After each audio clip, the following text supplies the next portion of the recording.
Chapter 91. Crushing Defeat. Boom. A bolt of heavenly lightning crashed down, the crimson light flashing in the darkness, engulfing Zhu Yuan's massive form. Ayaha! Zhu Yuan shrieked in agony. His entire body was flayed by the celestial lightning, his rising momentum abruptly halted. Why? Zhu Yuan roared in confusion, frantically using chaos energy to mask his presence. He couldn't understand why he had attracted the attention of the heavenly Tao. Baiyu, what exactly did you do to me? After enduring a wave of heavenly lightning, Zhu Yuan glared at Baiyu, his voice filled with venom. Didn't do much, just informed the heavenly Tao that you were here. Baiyu smiled, watching Zhu Yuan's mangled body. I'm now quite curious.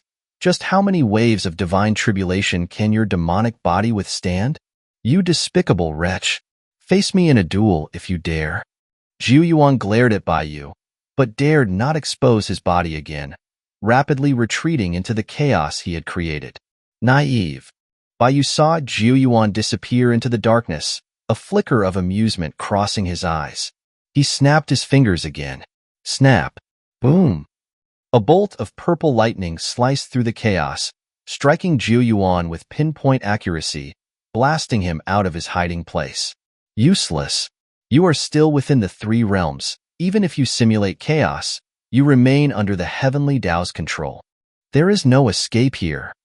Baiyu chuckled, snapping his fingers once more. Boom. Another bolt of purple lightning descended, brutally striking Zhu Yuan's body, tearing through his skin and exposing his stark white bones. Zhu Yuan, exhausted from parrying the divine lightning, stared at Baiyu with gritted teeth. Baiyu, you despicable wretch.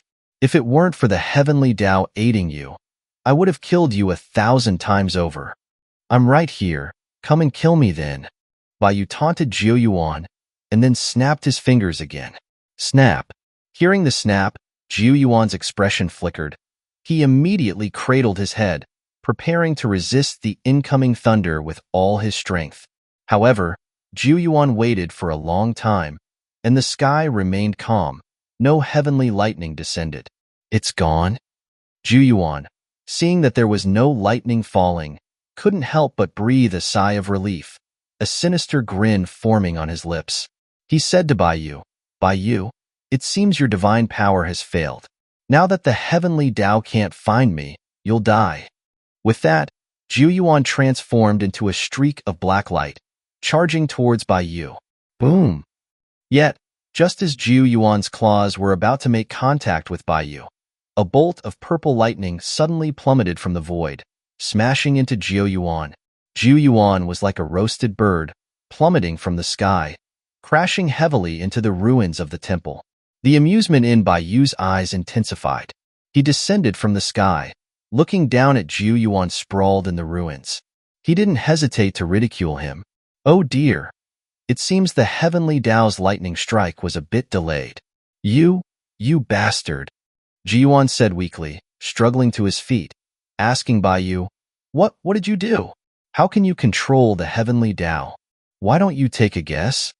Baiyu smiled at Zhu Yuan, making the finger snapping gesture again. Zhu Yuan's pupils contracted when he saw Baiyu's hand. Like a startled rodent, he fled frantically, trying to distance himself from Baiyu and escape back into chaos. This planet was simply too terrifying. Boring. Running away already? Baiyu watched Zhu Yuan's retreating back, chuckling softly. He vanished from the spot. In the next instant, Baiyu appeared in front of Zhu Yuan, then punched Zhu Yuan hard in the face. Thump! Zhu Yuan flew out like a cannonball, but before he could stop himself, Baiyu once again appeared behind Zhu Yuan, extending his fingers, his white spiritual power binding Zhu Yuan's body. Baiyu! Zhu Yuan repeatedly called out. He was gravely injured, his entire face deformed, his voice extremely weak. What do you want? Baiyu asked with a smile. Zhu Yuan begged, Let me go. I'll give you all my power, help you restore your strength, and I promise you, once I return to chaos, I will never interfere in the three realms again. Baiyu chuckled. That won't work. You still have the blood fox gourd within you.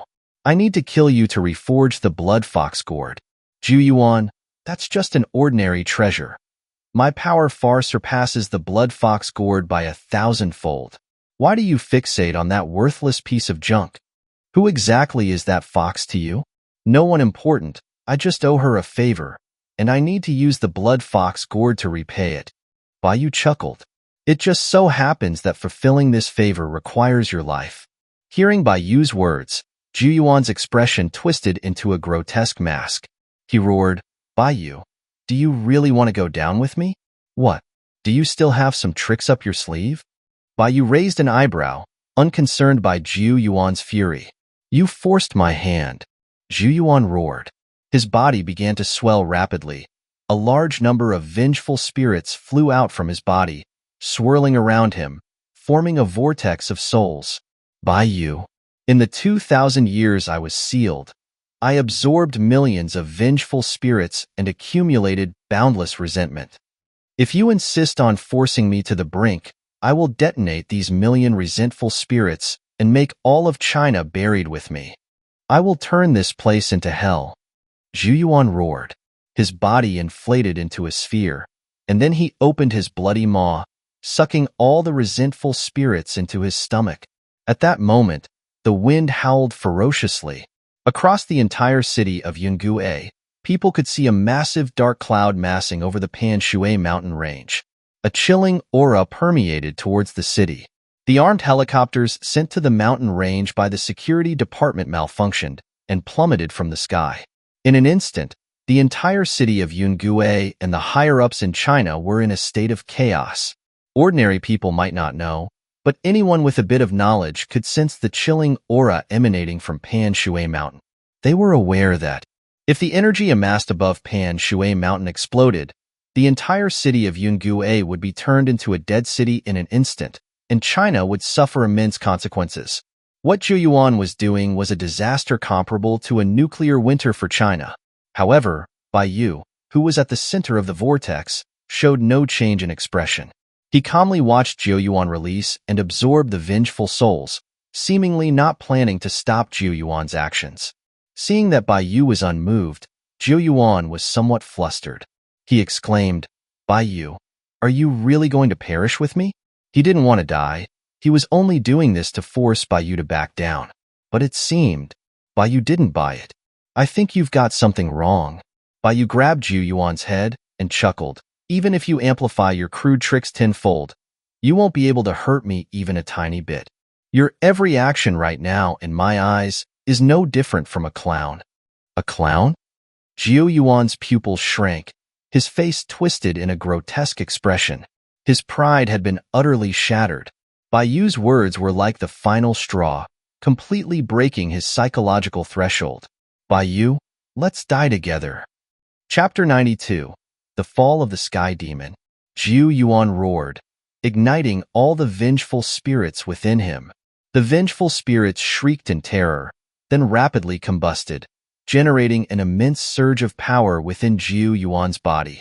While I don't fear your explosion, you still have the blood fox gourd within you. If you blow yourself into smithereens here, I won't be able to explain things to Su Qing. So, you can die, but you can't self-destruct. Bai Yu's indifferent voice entered Zhu Yuan's mind, and then a deluge of heavenly tribulation crashed down from the sky. Rumble. Heavenly lightning blanketed the sky, as if the entire Pan Shui mountain range was being submerged in a sea of lightning. The vengeful spirits, rampaging in the sky above Pan Shui mountain and within Zhu Yuan's body, were instantly incinerated by the divine tribulation. The energy that Zhu Yuan had accumulated was cleanly absorbed by the demon refining pot that Bai Yu conjured. Zhu Yuan's form shrank again. He stared blankly at the descending lightning, and a sudden clarity washed over him. At that moment, Zhu Yuan gave up resisting. He turned towards Bai Yu and said, Bai Yu, I concede, but I have a question. I hope you will tell me, for the sake of us once being of the same kind. I also have a question for you. If your answer satisfies me, I wouldn't mind answering yours, Bai Yu said with a smile. Zhu Yuan pursed his lips and asked, What do you want to know? Bai Yu, when you broke your seal before, you mentioned Rahu. Could it be that you were sealed by Rahu when you invaded the three realms? Yes, Zhu Yuan nodded. Why did Rahu seal you? Bai asked again. Rahu was still a sky demon, and his ultimate goal was to devour the three realms and take them for himself, seizing the Pangu inheritance. Given that goal, the more chaos in the three realms, the better it would be for Rahu. Zhu Yuan's invasion would clearly push the three realms into chaos, which was conducive to Rahu's plans. Unless Rahu had another reason, he had no reason to attack Zhu Yuan. Zhu Yuan replied, Rahu said that the timing of my invasion of the three realms was wrong, and told me to return to chaos. I was somewhat dissatisfied with Rahu's attitude towards me, and I spoke back to him. He then cut me into 6 pieces, sealing them in different locations throughout the world. I spent a lot of effort coaxing mortals into establishing a church. It took me more than 1,000 years to break all the seals and retrieve all my body parts. Rahu said that the timing of your invasion of the three realms was wrong. Hearing Zhu Yuan's answer, Bai pondered, his mind racing. From Zhu Yuan's words, it seemed as if he had been punished by Rahu for talking back to him. But Bai also understood Rahu, a sky demon. He wouldn't care about the lives of any creatures in the three realms, but he greatly valued every sky demon. In Rahu's eyes, every surviving sky demon in chaos was an important force for his invasion of the three realms. Moreover, sky demons were rare. If one died, there would be one less. Rahu simply couldn't have sealed Zhu Yuan just because he had talked back to him. Unless, sealing Zhu Yuan could bring him even greater benefits. Bai thought about it, and it felt like Rahu was doing this to target him. His demon refining pot fell into the hands of Diff, and Diff happened to find Zhu Yuan's last body part just when he was looking for the demon refining pot, releasing Zhu Yuan.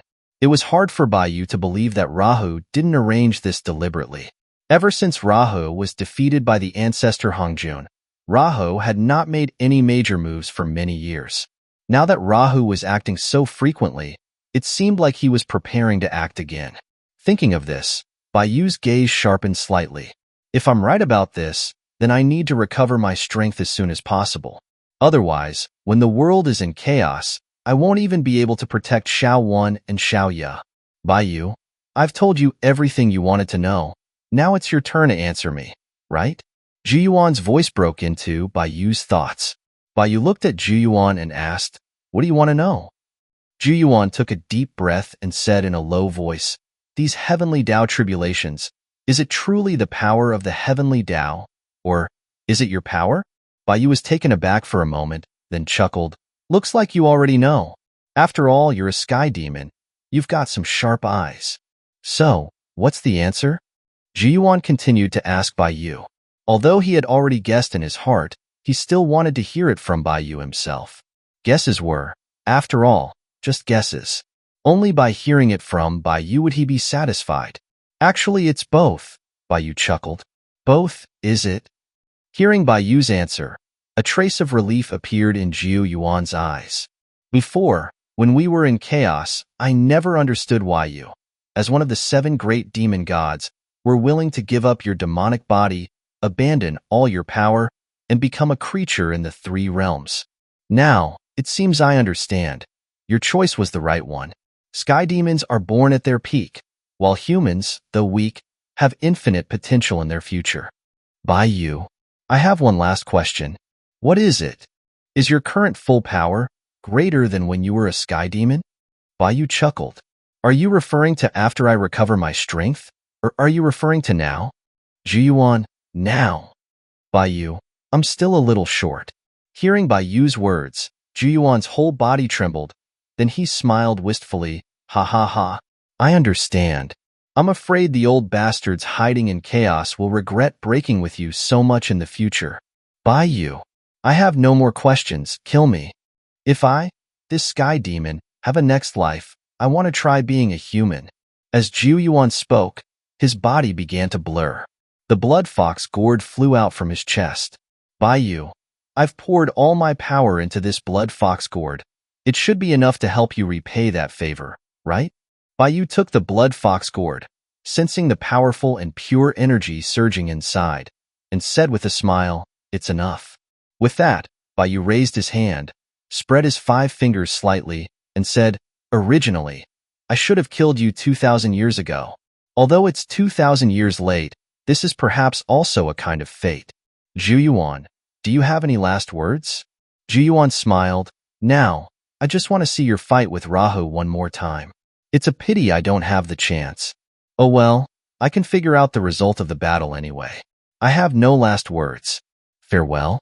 "All right." Boom. As Bayu's voice faded, a powerful energy erupted from his palm, directly engulfing Zhu. The sky demon Zhu was declared dead.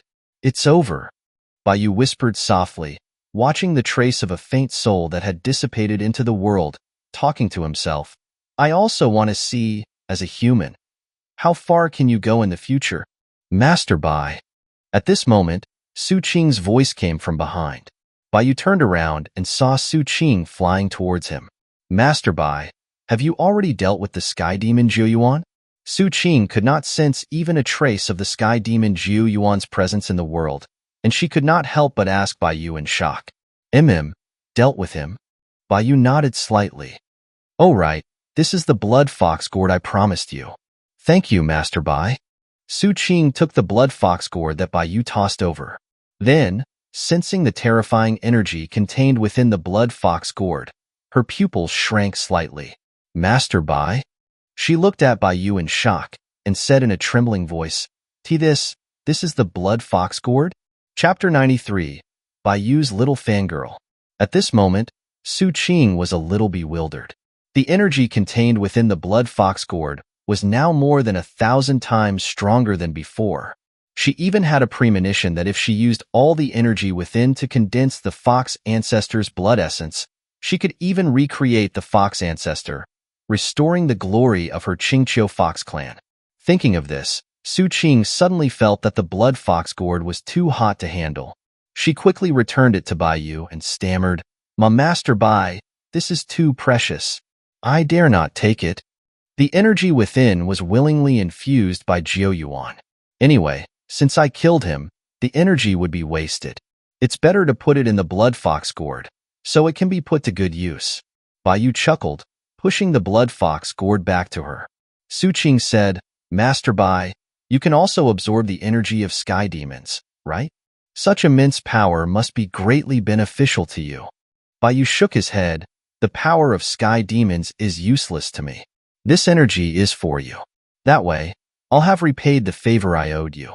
As for how you handle the energy in the blood fox gourd afterward, it has nothing to do with me. It doesn't matter if you release all that energy into the world." Master Bai. Seeing that Master Bai had spoken to this point, Su Qing knew that Bayu would not take back the energy in the blood fox gourd. So, she accepted the blood fox gourd and bowed deeply to Bayu again.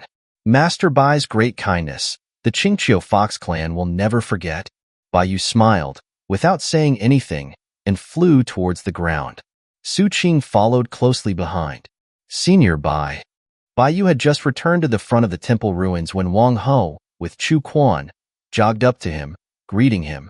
"What is it?" Bayu asked. Wang Ho pursed his lips and said, "Senior Bai, just now, Chu Quan and I were highly disrespectful. Please forgive us. Regarding the incident at Tangyu Epin residential area in Jiang City, this junior believes that it was definitely not caused by you, senior. Afterward, this junior will definitely do my best to clear your name." After witnessing Bayu's strength, Wang Ho realized that Bayu was not someone that the security department, or even the entire nation of China, could afford to offend. It was fine if such a terrifying being didn't become a guardian of China, but they absolutely couldn't let him become an enemy of China. Regardless of the truth behind the incident at the residential area, the wanted notice for Bayu could not continue. Bayu looked deeply at Wang Ho and smiled. "I appreciate your good intentions, but there are those within your organization who don't want me to be well. With just the two of you, you are in no position to turn the tables." Hearing Bayu's words, Wang Ho's body trembled. Many things suddenly flashed through his mind. "That's enough. Your backup should be arriving soon. I'll leave the cleanup of this place to you. I'll take my leave." Bayu patted Wang Ho on the shoulder, then disappeared with Su Qing. Not long after Bayu and Su Qing left, a large number of armed troops rushed to the temple ruins, surrounding the entire area. Many armed helicopters hovered in the sky, and tanks also drove into the forest, forming a massive force. Wang Ho and Chu Quan stood there, dumbfounded, watching the large number of troops arrive, their hearts filled with complex emotions. After witnessing the battle between Bai Yu and Zhu Yuan, the large troop that used to give them such a sense of security now offered them no feeling of security. Before deities, the power of mortals was simply too insignificant. We must rescind the wanted notice, Wang Ho thought in his heart, clenching his fist. At the same time, downtown Yungue, Bai Yu stopped at the roadside and said to Su Qing, who was following behind him, I still have something to attend to here. Let's part ways here. Su Qing immediately said, Master Bai, I also have some friends in Yungue City. You can tell me what you need. Perhaps I can help. Hearing Su Qing's words, Bai Yu pondered for a moment, then asked Su Qing, All right, do any of your friends have a good understanding of Miao territory and goo poison? Su Qing nodded and said, I happen to know a spider spirit who is an expert in this field. She runs a clinic in Yungue City. That's perfect. Lead the way. Bai Yu's eyes lit up, and he smiled. Yes. Yungue City, East District, Tianjie Road. The Spider Clinic. Master Bai, it's here. Su Qing led Bai Yu to the front of the Spider Clinic and introduced, My friend Zhu Jingjing is a spirit who became enlightened on the Yungue Plateau. She lived in the Miao area for more than 100 years, and it can be said that no one knows Miao better than she does. Bai Yu glanced at the somewhat dilapidated clinic in front of him. He smiled slightly and stepped inside. He saw a beautiful woman with a ponytail, glasses, a white lab coat, and black stockings, was currently treating an old man. Are you here for a checkup? Please wait a moment. Zhu Jingjing didn't look at Bai Yu. She got up and prepared medicine for the old man, instructing him, Uncle Lu, there's nothing serious, it's just a bit of a cold. Take 2 of these pills 3 times a day after meals, and you'll be fine in 2 days. Thank you, Dr. Zhu. Uncle Lu got up to thank her. Little Zhu is so good. Every time I see a doctor here, it costs a few tens of yuan at most. If I went to the hospital, it would cost at least 500. Uncle Lu, you can't say that. You just have a small cold, which I can handle here, but for serious illnesses, you still have to go to a regular hospital. Zhu Jingjing pushed her glasses up and said with a smile to Uncle Lu, You should also go for a checkup. You're getting older. You need to be careful about everything. Little Zhu is right. I'll definitely go for a checkup. Uncle Lu smiled and then said, By the way, little Zhu, my grandson is back, and he has wanted to meet you for a long time. Do you want to meet him?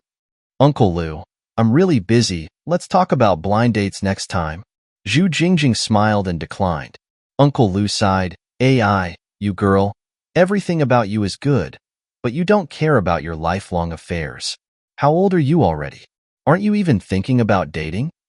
Zhu Jingjing said with a wry smile, Uncle Lu, please don't worry about me. Go back and rest more. AI. Okay. I won't disturb you while you're seeing patients. I'll be leaving. Uncle Lu saw that Zhu Jingjing did not want to talk about it and did not continue to press her. He sighed and left with his medicine. As Uncle Lu left, Zhu Jingjing looked at Bai Yu and asked, Do you have any discomfort? Jingjing, we're not here for a checkup. At this moment, Su Qing jumped out from behind Bai Yu and laughed to Zhu Jingjing. Sister Su? Zhu Jingjing saw Su Qing appear, and a hint of surprise flashed in her eyes. Why are you in Yungue City? Why didn't you tell me in advance, so I could pick you up? I came to take care of some matters, but they have already been settled. Su Qing held Zhu Jingjing's hand. Oh, by the way, let me introduce you. This is Immortal Venerable Luo Yun, Bai Yu, Master Bai. Why you? You are Immortal Venerable Luo Yun? Zhu Jingjing, hearing Su Qing's introduction, stared at Bai Yu in disbelief, her mind going completely blank. Bai Yu reached out his hand to Zhu Jingjing and said with a smile, Hello. Baba Bai. Zhu Jingjing looked at the hand that Bai Yu extended. Suddenly, her face turned completely red, her head started to steam, and then her whole body fell backward. Thump. Zhu Jingjing fainted.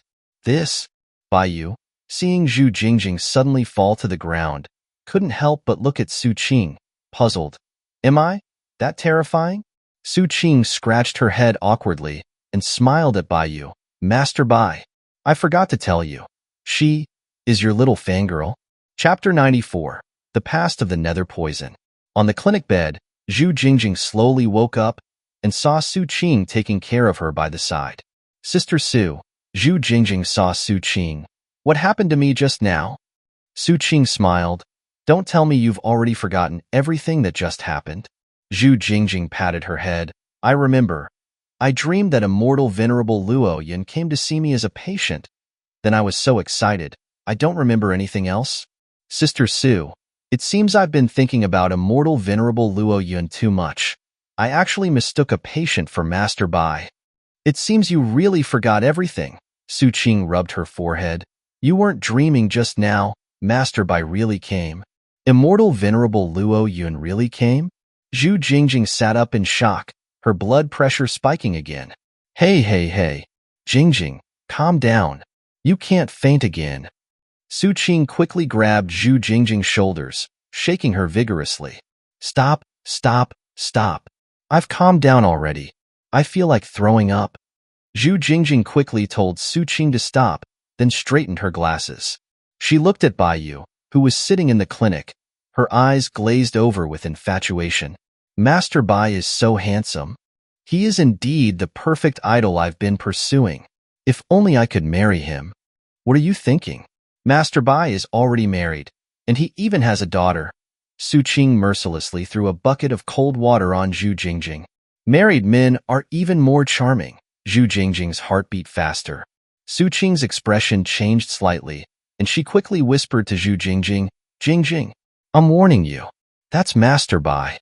A big shot that even your sister Su doesn't dare to offend.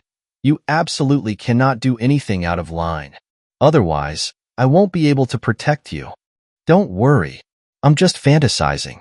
For me, immortal venerable Luo Yun is the white moonlight in my heart. How could I dare to taint my perfect idol? Zhu Jingjing waved her hand at Su Qing, then got out of bed, put on her high heels, and nervously walked in front of Baiyu. She took out a piece of paper and a pen and timidly asked Baiyu, Ma Master Bai, could you give me your autograph? Baiyu looked at the nervous Zhu Jingjing with surprise and paused for a moment. Is it not okay? I was being presumptuous. Zhu Jingjing saw that Baiyu didn't answer and somewhat timidly took the paper and pen back. It's okay. Give me the paper and pen. Baiyu shook his head and smiled, taking the paper and pen, signing his name. You're the first person to ask for my autograph in so many years, Baiyu said with a smile to Zhu Jingjing. This is Master Bai's first time. Zhu Jingjing was overjoyed.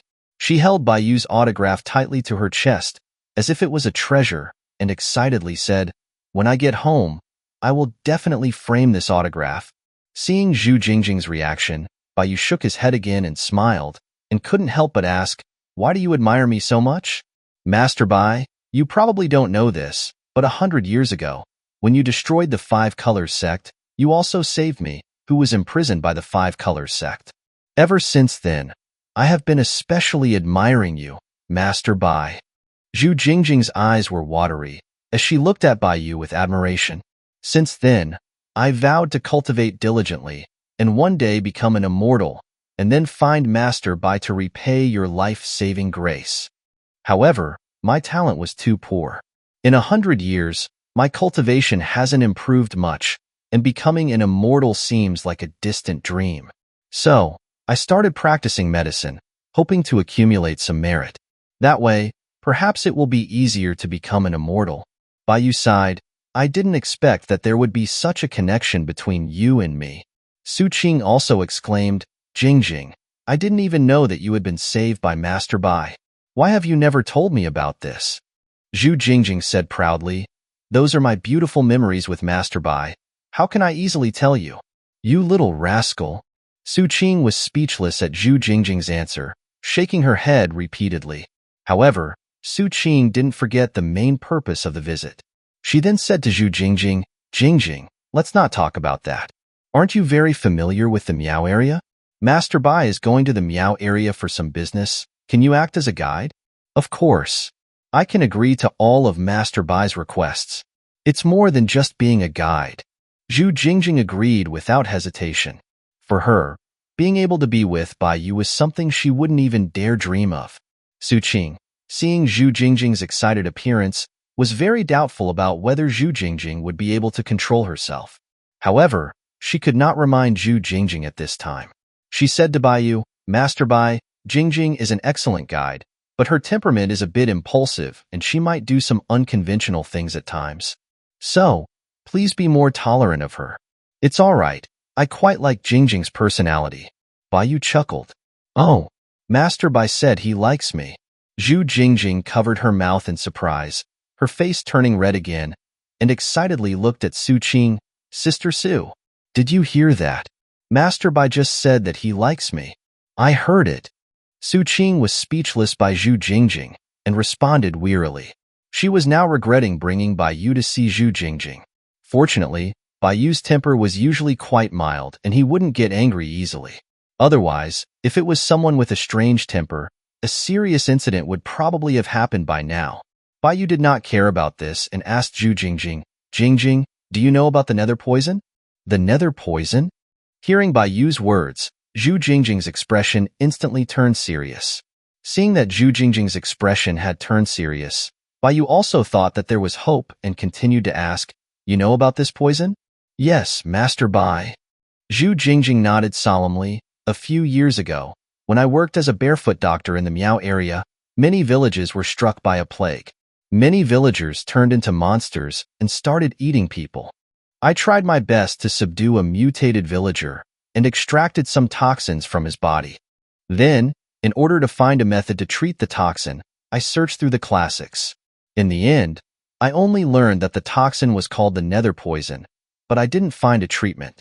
Later, the security department sent a large force to humanely destroy all the mutated monsters. Then, this plague was eliminated and did not spread. After that, I tried to trace the source of the nether poison, but I could not find any clues, and I had to give up in the end." After listening to Zhu Jingjing's recollection, Bai Yu pondered for a moment, and then asked Zhu Jingjing, "Do you know which village was the first to experience the nether poison?" "I do." Zhu Jingjing nodded. "That village is called the Purple Dragon Village. It seems to still be a large village with thousands of households." Bai Yu was surprised. After being infected by the nether poison, so many people still survived? "Purple Dragon Village is not simple," Zhu Jingjing said. "Master Bai, you have misunderstood. The current Purple Dragon Village were all relocated there. The former old villagers, there should only be a few old people left. However, something seems off with the Purple Dragon Village recently." Chapter 95. The Wolf Howl Group. Purple Dragon Village is acting strangely? How so? Bai Yu asked Zhu Jingjing. "I heard from a friend that some kind of contagious disease has broken out again in Purple Dragon Village, and it's been sealed off recently," Zhu Jingjing replied. "Contagious disease?" Bai Yu raised an eyebrow slightly. "What kind of contagious disease?" Zhu Jingjing shook her head. "The authorities have blocked the news, so I don't know the specifics. Besides, I'm just a small-time doctor. I can't access that kind of confidential information." Hearing Zhu Jingjing's words, Bai Yu became even more curious about Purple Dragon Village. He asked, "Jingjing, can you take me to Purple Dragon Village?" "Of course." Zhu Jingjing nodded without hesitation. "I can agree to anything Master Bai asks." "All right, let's set off now," Bai Yu said with a smile. "And now?" Zhu Jingjing was stunned. This was too sudden. It caught her a little off guard. "Is there a problem?" Zhu Jingjing replied, "It's not really a problem. It's just that I still need to see a patient this afternoon. That is a major client I can't afford to offend. Can Master Bai wait for me to see the patient before we leave? It won't take up much time." Bai Yu chuckled. "All right, Su Qing and I will wait for you." "Thank you for understanding, Master Bai." Zhu Jingjing was delighted that Bai Yu had agreed, and nodded happily. She didn't expect the high and mighty Bai Yu to be so easy to talk to.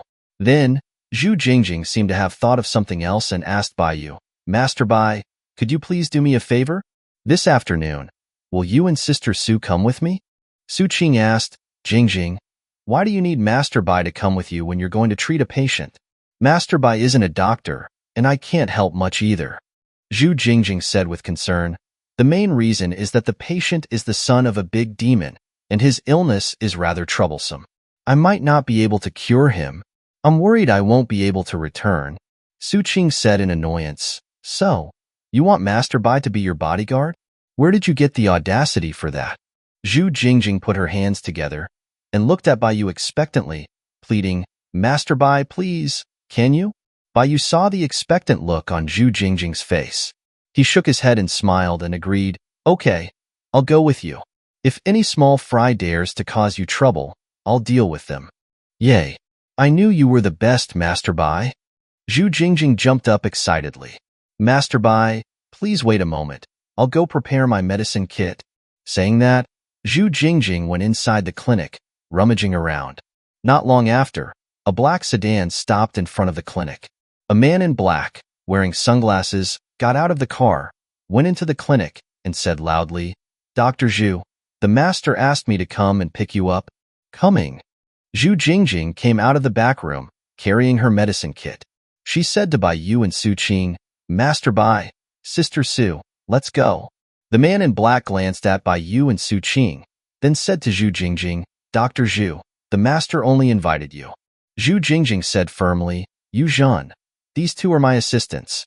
If they can't go, then I won't go either. Yu Zhan didn't expect Zhu Jingjing to be so firm today. However, he didn't dare offend Zhu Jingjing either, and bowed slightly. Understood. The three of you can get in the car. Having said that, Yu Zhan walked out of the clinic and opened the car door.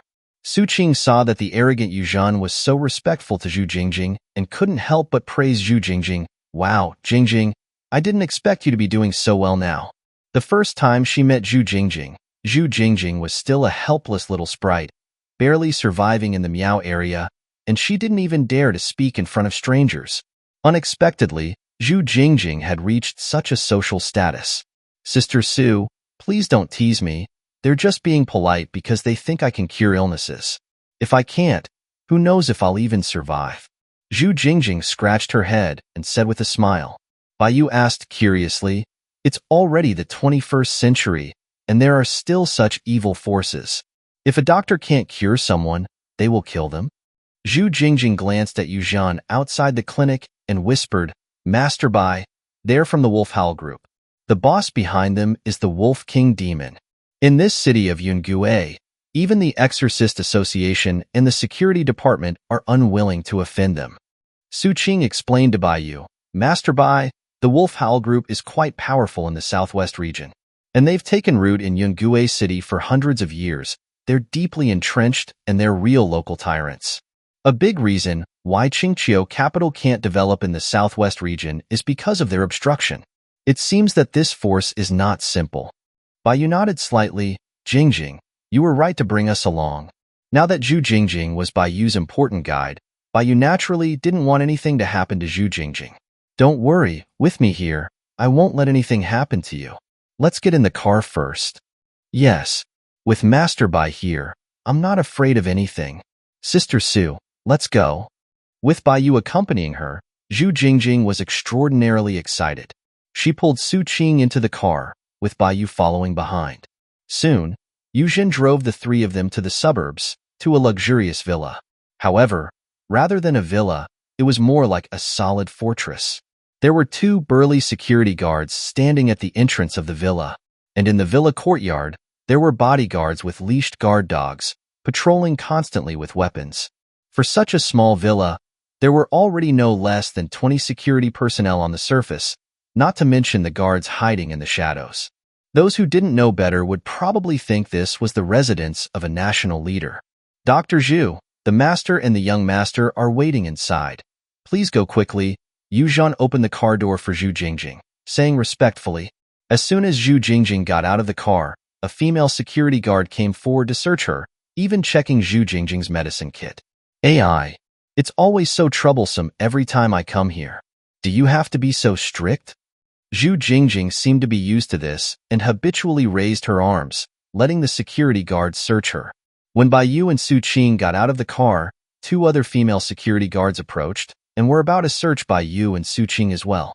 Zhu Jingjing, afraid that Baiyu would be unhappy, immediately reminded Baiyu, Master Bai, Sister Su, please cooperate as well. That's how they do things here, Otherwise, they won't let us in. Mm. To Zhu Jingjing's surprise, Bai Yu was unexpectedly cooperative, letting the security guards search him. Thank you for your cooperation. After the check was complete, Yu Jin bowed slightly to Zhu Jingjing and ordered someone to open the gate, saying respectfully, "The three of you, please come in." Under Yu Zhen's guidance, the three entered a critical care room inside the villa. And when Bai Yu entered the room, he smelled a familiar scent. This is... Bai Yu looked at the young man lying on the bed, emaciated, his face pale to the extreme, and his brows furrowed slightly. Nether poison? The aura on the young man's body was similar to the aura emitted by Bai Feng after drinking the nether poison. The only difference was that the aura of the nether poison on the young man was weak, not enough to make him go berserk and lose his mind. I didn't expect. I came to the right place. Bai Yu saw the young man lying on the bed, a slight smile forming on the corner of his lips. This was an unintentional move leading to a fortuitous outcome. Chapter 96. Turning faces faster than flipping a book. Dr. Zhu, you've finally arrived. After the three of them entered the room, a middle-aged man in a fancy suit, holding a cigar, strode up to them. He said to Dr. Zhu, "Quick, take a look at my son. He hasn't woken up for a whole day."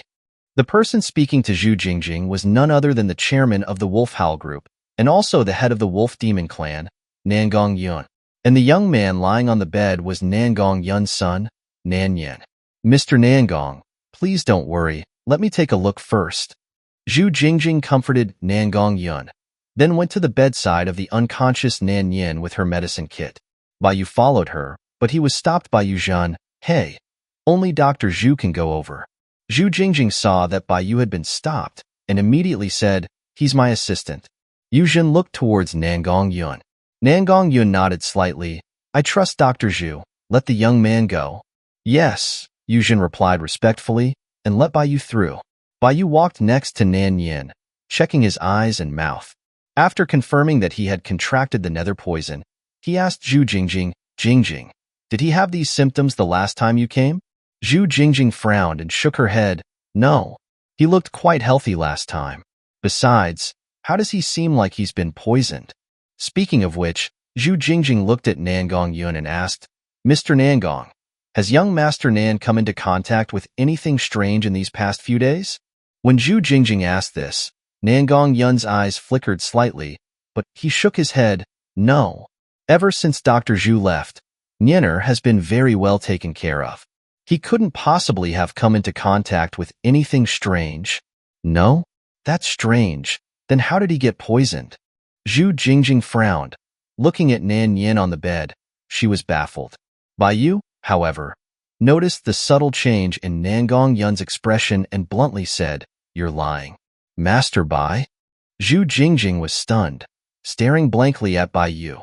She never expected that Bai Yu would be so direct with his words. Nangong Yun frowned. "Young man, what lie have I told?" Bai Yu said indifferently, "Believe me, if you want your son to live, you'd better explain the matter truthfully.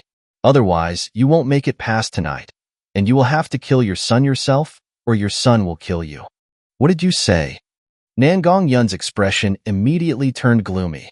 He asked Bai Yu in a low voice, "Why would I kill my son for no reason? If you don't give me a reasonable explanation, I guarantee you won't leave this villa alive." Hearing Bai Yu's words, Zhu Jingjing felt something was amiss. She carefully checked Nan Yin again, suddenly remembering something, and her expression shifted dramatically. She exclaimed, "Could it be the nether poison?" Upon hearing Zhu Jingjing utter the words nether poison, Nangong Yun's face instantly changed. He immediately ordered Yu Zhen, don't let them out." "Yes." As soon as Nangong Yun's words left his mouth, Yu Zhen immediately closed the door. Seeing this, Su Qing smiled at Nangong Yun and asked, "Mr. Nangong, we came to treat your son. What do you mean by suddenly doing this?" Nangong Yun said in a low voice, "I apologize that Superior instructed me not to let anyone know about the nether poison. Now that you already know about the nether poison, I can't let you leave. But rest assured, I won't harm you on the condition that you must wake my son." Zhu Jingjing said, "Mr. Nangong, the nether poison is highly toxic. How could you let your son drink it? Nangong Yun said, That's not your concern. Your current task is to wake my son, otherwise. Before Nangong Yun could finish his sentence, the bodyguards in the room all raised their guns, aiming at the three of them. Nangong Yun, do you know what you are doing? Facing the muzzles of the guns, Zhu Jingjing didn't change her expression and coldly questioned Nangong Yun. Today, if she had come alone, she might have chickened out. But now, she had Bai Yu as her support, her confidence was sky high, and she was not intimidated by Nangong Yun at all. Of course I know. Nangong Yun chuckled, but the nether poison is top secret. Now that you know about it, I can't let you leave. But Dr. Zhu, if you can wake Nyener, I won't hurt you. As long as you don't leave the villa, I can give you anything you want. Zhu Jingjing said coldly, with your attitude today, even if I have a way to save your son, I wouldn't save him. Then there's nothing I can do. Nangong Yun sighed slightly. Yuzhan, kill them. Don't move. Zhu Jingjing shouted sharply. She grabbed Nan Yan's neck with one hand and said to Nangong Yun, Nangong Yun, let us out, or I'll strangle your son to death. Mr. Nangong. Yuzhan, who was about to act, saw that Zhu Jingjing was holding Nan Yin hostage and looked to Nangong Yun for instructions. Nangong Yun signaled Yuzhan to be patient. He calmly looked at Zhu Jingjing, without any sign of panic in his eyes. It seemed like he wasn't worried at all that Zhu Jingjing would strangle Nan Yin. Jingjing, let go. He has poison on him. At that moment, Bai Yu suddenly spoke, which startled Zhu Jingjing. She quickly let go, only to find that her palm had turned purple-blue. This is... Zhu Jingjing saw the change in her palm. Her expression changed dramatically. She quickly took out silver needles from her medicine kit and stuck them into her wrist to force out the poison that had penetrated her skin. Soon, a drop of black liquid dripped from Zhu Jingjing's palm, corroding the floor. Phew, that was close. Zhu Jingjing was relieved to see that the poison had been forced out. Nangong Yun looked at Bai Yu with surprise, astonished. I didn't expect you to be the expert. Could it be that you can save my son? Bai Yu, not difficult. Good that it's not difficult. Hearing Bai Yu's words, Nangong Yun was elated. Then, please cure him quickly. Wake up my son. Bai Yu, don't want to. Nangong Yun was stunned. Yuzhan, standing guard at the door, immediately raised his gun, aiming at Bai Yu, and said in a low voice, Kid, if you don't want your head blown off, I advise you to listen obediently. Little brother, I've been tolerating you for a long time. At that moment, Su Qing instantly appeared in front of Yuzhan. She cupped Yuzhan's face with both hands and smiled, narrowing her eyes. Yuzhan, seeing Su Qing's captivating smile, was immediately mesmerized, his heart racing. Crack! In the next instant, Su Qing used her strength to directly twist Yuzhan's head 360 degrees. Yuzhan hadn't even reacted before he died amidst the enchantment. Su Qing released Yuzhan's body, turned around to face Nangong Yun, and said, Mr. Nangong, we came here to treat a patient, not to be your prisoners. If you continue to be so rude, then don't blame us for being impolite. Nangong Yun saw Yuzhan's corpse, his pupils contracted slightly, and he looked at Su Qing in shock. He exclaimed, that bewitching technique from just now.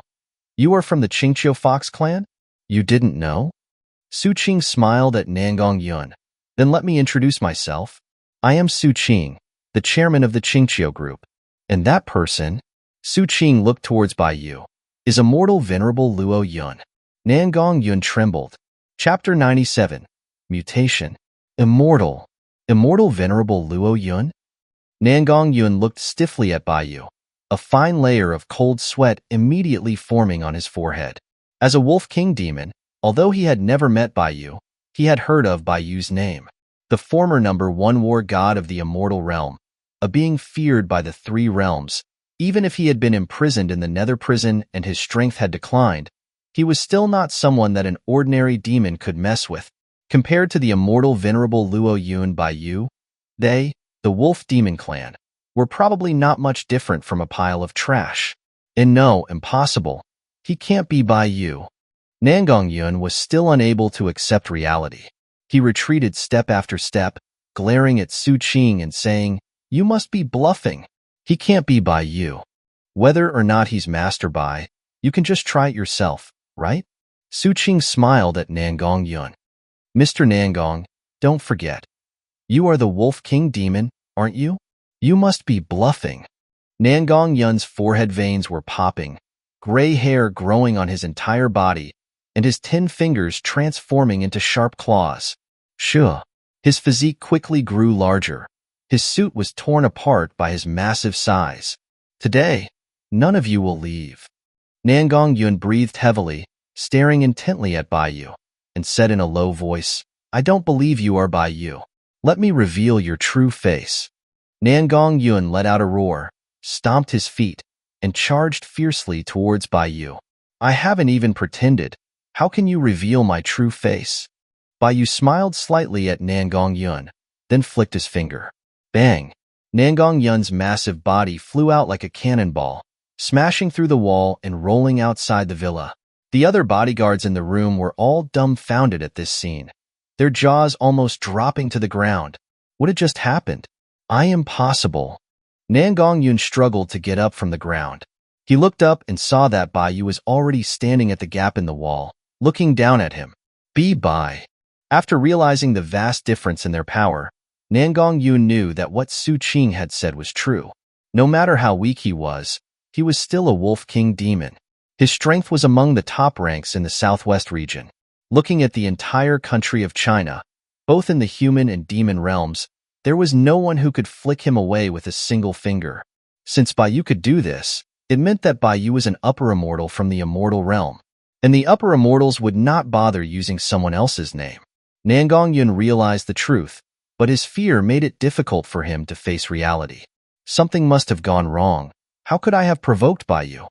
Nangong Yun muttered to himself. He bent his knees and then pushed off suddenly, rushing towards Bai Yu. You can't be Bai Yu. Is this considered self-deception? Bai Yu saw Nangong Yun charging towards him. A hint of amusement flashed in his eyes. He slightly raised his hand, easily grabbing Nangong Yun's head as he charged over. If you dare to resist again, I guarantee that your head will be crushed by me like a watermelon. Bai Yu's cold voice entered Nangong Yun's ears, causing Nangong Yun's whole body to tremble, with endless fear appearing in his eyes. Bai Yu was serious. He had a premonition that if he struggled again, his head would definitely explode. Ma Master Bai, have mercy. Not daring to resist anymore, Nangong Yun's figure rapidly shrank, transforming back into human form. Where is Wu Jiao? Bai Yu asked. Nangong Yun said in a panic, I don't know. Crack. As soon as his voice fell, Bai Yu slightly squeezed his 5 fingers, and Nangong Yun felt intense pain. His skull had already fractured. Master Bai, I really don't know where he is. He came looking for me. Have mercy. Realizing that his head was about to be crushed by Bai Yu, Nangong Yun started wailing miserably, begging Bai Yu for mercy. The armed bodyguards in the villa all saw Nangong Yun being dangled in the air by Bai Yu, and their faces were filled with fear. Their hands holding the guns were trembling slightly. Although they were numerous, now, no one had the courage to fire a gun at Bai Yu. Bai Yu didn't intend to actually kill Nangong Yun, and with a slight smile, tossed him back into the room. Nangong Yun endured the dizziness in his head and got up from the ground. He knelt down to Bai Yu, who was walking towards him, and kowtowed. Master Bai, I was wrong. I had no other way. Wu Ju said that everyone who knew about the nether poison had to be killed. At first, I really just wanted to invite you to see a doctor. I really didn't want to become your enemy. But you should also know, Master Bai, Wu Ju's strength is immense. He's not someone that a small family like us can fight against. We have no choice but to listen to him. How did you come to know Wu Jiao? Bai Yu calmly looked at Nangong Yun, who was kowtowing to him, and asked. Nangong Yun dared not hide anything. I met him on the dark web. The dark web? Bai Yu raised an eyebrow.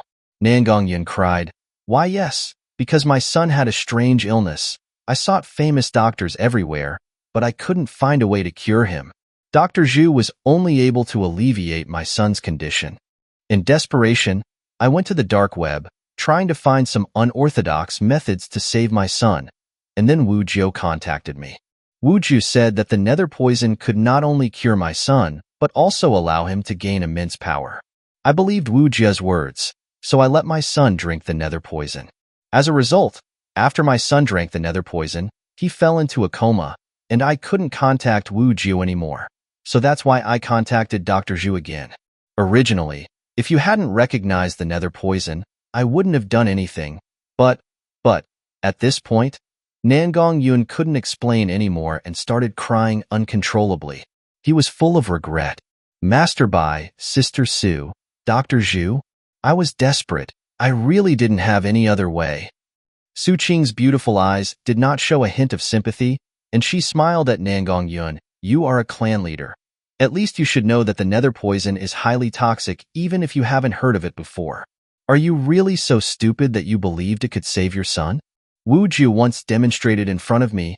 He used the nether poison to revive a dying person, and they even gained extremely powerful strength, so I was blinded by greed, and Nangong Yun explained while crying. Master Bai, please, as long as you can save my son, I will give you everything. The Wolf Howl Group, the Wolf Demon Clan, I will give you everything. Bai Yu said indifferently, I have no obligation or responsibility to save your son. On the contrary, you should thank my magnanimity that you are still alive. Just now, your head should have exploded. Nangong Yun trembled, then continued to kowtow to Bai Yu. Ma Master Bai, I have no complaints if you want to kill me, it's my own fault. But my son did nothing wrong. Please save him. You are an upper immortal. You must have a way. Gurgle, gurgle. While Nangong Yun was begging pitifully, Nan Yin's throat on the bed suddenly made strange noises, attracting everyone's attention. Then, under everyone's watchful eyes, Nan Yin directly sat up. Nyener. Nangong Yun's face lit up with joy when he saw Nan Yin suddenly sit up. You're awake. Kill. However, after waking up, Nan Yin's eyes became crimson, and he jumped straight off the bed, pouncing towards Nangong Yun. Chapter 98. Bait. Nan Yin was as fast as lightning. In an instant, he pounced on Nangong Yun. His entire head transformed into a wolf's head, and his jaws opened wide, fiercely trying to bite Nangong Yun's neck. Master Bai. Zhu Jingjing, seeing Nan Yin suddenly go berserk, her expression changed drastically. She immediately looked at Bai Yu, but Bai Yu only shook his head, showing no intention of interfering. Seeing that Bai Yu didn't seem to want to get involved, Zhu Jingjing paused for a moment. Then, she also fell silent, looking at Nangong Yun, who had been pinned to the ground by Nan Yin, with a complicated expression. Although she sympathized with Nangong Yun's current predicament, after what Nangong Yun had done previously, she couldn't feel any goodwill towards him. If she hadn't come with Bai Yu and Su Qing, she would probably have died here. My son, what are you doing? Nangong Yun painfully said, struggling to hold Nan Yin's head away with his hands. His skull was already broken, and now with Nan Yin's strength almost surpassing him, Nangong Yun felt like his brain's blood vessels were bursting, and his eyes were bloodshot. If Nangong Yun were an ordinary person, not a demon king, he would have probably already died. Mr. Nangong. When the other bodyguards in the room saw that Nan Yin had pinned Nangong Yun, they rushed forward to try and pull Nan Yin away. Although they feared Bai Yu, they still had the courage to deal with a crazy patient when they worked together. However, the group of bodyguards seemed to have underestimated Nan Yin's power. When they touched Nan Yin, they were instantly torn in half by Nan Yin's claws. Blood splattered all over the room in an instant. Monster. He's gone mad. The other bodyguards who had not been torn apart by Nan Yin were now completely terrified. They dared not approach Nan Yin anymore and rushed out the door, fleeing the villa. This job was not worth it. Soon, Nangong Yun lost all his helpers and could only struggle against Nan Yin alone. Su Qing looked at the struggling Nangong Yun with a smile and chuckled. Mr. Nangong, your son has completely lost his mind. You should just kill him. He can't be saved. And no, I can't kill him. This isn't his fault. Nangong Yun struggled to reply. He began to demonize again, his body continuing to grow larger, and he transformed into a werewolf more than 3 meters tall. Nan Yin's body, which was less than 1.8 meters, looked tiny compared to Nangong Yun's massive size. Nyener, wake up! Nangong Yun roared, flipping over and pressing Nan Yin to the ground. Seeing that Nangong Yun had successfully flipped over and pressed Nan Yin to the ground, Su Qing laughed. It seems, Mr. Nangong, that you don't need our help. Baiyu said, no matter what, Nangong Yun is still a demon king, and his son's body was already weak. Even with the enhancement of the nether poison, his strength won't be that much.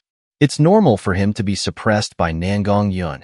But the key is that Nangong Yun doesn't dare to hurt his son, so he is doomed to lose. Hearing Su Qing and Baiyu's conversation, Zhu Jingjing couldn't help but ask, Master Bai, Sister Su, are we really just going to stand here and watch? Although she was a spider spirit, she had always only ever healed and saved people. As a doctor, she was compassionate, and seeing Nangong Yun and Nan Yin fight each other was still a little unbearable for her. Baiyu calmly replied, the root of all of this is Wu Jiao. If we don't get rid of Wu Jiao, these kinds of tragedies will continue to happen. Although I don't know what Wu Jiao's purpose is for making Nan Yin drink the nether poison, he must have his reasons. Currently, Wu Jiao is hiding in the shadows. If we interfere with the affairs of this father and son, Wu Jiao may know that I'm hunting him. If he hides again, it will be difficult to find him. So, Master Bai, are you planning to use Nangong Yun and Nan Yin as bait? Zhu Jingjing asked again. Baiyu nodded slightly. Yes, Wu Jiao has a blood feud with me. This time, I can't let him escape. As soon as Baiyu saw the nether poison, he thought of Bai Feng's desperate and remorseful appearance before his death. If it weren't for Wu Jiao secretly luring him, Bai Feng wouldn't have gone astray. Although Baiyu had severed his relationship with Bai Feng, the fact that Bai Feng was once Baiyu's most beloved disciple would never change. Even for the sake of those memories, Baiyu would tear Wu Jiao into pieces. Hearing Baiyu's words, Su Qing's heart stirred and she asked, Master Bai, the Bai family and the Sima family were both destroyed recently. Could they also be related to that Wu Jiao? Yes. Baiyu didn't hide anything. Bai Feng went berserk after drinking the nether poison and killed all the members of the Bai family.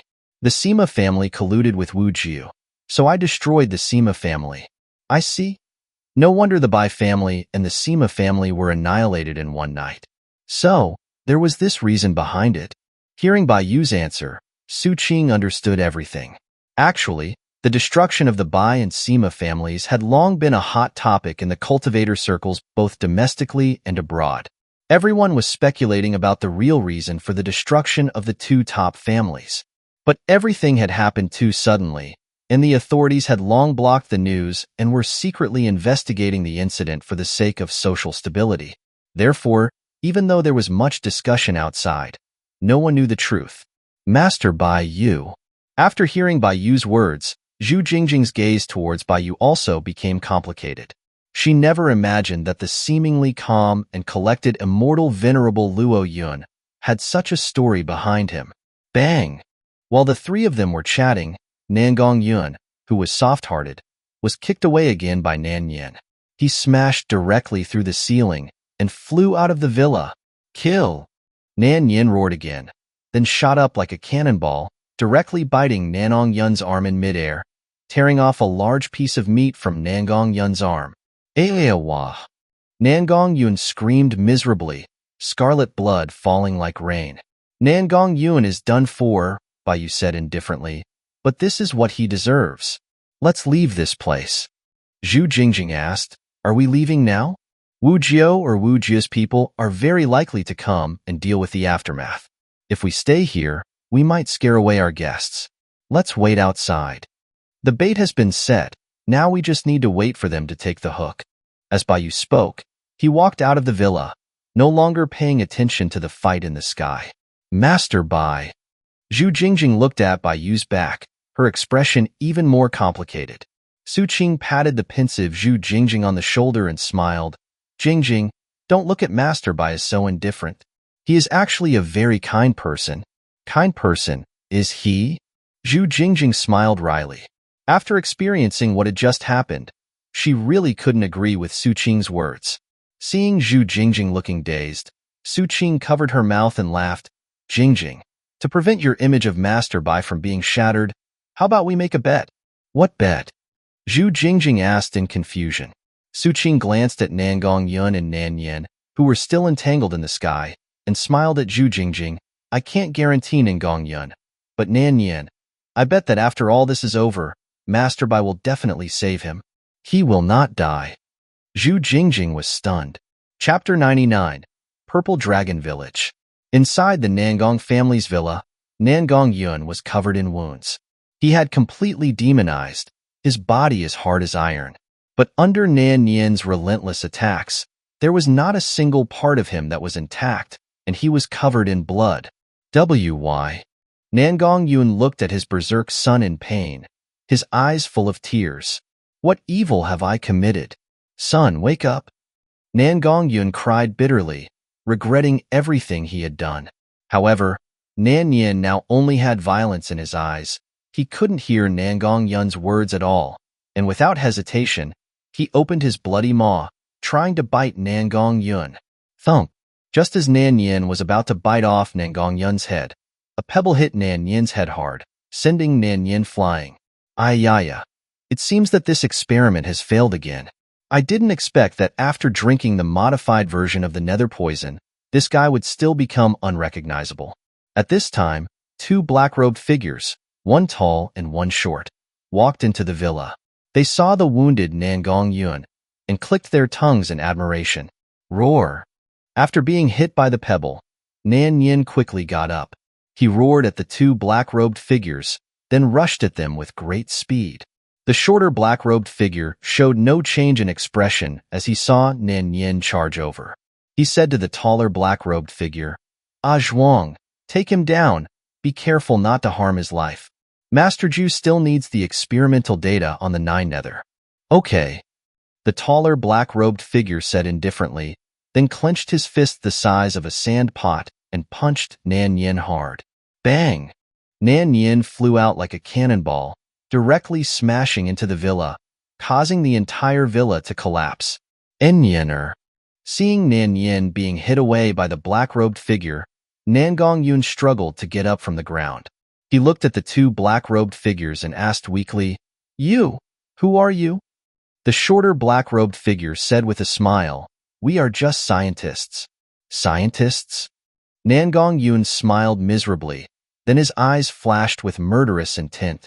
He questioned the shorter black-robed figure, Did Wu Jiu send you? The shorter black-robed figure didn't hide anything and smiled. That's right. Master Zhu asked us to come and collect some data.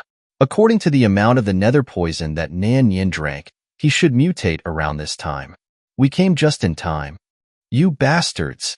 Hearing the words of the shorter black-robed figure, Nangong Yun instantly became enraged. His entire body erupted with terrifying demonic energy. He transformed into a giant wolf more than 3 meters tall, his eyes blazing with endless fury. I will kill you. Boom! Nangong Yun's legs pushed off the ground, causing it to shatter instantly. His massive wolf body transformed into a streak of gray light, rushing towards the shorter black-robed figure at lightning speed. He raised his giant paw, smashing it down on the shorter black-robed figure. However, before Nangong Yun could get close to the shorter black-robed figure, the taller black-robed figure had already arrived above Nangong Yun, pressing Nangong Yun's head down with his large palm. Bang! The taller black-robed figure slammed Nangong Yun's head into the ground, creating a huge crater. Cough!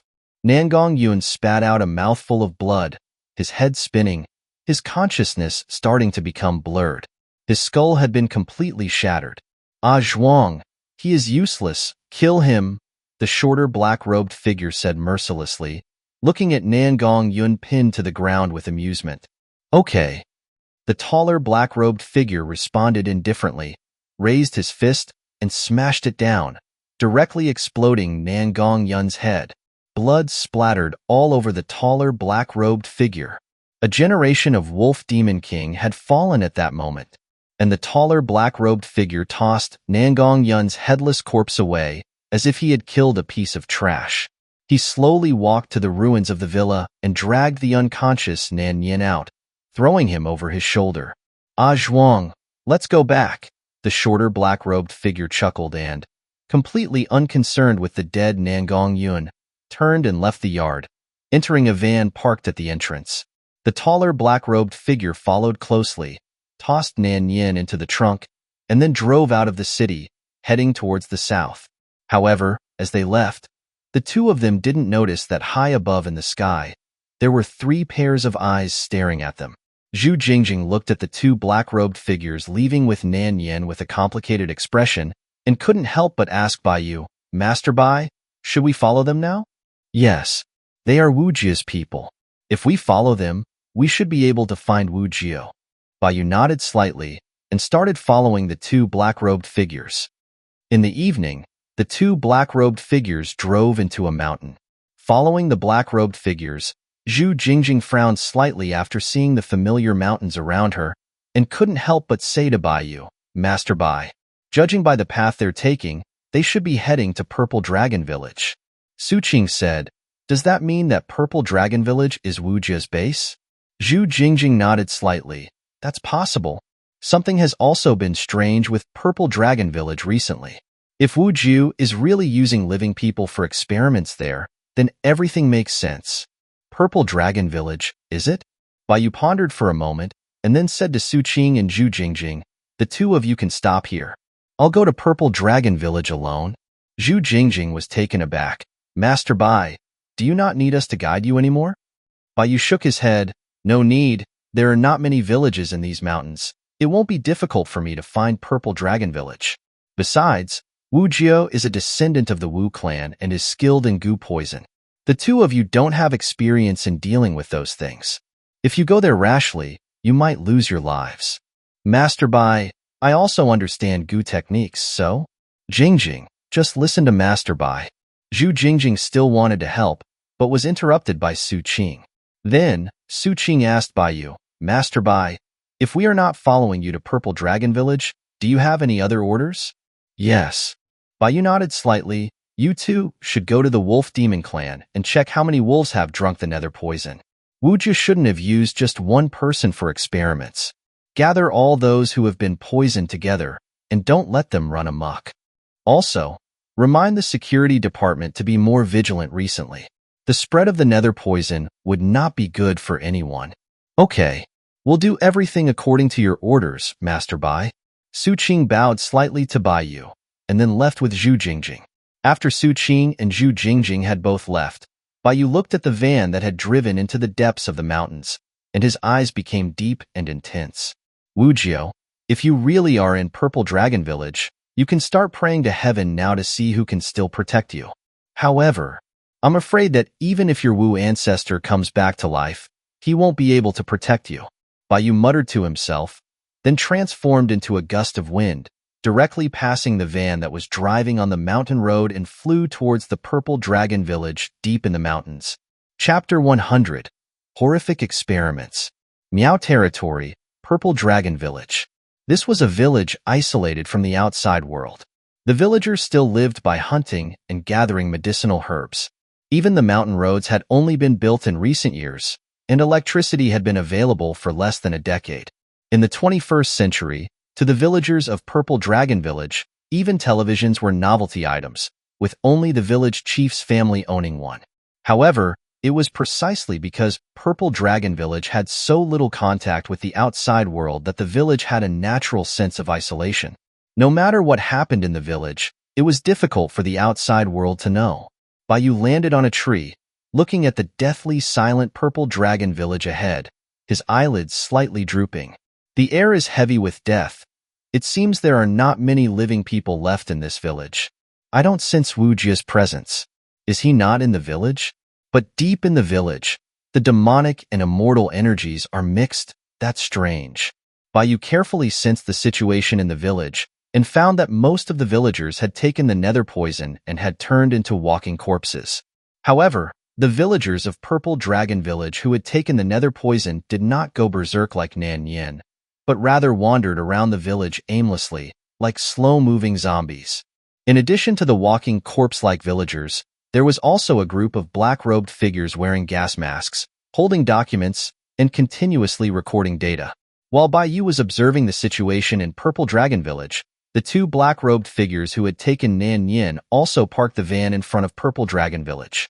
Damn, these mountain roads are really hard to drive on. This broken car is falling apart. The shorter black-robed figure got out of the car, cursing and kicking the van hard. He then said to the taller black-robed figure, Zhuang, carry the test subject to the main hall. We need to start the experiment while it's still warm. Okay.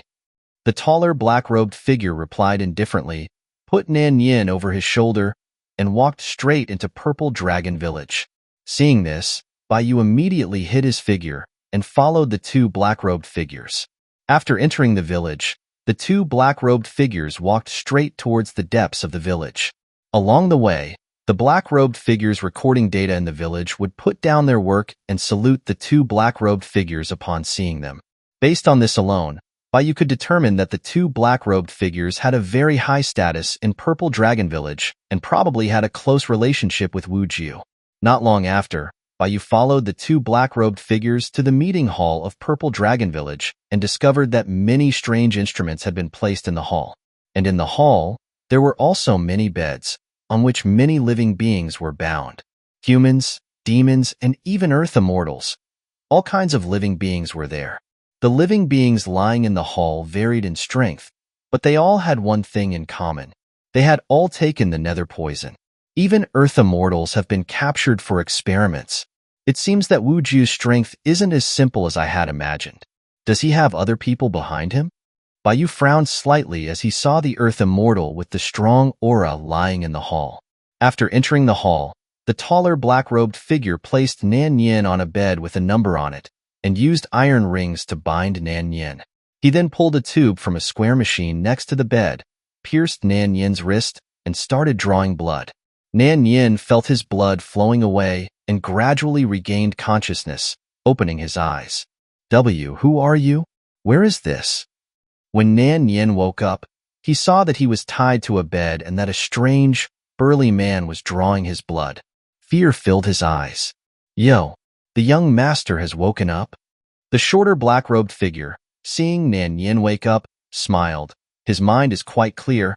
It seems the improved nether poison by Master Jiu is still effective, although he will still go berserk for a while. Nan Yin glared at the shorter black-robed figure and asked in terror, who are you? Where's my father? Seeing how eager you are, I guess I should introduce myself. The shorter black-robed figure smiled at Nan Yin and said, we are Master Jia's right-hand men. I am called Wu Lin, and the big guy who is drawing your blood is called Wu Zhuang. In the future, he'll be in charge of testing your various data. As for your father, he's been killed by you. What? Hearing Wu Lin's words, Nan Yin's pupil shrank. Impossible. My father is a demon king. How could he die? It seems the improved nether poison can cause amnesia. This needs to be noted down. Hearing Nan Yin's roar, Wu Lin muttered to himself, then took out a document and began to record data. What are you doing exactly? Release me quickly. Seeing the strange surroundings, Nan Yin's fear grew. He shouted in alarm, struggling constantly. As Nan Yin struggled, his eyes began to turn red again, and his aura surged. Crack. The iron rings that locked Nan Yin showed cracks on their surface. It seems the nether poison is taking effect. Zhuang, control him, Wu Lin said calmly to Wu Zhuang when he saw Nan Yin's aura surge. Okay. Wu Zhuang replied indifferently and took a syringe filled with red liquid from a table next to him. He pierced the needle directly into Nan Yin's temple, injecting all the liquid into Nan Yin's head. Wah! The veins on Nan Yin's forehead popped, and he cried out miserably. However, the crimson in his eyes gradually faded, and his aura rapidly decreased. What did you do to me? Nan Yin felt the power surging within him recede like the tide. He asked Wu Lin in terror. Nothing, just temporarily suppressing the nether poison within you. Wu Lin chuckled. Don't worry, you won't die. After all, you are our rare test subject, and we still have a lot of things to do. Saying that, Wu Lin ordered Wu Zhuang, Zhuang, take one of his eyeballs and analyze it. I want to see if the nether poison can enhance the power of the pupils. Okay. Wu Zhuang replied indifferently again and took out a clip from the table, reaching towards Nan Yin's eyes. Seeing the clip getting closer and closer to him, the fear in Nan Yin's eyes grew even more intense. He cried out in terror, "No, please, I beg you, don't." In extreme fear, his eyes turned red again, his aura began to rise, and he directly pushed Wu Zhuang back a few steps. Seeing Nan Yin's change, Wu Lin frowned slightly. It seems, emotions can also catalyze the nether poison. This situation hasn't occurred in other test subjects. Zhuang, inject him with another tube of inhibitor. Enough is enough. As soon as Wu Lin said these words, Bai Yu's voice rang out in the hall, causing Wu Lin and Wu Zhuang's expressions to change dramatically. Who's there? Wu Lin shouted sharply, suddenly looking in the direction of the voice. He saw Bai Yu walking out of the shadows with a slight smile on his face. How did you get here? Wu Lin looked at Bai Yu in disbelief, never imagining that someone could have entered the hall without them noticing. Bai Yu didn't answer Wu Lin's stupid question, and instead directly asked, I'm looking for your boss, Wu Ju. Where is he? You're looking for Master Ju? Hearing Bai Yu's words, Wu Lin's eyes flickered slightly, and then he realized something, immediately shouting to Wu Zhuang, Zhuang, kill him first. Chapter 101. Self-Destruction. All right. Wu Zhuang responded quickly to Wu Lin, and without asking any questions, he charged towards Bai Yu with extreme speed. In the blink of an eye, Wu Zhuang was before Bai Yu. He clenched his fist, the size of a cooking pot, and slammed it down towards Bai Yu's head. Bang! The sheer power of Wu Zhuang's punch caused the air around his fist to compress and explode. This punch alone was powerful enough to pierce through a steel plate a meter thick. However, before Wu Zhuang's fist could even touch Bai Yu's face, it burst into a bloody mist. Wu Zhuang's pupils constricted violently. Before he could understand what had happened, he was struck by an inexplicable force, sending him flying out like a cannonball. He whizzed past Wu Lin, smashed through the wall, and tumbled out of the purple dragon stronghold. Zhuang! Wu Lin cried out in alarm, never expecting that Wu Zhuang would be sent flying with a single blow. Suddenly, Wu Lin seemed to realize something. He looked at Bai Yu with terror, his voice trembling as he asked, Could it be, are you Bai Yu? He had heard from Wu Ju that Bai Yu was looking for them, which was why Wu Ju had constantly stressed the need for them to keep a low profile. In all of China, there was no one besides Bai Yu who could send Wu Zhuang flying with one move, and also find their way to the Purple Dragon stronghold. So, I'm quite well known after all. Even someone like you recognizes me. Bai Yu chuckled. Good, that saves me the trouble of introducing myself. You really are Bai Yu. After receiving Bai Yu's confirmation, the fear in Wu Lin's eyes deepened. He shouted in alarm, Zhuang, take the soul-extinguishing pill. Bai Yu is not an enemy we can fight. Yes. Following Wu Lin's panicked cry, the scent-flying Wu Zhuang rapidly pulled out a bottle filled with black liquid. Without hesitation, he opened the cap and poured the soul-extinguishing poison into his mouth. Boom! Aya! Wu Zhuang began to wail in agony, his aura escalating rapidly, causing the entire Purple Dragon stronghold to shake violently. The researchers inside the stronghold, as well as the zombified villagers, were all drawn to Wu Zhuang's rising power. Feeling the sudden increase in Wu Zhuang's strength, Wu Lin's terrified expression relaxed, and he shouted excitedly, Zhuang, kill Bai Yu. Roar! Wu Zhuang roared furiously, his muscles bulging, and his exploded hand regrew. Bai Yu, come again. Wu Zhuang bellowed at Bai Yu, unleashing a terrifying surge of power. He charged towards Bai Yu once more. It won't be any different, no matter how many times you try. Bai Yu said with a calm smile, extending his index finger and lightly pressing it against Wu Zhuang's fist. Thud! Wu Zhuang's fist struck Bai Yu's finger, but it felt as though he had collided with a mountain. Bai Yu's finger remained completely still, while Wu Zhuang's fist shattered instantly. The intense pain assaulted Wu Zhuang's senses, but before he could cry out, the soul-extinguishing poison took effect, rapidly numbing his pain receptors while simultaneously repairing his shattered hand bones. Seeing his injuries quickly heal, Wu Zhuang's fear instantly vanished. A sinister smile returned to his lips, and he chuckled at Bai Yu, Looks like you can't kill me. Is that so? Baiyu sneered. With a wave of his hand, Wu Zhuang's head flew off, landing before Wu Lin. Zhuang. Wu Lin stared blankly at Wu Zhuang's head lying before him, his body trembling slightly. Did Wu Zhuang just die like that? However, before Wu Lin could even grieve, fleshy buds suddenly sprouted from Wu Zhuang's neck, and a new head grew out. Zhuang, you're not dead? Seeing Wu Zhuang grow a new head, Wu Lin was filled with shock. He never imagined that Wu Zhuang could revive after losing his head. This was the power of the soul-extinguishing pill. Haha, Lin bro, even this imperfect soul-extinguishing poison can give us immortality. The perfected version is beyond imagination. Our Wu clan is invincible. Wu Zhuang laughed maniacally, then turned to look at Baiyu, a mocking grin on his face. Baiyu, I admit you're strong, but even your strength has its limits. Now, with the help of the soul-extinguishing poison, my power has increased greatly, and I have an immortal body. How can you possibly win against me? Baiyu smiled at the excited Wu Zhuang and asked, Do you really think drinking the soul-extinguishing poison is a good thing for you? Wu Zhuang laughed. What else would it be? Killing you isn't a good thing? Wu Lin quickly said, Zhuang, don't waste time talking with him. Kill him quickly and bring good news to 9. All right, Lin bro, I'll do it right. Whoa. Halfway through his sentence, Wu Zhuang suddenly felt nauseous and vomited a large amount of blood. Baiyu looked at Wu Zhuang with pity and said, It seems the side effects of your soul-extinguishing poison are even greater for you Wu clan members. Zhuang, what's wrong with you? Seeing Wu Zhuang's sudden change, Wu Lin's expression shifted drastically. He rushed over to him with concern.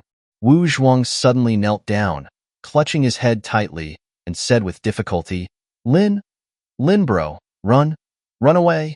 I can't control the urge to kill you. Zhuang. Hearing Wu Zhuang's words, Wu Lin was shocked, unable to react for a moment. Run. Wu Zhuang roared once more. His eyes turned bloodshot, and he teleported in front of Wu Lin. With one hand, he grabbed Wu Lin by the neck, lifting him into the air. Zhuang, what's happening to you? Wu Lin desperately grabbed Wu Zhuang's wrist, his feet kicking wildly in the air as he tried to break free. However, Wu Zhuang was already powerful, and now that he'd consumed the soul-extinguishing poison, his strength had greatly increased, far surpassing Wu Lin's. Compared to Wu Zhuang, Wu Lin was like a child facing a giant. Kin's flesh and blood, Wu Zhuang stared intently at the struggling Wu Lin. Although there was still some struggle in his eyes, drool was already flowing from the corner of his mouth. Zhuang, wake up. It's me, Wu Lin. Baiyu is your enemy. Feeling the immense threat, Wu Lin shouted frantically, trying to awaken Wu Zhuang. But Wu Zhuang seemed unable to understand human words. He stared directly at Wu Lin, ready to bite him. Seeing Wu Lin and Wu Zhuang starting to fight each other, Baiyu taunted. From the moment you Wu clan invented the soul-extinguishing poison, you were already digging your own graves. I wonder what's the point of researching all that stuff? In this situation, Baiyu didn't even need to act. Wu Lin and Wu Zhuang would bring about their own destruction. Of course, Baiyu's ultimate goal was to find Wu Jiao, and Wu Lin and Wu Zhuang were important leads. He wouldn't let them die like this. Watching a bit of a moral play was enough. I want to eat. Wu Zhuang roared, opening his jaws wide and biting down on Wu Lin, intending to rip his head off in one go. Zhuang. Seeing Wu Zhuang bite down, Wu Lin instinctively closed his eyes, completely giving up resistance. However, just as Wu Lin felt he was about to die in Wu Zhuang's mouth, he suddenly felt hot blood splattering on his face. The expected pain did not come. Wu Lin slowly opened his eyes and saw that Wu Zhuang was headless in front of him. Baiyu tossed Wu Zhuang's head in the air and smiled at Wu Lin. Before I get the news about Wu Jiao, none of you can die. Wu Lin couldn't care less that Baiyu had saved him.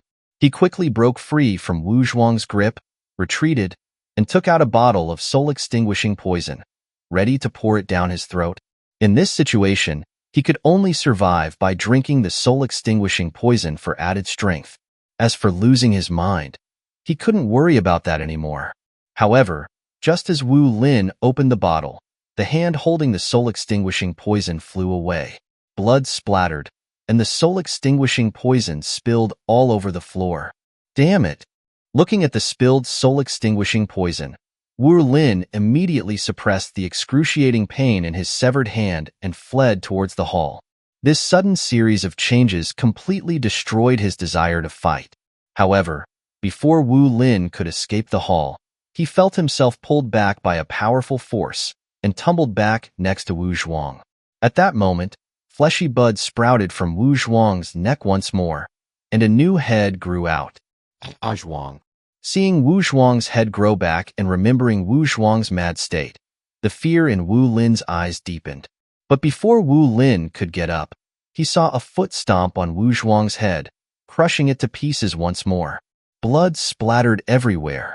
Baiyu crouched down in front of Wu Lin and said with a smile, "You should know that my patience is limited. I'll give you one last chance." "Where is Wu Jiao?" Looking into Baiyu's deep eyes, Wu Lin suddenly felt unparalleled fear. He had a feeling that if he didn't do something, something even more terrible would happen to him. I, Wu Lin said in a trembling voice, a flash of resolution in his eyes. He directly bit into the poison hidden in his teeth. "Sigh. It seems like you still haven't understood what I'm saying." Baiyu sighed when he saw Wu Lin try to kill himself. Then, Wu Lin felt his neck being constricted by an unknown force. He couldn't swallow the poison in his mouth no matter what he did. Slap. Baiyu slapped Wu Lin hard, sending the poison flying out of his mouth. The next moment, a strand of white spiritual energy shot out from Baiyu's fingertip, entering Wu Lin's head. "Aya!" A heart-wrenching scream echoed from Wu Lin's mouth, reverberating throughout the purple dragon stronghold, filling the researchers outside the stronghold with fear. What exactly was happening? I'll tell you. I'll tell you everything. Please, just let me go." Almost instantly, Wu Lin's willpower was broken by the soul-piercing pain. He began to beg Baiyu for mercy. At that moment, he realized that there really was a pain worse than death in the world. "You should have done that sooner. Why put yourself through so much misery?" Baiyu smiled slightly and withdrew his spiritual energy. Wu Lin collapsed on the ground, weakly saying, "The mountain below is hollow. There's a large testing ground there, and 9 usually researches the soul-extinguishing poison there." "Wu Jiao is under this mountain?" A hint of surprise flashed in Baiyu's eyes. Wu Lin nodded. "That's right. There's an elevator in the Purple Dragon stronghold that goes directly to the underground. The mechanism is in the clan chief's room."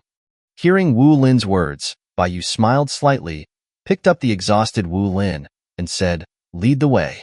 If I truly find Wu Jiao, I'll give you a quick death." Wu Lin glanced at Wu Zhuang's body lying on the ground and couldn't help but ask Baiyu, "Master Bai, what are you going to do with Wu Zhuang? He's beyond saving." Baiyu didn't even look at the headless Wu Zhuang. He chuckled and said, "Burn him to ashes." Chapter 102, Descendant of the Ancestral Witch. As Baiyu spoke, Wu Zhuang's headless body began to self-combust. The soul-extinguishing poison evaporated, and Wu Zhuang's body turned to ashes in the flames. Zhuang. Wu Lin looked at Wu Zhuang, who was now reduced to ashes, his teeth gritted, his fists clenched, and his eyes filled with tears. At that moment, his hatred for Baiyu reached its peak. He and Wu Zhuang had grown up together since childhood. They were like close brothers who would share the same pair of pants and were willing to die for each other. But now, he had witnessed Wu Zhuang turn into ashes right before his eyes. However, no matter how much Wu Lin hated Baiyu, he didn't want to endure that soul-piercing pain again. He swallowed his pride, bowed deeply to Baiyu, and said respectfully, "Master Bai, this way, please." With that, Wu Lin walked out of the hall, towards the clan chief's residence. Baiyu followed Wu Lin outside, and saw that a crowd of researchers had gathered outside the hall. Everyone wanted to know what had happened inside the hall, but without Wu Lin's permission, none of them dared to step into the forbidden area of the Purple Dragon stronghold. "Oh, there are so many people gathered outside." Seeing the researchers gathered outside, Baiyu chuckled and asked Wu Lin, "Wu Lin, who are these people? Wu Lin didn't hide anything and told Bai, Master Bai, they are all elites in the field of biology that we hired from the outside. They specialize in researching and perfecting the soul-extinguishing poison for our Wu clan. They aren't members of the Wu clan, then? Bai muttered softly, then looked at a tall man wearing a gas mask and asked, You aren't Wu clan members, and you don't have any obsession with the soul-extinguishing poison. Why are you researching this harmful stuff in this hellhole? The tall man thought that Bai was a high-ranking member of the Wu clan, so he replied respectfully, We are all doing it for science. Human progress requires sacrifices, and human experiments are inevitable. That's a rather good realization, Bai said with a smile. Thank you for the compliment. This is our duty. The tall man said, standing straight. By the way, sir, were you conducting experiments inside earlier? Do you have any new data to share? Yes. Bai smiled slightly. But Wu Zhuang has already gone ahead to wait for you. You can ask him about it later. Gone ahead to wait for us? The tall man was stunned for a moment, not understanding what Bai meant. But the next moment, he suddenly saw his headless body. Huh, is that my body? The tall man's mind flashed with that thought. Then his head crashed heavily onto the ground, kicking up a cloud of dust. Am I dead? The last thought that flashed in the tall man's mind was this. Then he completely lost consciousness. His headless body collapsed limply to the ground, soaked in blood. He killed someone. The other researchers saw Bai chop off their colleague's head and reacted. They started screaming in terror, scrambling to flee. However, before the researchers could run more than a few steps, their heads rolled off their shoulders and onto the ground. One by one, headless bodies collapsed limply to the ground. Wu Lin watched, dumbfounded. He didn't even see how Bai had killed them. That's much better. Bai stretched, then said to Wu Lin, Why are you still standing around? Lead the way. Yes. Wu Lin came back to his senses, nodding repeatedly, and then quickly walked towards the clan chief's residence. In fact, after seeing those researchers die, after his initial fear, Wu Lin was mostly filled with a sense of relief for those researchers. He believed that no one would want to experience the pain he had endured just now. Wu Lin buried his head and hurried along, entering the clan chief's residence and flipping a switch in the clan chief's room. A bookshelf moved aside automatically, revealing a wooden elevator. Master Bai, this is the way to the underground. Wu Lin turned to Bai and said respectfully, Get in. Bai said calmly. Yes. Wu Lin didn't dare to disobey Bai's orders, steeling himself to enter the elevator. Bai followed close behind. Rumble. As the wooden elevator emitted a screeching sound, Bai could clearly feel that he was descending. And this descent continued for more than 10 minutes. It was obvious that the elevator was leading to the bottom of the mountain. Such a big commotion. I'm afraid even a dead pig would know that people have arrived on the surface. You deliberately brought me to take this elevator, probably just to alert Wu Jiao, right? Inside the elevator, Bai suddenly looked at the nervous Wu Lin and asked with a smile. Wu Lin trembled slightly and quickly defended himself. No, Master Bai, you're mistaken. The Purple Dragon Stronghold only has this one path to the underground. Bai smiled and said, So, that means that there are other ways to enter and exit outside the Purple Dragon Stronghold, huh? This? Wu Lin pursed his lips, his entire body covered in sweat. It was clear that Bai had guessed correctly. Seeing Wu Lin's nervousness, Bai merely chuckled and said, Wu Lin, don't say I didn't warn you. If I don't find Wu Jiao down there, then you'll never die again. As Bai spoke, a strand of white spiritual energy flashed past Wu Lin's face. Hearing Bai's words, Wu Lin's pupils constricted violently, his fists clenched tightly, and he didn't even notice that his nails had pierced his palms. He was already terrified. He even started hoping that Wu Jiao wouldn't run after finding out they were down here. He never wanted to fall into that hell again. As the rumbling of the elevator stopped, the wooden elevator reached its destination. The elevator doors slowly opened, and the light outside illuminated the interior, making Wu Lin extremely nervous. Blood dripped down from between the gaps of his fingers. The atmosphere inside the elevator was tense to the extreme. Bai, on the other hand, had a faint smile on his face, as if he didn't care if Wu Jiao was even down here or not. As the elevator doors fully opened, a vast hall appeared in their sight. At the end of the hall, there was a 9-meter-high throne, and on the throne, a white-haired boy in a black robe was sitting there with a smile. Seeing the white-haired boy on the throne, Wu Lin secretly let out a sigh of relief. He quickly ran out of the elevator and kneeled before the white-haired boy, saying respectfully, "I'm sorry, Master Nine. I have led Bai Yu here. It's not your fault. Bai Yu would have found this place sooner or later." Wu Jiu smiled gently at Wu Lin, not seeming to care at all that Wu Lin had led the way. "Thank you, Master Nine, for your forgiveness." Hearing Wu Jia's words, Wu Lin immediately kowtowed 3 times to him. Bai Yu also walked out of the elevator, looking at the white-haired boy on the throne. "Are you Wu Jiu?" "That's right." Wu Jiu smiled at Bai Yu. "I'm the only descendant of the Wu clan in the world who possesses pure ancestral witch blood. Bai Yu, I know what your purpose is, but to be honest, your disciple Bai Feng chose to drink the soul-extinguishing poison himself. I didn't force him." Bai Yu said, "Bai Feng made his choice, so he should bear the consequences. I don't have any regrets about his death. Since you're not here for revenge for Bai Feng, then what are you here for?" Wu Jiu asked again. "I simply don't like the look of you," Bai Yu said with a smile. "You simply don't like the look of me?" Wu Jiu was stunned for a moment, then burst out laughing. "Ha ha ha!" As expected of Immortal Venerable Luo Yun, the #1 fighter in the Immortal realm. "You have the confidence to say such things." After laughing, Wu Jiu wiped away the tears from the corners of his eyes and said to Bai Yu, "But Bai Yu, do you know where this place is?" "Where is it?" Bai Yu asked, following Wu Jia's line of questioning. "This is the burial place of my clan's great witches," Wu Jiu said to Bai Yu, suppressing his excitement. "The power of my clan's ancestors lies beneath this ground." "So what?" Bai Yu didn't flinch at all, and even felt like laughing. "So what? Ha ha ha. Bai Yu, you're arrogant." Wu Jiu laughed and snapped his fingers. The dim underground palace instantly became bright, and the things that had been hidden in the darkness on both sides of the hall were revealed. On both sides of the hall stood goo puppets. "Those are," Wu Lin looked at the goo puppets standing on both sides, also dumbfounded. This was the first time he had seen the true appearance of the 2 sides of the hall. The #1 swordsman 1,000 years ago. The carefree heart. The king of blades 800 years ago.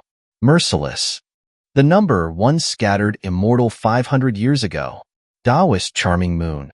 Wu Lin looked at the famous figures that he had only seen in ancient books and his mind went blank. He never imagined that the great figures who had once been famous throughout the world were now standing on both sides of the hall as goo puppets. Bai Yu scanned the goo puppets on both sides and said to Wu Lin with a smile, "It seems you've been digging a lot of people's graves over the years. Most of these were captured alive. After they drank the soul-extinguishing poison and mutated, they were refined into goo puppets by me." Wu Jiu sighed. The way he looked at the goo puppets on both sides was as if he was looking at his failed creations. These goo puppets all have impressive power. It's a pity to destroy them, so I just placed them here. Bai Yu, let me tell you the truth. If it weren't for my obsession with perfecting the soul-extinguishing poison all these years, and I had had greater ambitions, then the entire human world would already have belonged to the Wu clan. Bai Yu chuckled and said, "Conquering the world is boring, isn't it? Isn't being carefree better?" "Yes, being carefree is the best." Wu Jiu smiled slightly. "And only after perfecting the soul-extinguishing poison and reviving the glory of my Wu clan will I be truly carefree. Bai Yu, there's no major feud between you and me. Why don't we cooperate and perfect the true soul-extinguishing poison together? The immortal realm has already abandoned you, and the human realm doesn't seem to have a place for you either. This vast 3 realms has no place for you. If you work with my Wu clan, you will have a powerful backer when the Wu clan rises again. By then, with the Wu clan's backing, who in the 3 realms would dare to oppose you and throw you into the underworld prison?" Looking at Wu Jia's smile, Bai Yu shook his head and said to Wu Jiu with a smile, "Wu Jiu, there are 2 problems with what you said. First, I went to the underworld prison willingly, and whether there's a place for me in the 3 realms or not is irrelevant. I don't need any backing. Second, Even in your Wu clan's prime, your ancestors wouldn't dare to challenge me. Your Wu clan is not qualified to protect me. Not qualified? Hearing Bai Yu's words, Wu Ju suddenly stood up from the throne, his eyes burning with anger. Do you look down on my Wu clan? Bai Yu, you're quite arrogant. Let me know if you'd like any changes or further refinement. Chapter 103, The Gu Divine Beast. Gu puppets, kill Bai Yu. Wu Ju roared, and the Gu puppets on both sides of the hall charged towards Bai Yu at lightning speed. Seeing the Gu puppets rushing at him, a hint of amusement flickered in Bai Yu's eyes. He lightly stomped his foot. Shatter! A circle of light expanded outward from Bai Yu in all directions. The Gu puppets rushing towards Bai Yu were all sliced in half at the waist, collapsing to the ground. Wu Lin was dumbfounded by the speed at which Bai Yu killed the Gu puppets. He was so shocked that his jaw nearly dropped. So powerful. Is this what an immortal is like? He muttered to himself in fear, then looked worriedly at Wu Jie. He was surprised to see that Wu Jie's face wasn't panicked at all. In fact, he was even wearing a mocking smile. Master 9? Wu Lin's eyes widened when he saw the smile on Wu Jie's face. Why was Wu Jie smiling? However, before he had a chance to figure out why Wu Jie was smiling, he saw the Gu puppets, which had been cut in half by Bai Yu, rejoin themselves. And at the wounds of those Gu puppets, he could see densely packed small insects. This is... Wu Lin's pupils constricted violently. He immediately looked at Wu Jie. They're all Gu insects? Bai Yu, these Gu puppets are all puppets refined using my Wu clan's secret techniques. They are no longer mortal bodies. Instead, they are Gu puppets made of a combination of Gu insects. The fission rate of these Gu insects is extremely high. Even if you blast them into dust, as long as one Gu insect survives, it will split and revive again. Bai Yu, even if your methods are heaven-defying, you will never be able to truly kill them. Wu Ju smiled confidently, the amusement in his eyes growing stronger. His Gu puppets were invincible. Bai Yu, however, remained unfazed. He mocked Wu Jie. You're the only descendant of the ancestral witch. I thought you would have inherited more powerful techniques from your ancestors. It turns out you only learned some scraps. With these second-rate Gu puppets, if this were the Wu clan at its peak, you wouldn't even be comparable to an apprentice. Sharp-tongued. Being mocked by Bai Yu, Wu Jie's expression turned gloomy. I want to see how long you can keep up this arrogance. Charge! Wu Jie yelled again, and the Gu puppets that had been stitched back together charged towards Bai Yu once more at lightning speed. I told you. Your toys are simply second-rate. Bai Yu's mocking words echoed in the hall. He then summoned the demon refining pot and opened its mouth in midair. The next moment, a terrifying suction force erupted from the demon refining pot. The immortal Gu puppets in the hall couldn't even offer the slightest resistance before being sucked into the demon refining pot. In the blink of an eye, the huge hall became empty, with only Bai Yu, Wu Jie, and Wu Lin remaining. The demon refining pot? When Wu Ju saw the purple gourd floating in front of Bai Yu, his pupils constricted violently, and he slumped down on the throne. Impossible. Aren't all your artifacts lost? Aren't you only supposed to have retrieved the Karma Flame Lotus and the measuring ruler? When did you get the demon refining pot? It seems you've been stuck in this hellish place for too long. You're a bit out of touch. Bai Yu chuckled. You don't even know that I got the demon refining pot, but I can't blame you. After all, I haven't had the demon refining pot for long either. This is the heavens trying to destroy me. For you to get the demon refining pot at this time. When Wu Ju saw the demon refining pot, his face was filled with despair, and his expression was extremely ugly. His Gu puppets were immortal. They feared nothing in the three realms except for the Samadhi fire and the demon refining pot. But now, Bai Yu just so happened to have the demon refining pot. If he had known Bai Yu had gotten back the demon refining pot, he would never have released his Gu insects. In an instant, all of his efforts over the millennia had been reduced to nothing. For a moment, Wu Jie's heart was as dead as ashes. Bai Yu looked at the despairing Wu Jie and chuckled. You don't have to be so upset. I only use the demon refining pot because it's more convenient to clean things up that way. After all, your goo puppets are all trash. I don't want to have to dirty my hands. In fact, even without the demon refining pot, it would be a breeze for me to take care of your goo puppets, so it's not bad luck on your part. Wu Jio, does that make you feel a little better? Bai Yu, you're going too far. Hearing Bai Yu's mocking, Wu Jio was so angry that he spat out a mouthful of blood. He composed himself, stared at Bai Yu coldly, and gritted his teeth. Today, I will kill you. Otherwise, I am not a Wu. Oh, you actually have more tricks up your sleeve? Hearing Wu Jie's words, Bai Yu raised an eyebrow, a smile on his face. You've piqued my curiosity. Whatever tricks you have, use them as soon as possible. You just wait. Wu Jiu roared, then sucked Wu Lin towards him, directly pulling Wu Lin into his hand. Master 9. What are you doing? Seeing the crazed expression on Wu Jiu's face, Wu Lin could not stop himself from trembling as he asked in a shaky voice. Wu Jiu's face was twisted as he said in a deep voice, Wu Lin, to awaken the Gu divine beast buried below, I need Wu clan blood. A portion of my Wu clan's blood flows through your veins, and now it's time for you to offer yourself. And no, Master 9, spare me. Hearing Wu Jia's words, Wu Lin began to struggle frantically.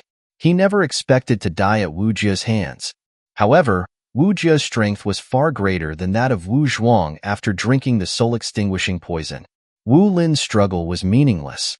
Wu Lin, I'll remember you, Wu Jiu said in a deep voice, and then dense holes appeared on his arms. Large numbers of goo insects crawled out from his arms and covered Wu Lin's entire body. Wu Lin felt countless goo insects crawling on his body.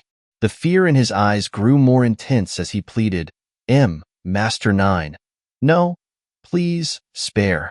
Aha! While he was begging for mercy, Wu Lin suddenly let out a terrible scream. The black insects covering the surface of Wu Lin's body all turned red. They had sucked Wu Lin's blood dry in an instant. Then, the goo insects crawled off the dried-up corpse of Wu Lin and crawled towards the center of the hall. Bai Yu watched Wu Jiu casually toss Wu Lin's corpse to the side and sighed. If I had known this would happen, I might as well have given you some relief earlier. Why suffer such pain before death? As Bai Yu was sighing, the goo insects gathered in the center of the hall and formed a withered tree totem of the Wu clan. The red goo insects injected the blood they had consumed into the ground. Their bodies quickly turned black, then became withered, and finally turned to dust. The goo insects had injected their life force into the ground. Seeing that Bai Yu didn't plan on stopping the ritual, a trace of wild joy flashed in Wu Jiu's eyes.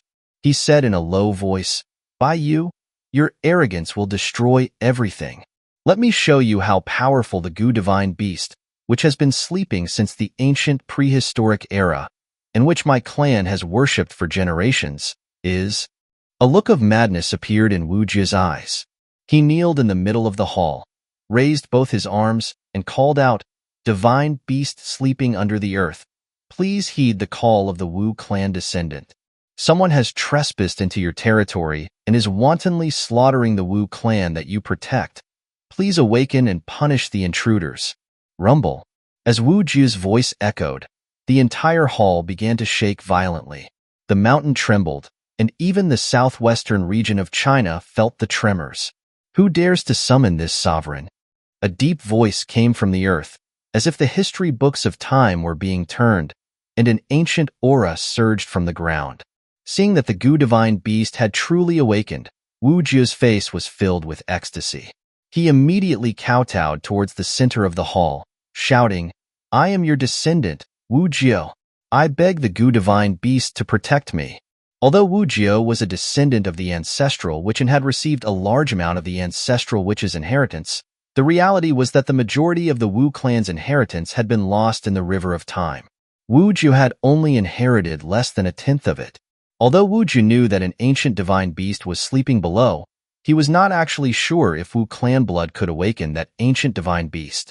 He was completely gambling. And now, he had won his bet. Wu Jiu's forehead was pressed against the floor, but his lips were curled into a wild smile. The ground in the center of the hall broke open, and a claw that was more than 10 meters wide emerged from the earth. Bang! The huge claw landed on the hall floor, causing the entire mountain to shake violently. Wu Jiu was even sent flying. Wu Jiu was shocked by the power of the Gu divine beast.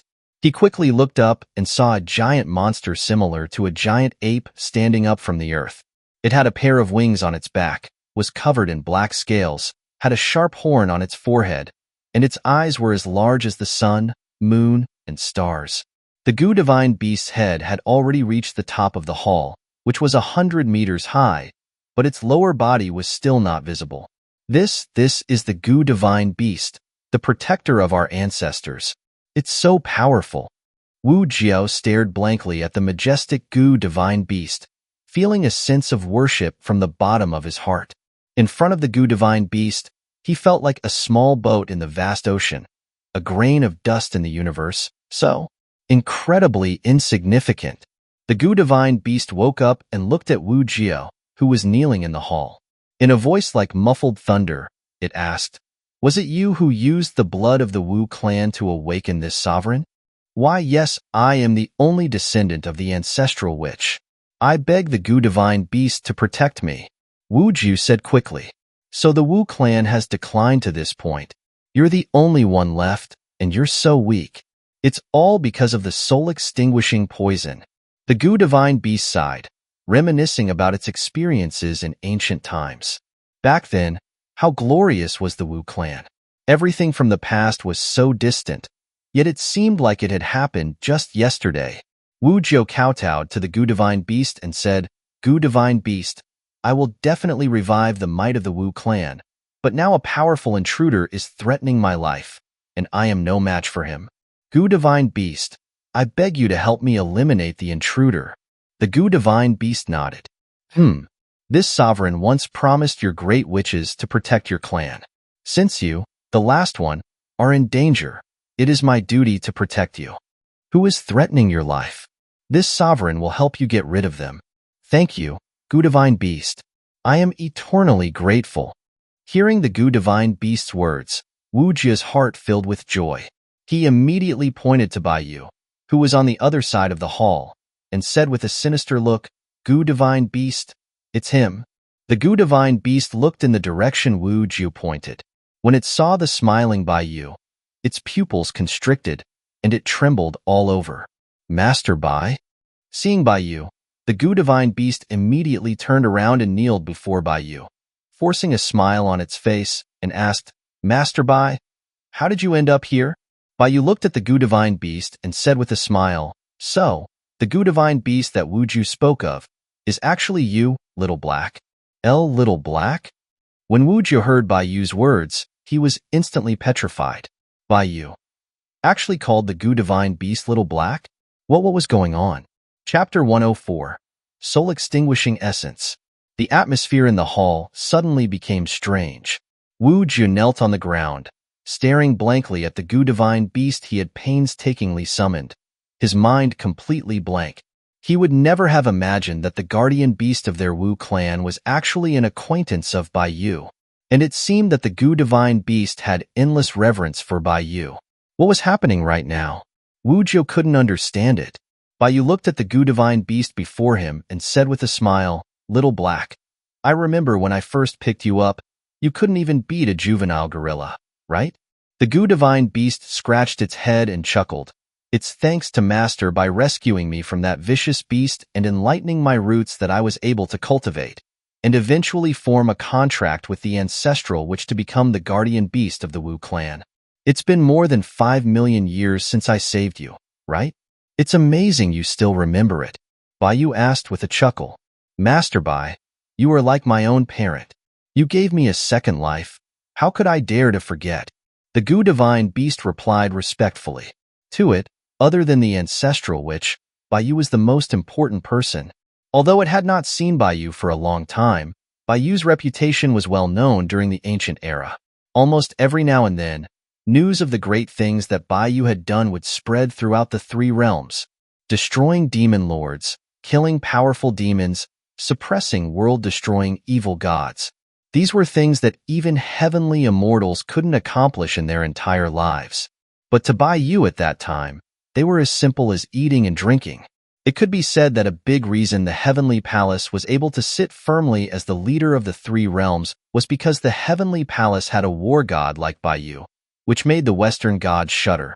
At that time, the Gu Divine Beast would almost daily brag to the Ancestral Witch about how it was enlightened by Bai Yu. It was a pity that the Ancestral Witch slowly strayed down the wrong path after creating the soul-extinguishing poison. The Gu Divine Beast's interactions with the Ancestral Witch became less and less frequent. In the end, the Gu Divine Beast witnessed the Wu clan descend into madness because of the soul-extinguishing poison and then their subsequent destruction.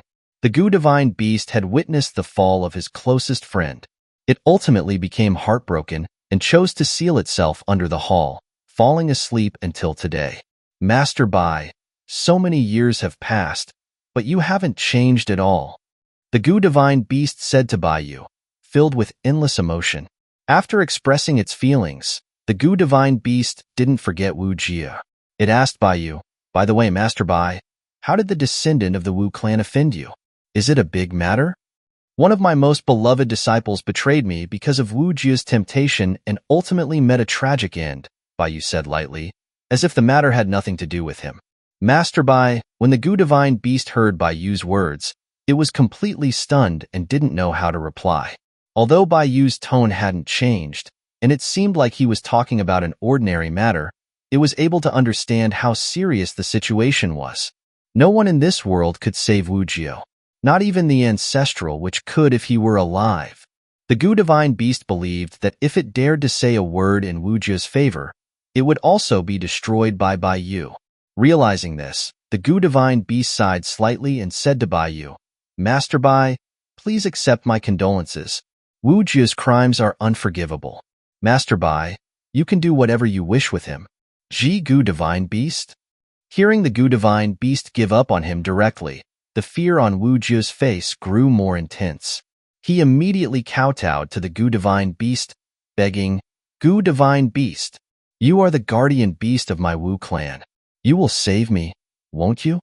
You are the closest friend of my ancestors, and I am the only descendant of my ancestors. If I die today, the Wu clan will be extinct. The lineage of the Wu clan cannot end with me. Gu Divine Beast, please, save me. You can do it. Wu Jia cried out and began to kowtow frantically to the Gu Divine Beast, hoping that the Gu Divine Beast would be willing to save him. The Gu Divine Beast looked at Wu Jia, who was constantly kowtowing and begging for help. A look of pity appeared in its huge eyes as it said, Wu Jia, you have committed a grave sin. Aside from whether I want to save you or not, even if I wanted to save you, I am no match for Master Bai. Today, you are destined to die. You should beg Master Bai for mercy and pray that he leaves you a whole corpse so you can die a little more decently. The lineage of the Wu clan should end today. And no, Wu Jia's face was filled with fear. He stood up and retreated, unwilling to accept reality. No, the Wu clan must not end with me. I can't die yet. I haven't perfected the soul-extinguishing poison yet. A look of madness appeared on Wu Jia's face. He said hysterically, and he took out a black jade bottle from his chinkuan pouch. Inside the jade bottle, a thick liquid swirled, emitting an unsettling aura. That is, when the Gu Divine Beast saw the jade bottle Wu Jia was holding, its pupils constricted violently. It would never forget that thing. That was the soul-extinguishing essence. That night, the Ancestral Witch had refined the soul-extinguishing essence. Even a single drop of it, diluted 1,000,000 times, could greatly stimulate the potential of the Wu clan and make them incredibly powerful. The so-called soul-extinguishing poison of the Wu clan was created by diluting the soul-extinguishing essence. The Gu Divine Beast had thought that the Ancestral Witch had destroyed the soul-extinguishing essence before he died. It never expected to see that demonic liquid again from the descendants of the Ancestral Witch. You bastard! What are you trying to do? When the Gu Divine Beast saw Wu Jia take out the soul-extinguishing essence, an ominous premonition arose in its heart. It roared furiously and immediately tried to strike Wu Jia to stop him from going berserk. However, Wu Jia was already completely insane. He opened the jade bottle without hesitation and poured the entire bottle of soul-extinguishing essence into his stomach. Bang! The goo divine beast struck down with its palm, directly shattering the floor and crushing Wu Jia. That damn thing, the ancestral which only took a drop of the soul-extinguishing essence and went mad and died. He actually drank a whole bottle of it. Is he trying to destroy the three realms? The goo divine beast said in a deep voice. When it thought about the terrifying state of the ancestral which after drinking the soul-extinguishing essence, it felt fear in its heart, and its entire body grew cold. That was definitely not something that should exist in the three realms. Boom! But, just as the goo divine beast thought that it had prevented a great disaster, a terrifying black aura erupted from beneath its palm, spreading throughout the entire hall. The goo divine beast felt that overly familiar power. Its expression changed drastically, and it immediately channeled all the power within its body, trying to suppress the power that was about to erupt. The power that Wu Jia was now releasing was exactly the same as the power the ancestral which had released. No, the power that Wu Jia was releasing was even stronger than the ancestral witch's power back then. It had to be known that the ancestral witch was one of the strongest experts in the three realms. Although his strength was not as great as Bai Yu's, he could still battle everywhere and crush many immortals and gods. The ancestral witch, with his own strength, could make the Wu clan in the human realm resist the immortal realm and dominate the ancient land of China. And after the ancestral witch drank the soul-extinguishing essence, his power had soared again, reaching a level that the goo divine beast couldn't even understand. If the ancestral witch had not gone mad and died, the goo divine beast would even believe that the ancestral witch's power would surpass Bai Yu's. And now, Wu Jiu had actually drank an entire bottle of the soul-extinguishing essence and had released a power that was even stronger than the ancestral witch's back then. This made the fear in the goo divine beast's heart grow more intense. Master Bai, something terrible has happened. You should leave here quickly, notify the heavenly palace, and call the gods to suppress this demon. We absolutely cannot allow this disaster to grow, otherwise the three realms will be destroyed. The goo divine beast said to Bai Yu in terror, its hands desperately pressing down on Wu Jiu below. Boom! However, as soon as the goo divine beast finished speaking, a terrifying aura shot out from beneath its palm. The goo divine beast's hands turned to dust instantly, and that powerful force broke through the hall's dome, penetrated the mountain, and soared to the heavens. The experts in the three realms who had even a bit of strength all sensed Wu Jia's aura. They were filled with terror and looked in the direction of where Wu Jia was located. The three realms, a great disaster has befallen it. Almost at the same time, all of the experts had the same thought flash through their minds. In an instant, the three realms became chaotic and the hearts of the people were filled with anxiety. At this time, the goo divine beast was no longer worried about the reactions of the outside world.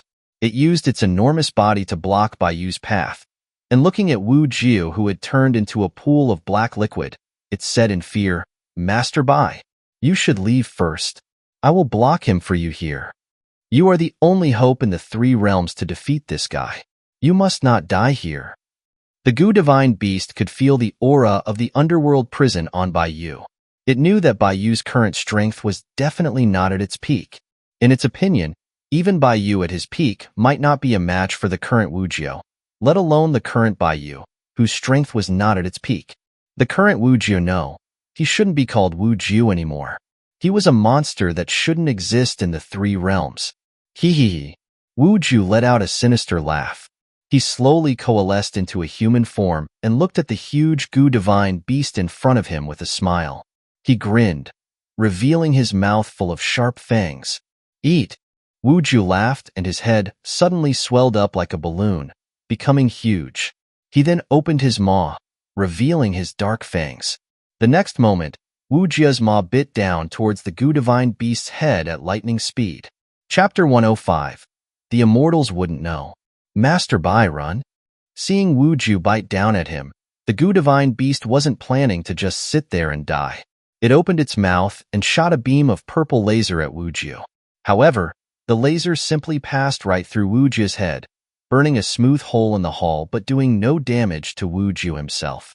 The Gu Divine Beast's attack failed, and it could only watch helplessly as Wu Jiu bit down at it. It's over. The Gu Divine Beast's eyes were filled with fear as it saw that Wu Jiu's mouth was even larger than its head. It was completely resigned to its fate. It knew that Wu Jiu's bite would definitely tear its head off. However, just as the Gu Divine Beast was in despair, it suddenly saw Bai Yu appear in front of it, blocking the path between it and Wu Jiu. Master Bai? The Gu Divine Beast was stunned when it saw Bai Yu appear, its mind completely blank. It never expected that Bai Yu wouldn't run, but instead would fight Wu Jiu head-on. You mere evil spirit, how dare you act so wantonly? Bai Yu said with a cold laugh, raising his arm and slightly clenching his fingers. The space in his palm rapidly distorted, tearing and compressing Wu Jiu's huge head into a ball. Ayaha!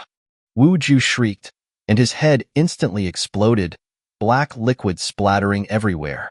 The Gu Divine Beast was completely stunned when it saw that Wu Jiu's head had been crushed by Bai Yu. It stammered, He's dead? Not that easily. Bai Yu replied with a light laugh, causing the Gu Divine Beast to freeze. It then saw the black liquid that had splashed across the hull begin to converge in one place. Wu Jiu, whose head had been crushed, grew a new one again. When the Gu Divine Beast saw that Wu Jiu could still live after his head had been crushed, it was incredibly shocked. Was this monster immortal? Bai Yu, on the other hand, wasn't surprised at all. He said calmly, Wu Jiu died the moment he drank the soul-extinguishing poison. The current Wu Jiu is just an embodiment of the soul-extinguishing poison. The Gu Divine Beast said in surprise, So, you're saying the soul-extinguishing poison has come to life? Yeah. Bai Yu nodded. That's one way to put it. This evil spirit is basically a pool of liquid. It's not that powerful, but it's quite troublesome to deal with. It has to be completely erased, not a single drop left. Is this Wu Jiu not strong? Hearing Bai Yu's words, the Gu Divine Beast's mouth twitched, not knowing how to describe its feelings. After Wu Jiu drank the soul-extinguishing essence, the power that he released had caused even its soul as a Gu Divine Beast to tremble. And as the guardian beast of the Wu clan, its strength was that of a heavenly immortal. It was among the best in the three realms. You could count the number of divine beasts stronger than it on your fingers. If, in Bai Yu's eyes, this mutated Wu Jiu was not considered strong, then it couldn't imagine how powerful a creature that Bai Yu deemed to be strong would be. Gagaga, delicious power. Wanna eat? After reforming its body, Wu Jiu turned its gaze onto Bai Yu, drool dripping uncontrollably from the corners of its mouth, and said in a sinister voice. Although its mind was in chaos, it also knew that if it ate Bai Yu, it would soar to the heavens. Master Bai, Wu Jiu seems to have locked onto you. The Gu Divine Beast noticed Wu Jiu's gaze and quickly reminded Bai Yu. Although Bai Yu had said that Wu Jiu wasn't strong, the Gu Divine Beast was still worried that something would happen to Bai Yu before Wu Jiu was killed. It had never witnessed Bai Yu's power, but it had personally seen the soul-extinguishing poison destroy the ancestral witch and the Wu clan. Leave it to me. You retreat to the side. Bai Yu said to the Gu Divine Beast without looking back. You're too big. You're affecting my performance. Yes, I will leave immediately. The Gu Divine Beast didn't dare to hesitate and immediately shrunk its body to the size of a normal human. It hid at the edge of the hall, and then said to Bai Yu, Master Bai, I can control Gu poison. If you need help, just call me. Bai Yu gave the Gu Divine Beast an okay gesture, then looked at Wu Jiu, crooked his finger at Wu Jiu, and said with a smile, You want to eat me? Come on then. I will eat you. Seeing Bai Yu's gesture, Wu Jiu immediately shrieked, opened its mouth, and charged at Bai Yu at a speed that even the Gu Divine Beast couldn't see with the naked eye. He took the bait. Bai Yu's lips curled into a smile. He accurately grabbed Wu Jiu's head, and then a large amount of spiritual energy poured out from his palm, weaving into a net of spiritual energy, binding Wu Jiu. When Wu Jiu saw that it was going to be bound by Bai Yu's spiritual energy, panic appeared on its face. It realized that Bai Yu was very powerful and immediately separated its lower body, transforming into a liquid to avoid Baiyu's net of spiritual energy. The liquid that Wu Jiao had transformed into splashed across the hall and merged with the ground. Teasage, this evil spirit is rather perceptive. Seeing some of the black liquid fall back to the ground and seep into the cracks of the stone, Baiyu frowned slightly. It seems I'm still too weak. I can't even catch an evil spirit of this level. Baiyu used the demon refining pot to suck in the parts of Wu Jiao's body that he had captured, and then said to the Gu divine beast, that thing has hidden itself. Be careful, don't get possessed. Why yes. Hearing Baiyu's words, the Gu divine beast trembled and immediately flew into the air, afraid of being entangled by the soul-extinguishing poison. Master Bai, where is Wu Jiao now? After flying into the air, the Gu divine beast asked Baiyu nervously. It is broken up into countless small droplets and merged into the mountains. Baiyu narrowed his eyes slightly.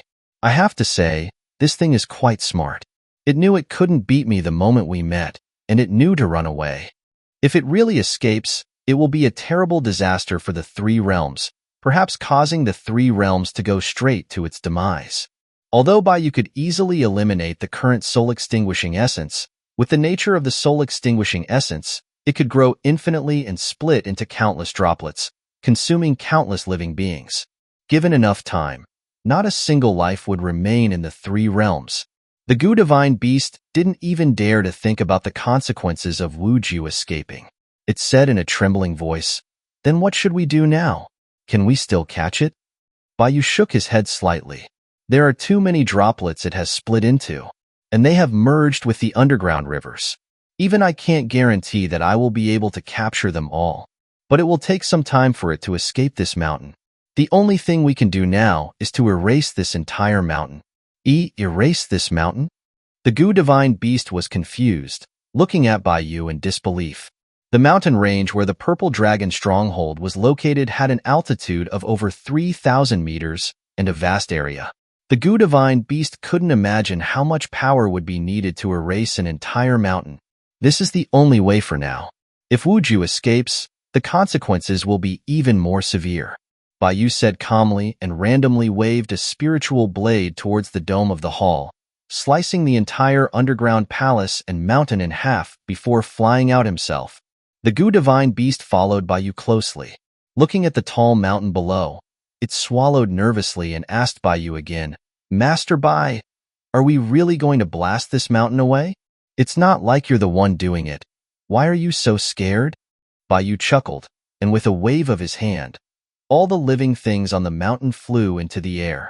For a moment, the sky was filled with various birds and beasts, as well as many villagers who lived inside this mountain. The scene was extremely spectacular. The Gu divine beast watched in amazement. To transfer all the living creatures in a mountain into the air, it couldn't imagine how much spiritual energy this would take. These people and animals are innocent. There's no reason for them to die here. Baiyu said lightly, Besides, if they stay in the mountain, they'll give Wu Jiao a chance to possess them. With that, Baiyu summoned the measuring ruler. Enlarge, Baiyu said softly, and the measuring ruler instantly became enormous, reaching past the sky. If the astronauts in the space station were looking towards the Yunnan Guizhou Plateau at this time, they would be able to see a huge black ruler rising up from the earth. What a behemoth! The Gu divine beast looked blankly at the majestic ruler, which it couldn't even begin to estimate how many thousands of meters tall it was. It was stunned, and its whole body was trembling. In front of this huge measuring ruler, it suddenly felt extremely insignificant. It had a premonition that if Baiyu was truly ruthless, he could use this measuring ruler to slice the three realms in half. Wu Jiao, who was hiding inside the mountain, seemed to also feel Baiyu's killing intent. It began to accelerate its escape from the mountain, trying to avoid this catastrophe. However, just as Wu Jiao was about to escape the mountain, it suddenly collided with a transparent barrier and couldn't escape at all. When the measuring ruler rose, it simultaneously placed a barrier around the mountain, able to isolate everything inside and outside the mountain. You still think you can run away? Baiyu sneered and activated the huge measuring ruler, causing it to fall from the sky. Boom! The measuring ruler slammed down, and the mountain, which was thousands of meters high, was crushed at that moment. Everything in the mountain was reduced to dust by the measuring ruler's power. And because of the barrier that the measuring ruler had placed around the mountain, even people outside the barrier couldn't feel the slightest movement, even though the measuring ruler's power had crushed an entire mountain in an instant. The Gu divine beast, which was inside the barrier, witnessed the measuring ruler smash an entire mountain and annihilate everything. It was completely shocked, and its mind went blank. What kind of divine power is this? Looking at the tall mountain below that had been instantly erased, the Gu divine beast felt as if its throat was parched. If it had also been in the mountain right now, it probably would have also turned into dust in an instant. Return. Baiyu returned the measuring ruler. The original tall mountain had turned into a giant basin, with even magma erupting from the ground. Is it over? The Gu divine beast pursed its lips and asked Baiyu. To be safe, let's search it one more time to make sure there are no survivors. As Baiyu said this, he landed in the basin, temporarily transferred the people and animals who were floating in the air to the adjacent mountain range, and used his spiritual power to put them to sleep to deal with them later. Just as Baiyu was checking the basin to see if there were any traces of Wu Jiu's aura, he suddenly felt countless immortal auras descending from the sky. Baiyu! A deep roar came from the sky. Baiyu looked up and saw a large number of immortals and gods in the clouds. All of the immortals were surrounded by immortal light, looking calmly at Baiyu and the Gu divine beast below. Seeing the immortals and gods suddenly appear in the sky, the Gu divine beast trembled again and asked Baiyu, Master Bai, what's going on?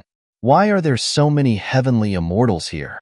The immortals and gods standing in the sky were all heavenly immortals who held immortal positions in the heavenly palace and were listed on the investiture of the gods.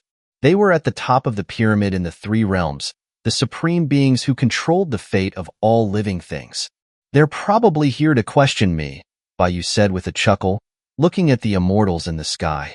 Question you?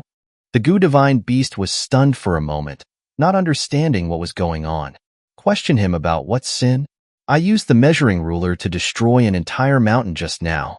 In this information-heavy society, that's already a major event that could shake the entire human realm. Looking at it that way, I've probably broken the heavenly laws again. They're here to capture me. Capture Master Bai? The Gu divine beast was stunned for a moment, then said angrily, Master Bai just saved the lives of all living beings in the three realms. How can they capture you? Baiyu smiled. The immortals wouldn't know. Chapter 106. Seizing the Eastern Emperor Bell. While Baiyu and the Gu divine beast were talking, a golden beam of light descended from the sky. A man who was 15 meters tall, wearing a golden feather crown, a golden silk robe, golden boots, and a serious expression appeared in the basin. When Baiyu saw the man descending before him, he chuckled. Divine Lord Aotion, it's been a long time. Divine Lord Aotion was the divine being in the heavenly palace who was in charge of punishments. He was righteous and incorruptible. The majority of the strict laws in the heavenly palace were created by him. More importantly, he was the one who had personally sentenced Baiyu to the underworld prison 10 years ago. Divine Lord Aotion looked at Baiyu coldly and said in a deep voice, Baiyu, you should be serving your sentence in the underworld prison, not wreaking havoc in the human realm.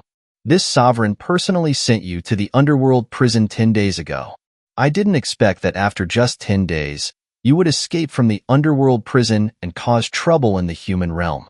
Baiyu chuckled and said, 10 days for you. But it's been 100,000 years for me, and my wife and daughter are still alive. I can't stay in the underworld prison, naturally. Divine Lord Aotion snorted coldly. Giving in to lust, disregarding the laws, a demon god will always be a demon god. Even if you abandoned your demonic body to become an immortal, your innate and vile character will never change. This sovereign will not talk about your crime of escaping prison. Just based on your recent crimes of wreaking havoc in the three realms, that's enough to send you back to the underworld prison, where you will never be reincarnated. The Gu divine beast said, arguing based on reason, Divine Lord, Master Bai just solved a great disaster for the three realms. He saved all your lives. If it wasn't for Master Bai, you would already be dead. The Wu clan remnant? Divine Lord Aotion looked at the Gu Divine Beast, frowning slightly, and then yelled at Bai Yu in a cold voice, Bai Yu, not only are you causing chaos in the three realms, but you are also entangled with the Wu clan remnant. Your crimes have increased. Are you an old, undying fool, or are you deaf? The Gu Divine Beast was completely enraged by Divine Lord Aotion's arrogant attitude. It immediately began cursing him. Did you become senile after becoming a god? A mere Wu clan remnant dares to insult this sovereign? Divine Lord Aotion yelled angrily and immediately raised his hand. Several golden chains rushed out from behind him and shot at the Gu Divine Beast. Do you really think that I'm afraid of you? The Gu Divine Beast was unwilling to be outdone. Its body quickly grew larger and its hands, which had been destroyed by Wu Jiao, grew back. It directly grabbed Divine Lord Aotion's chains and tore them apart. Disobeying the heavenly laws, your crimes have increased. Seeing that the Gu Divine Beast dared to resist, Divine Lord Aotion yelled again and more golden chains flew out from behind him, stabbing at the Gu Divine Beast. Watch me kill this old bastard. The Gu Divine Beast roared furiously as well. It grabbed the chains and opened its mouth, gathering a powerful spiritual energy ball in its mouth, preparing to fire it at Divine Lord Aotion. Enough. At that moment, Bai Yu's indifferent voice rang out. The measuring ruler flew out, directly cutting off the chains and forcing the Gu Divine Beast to retreat.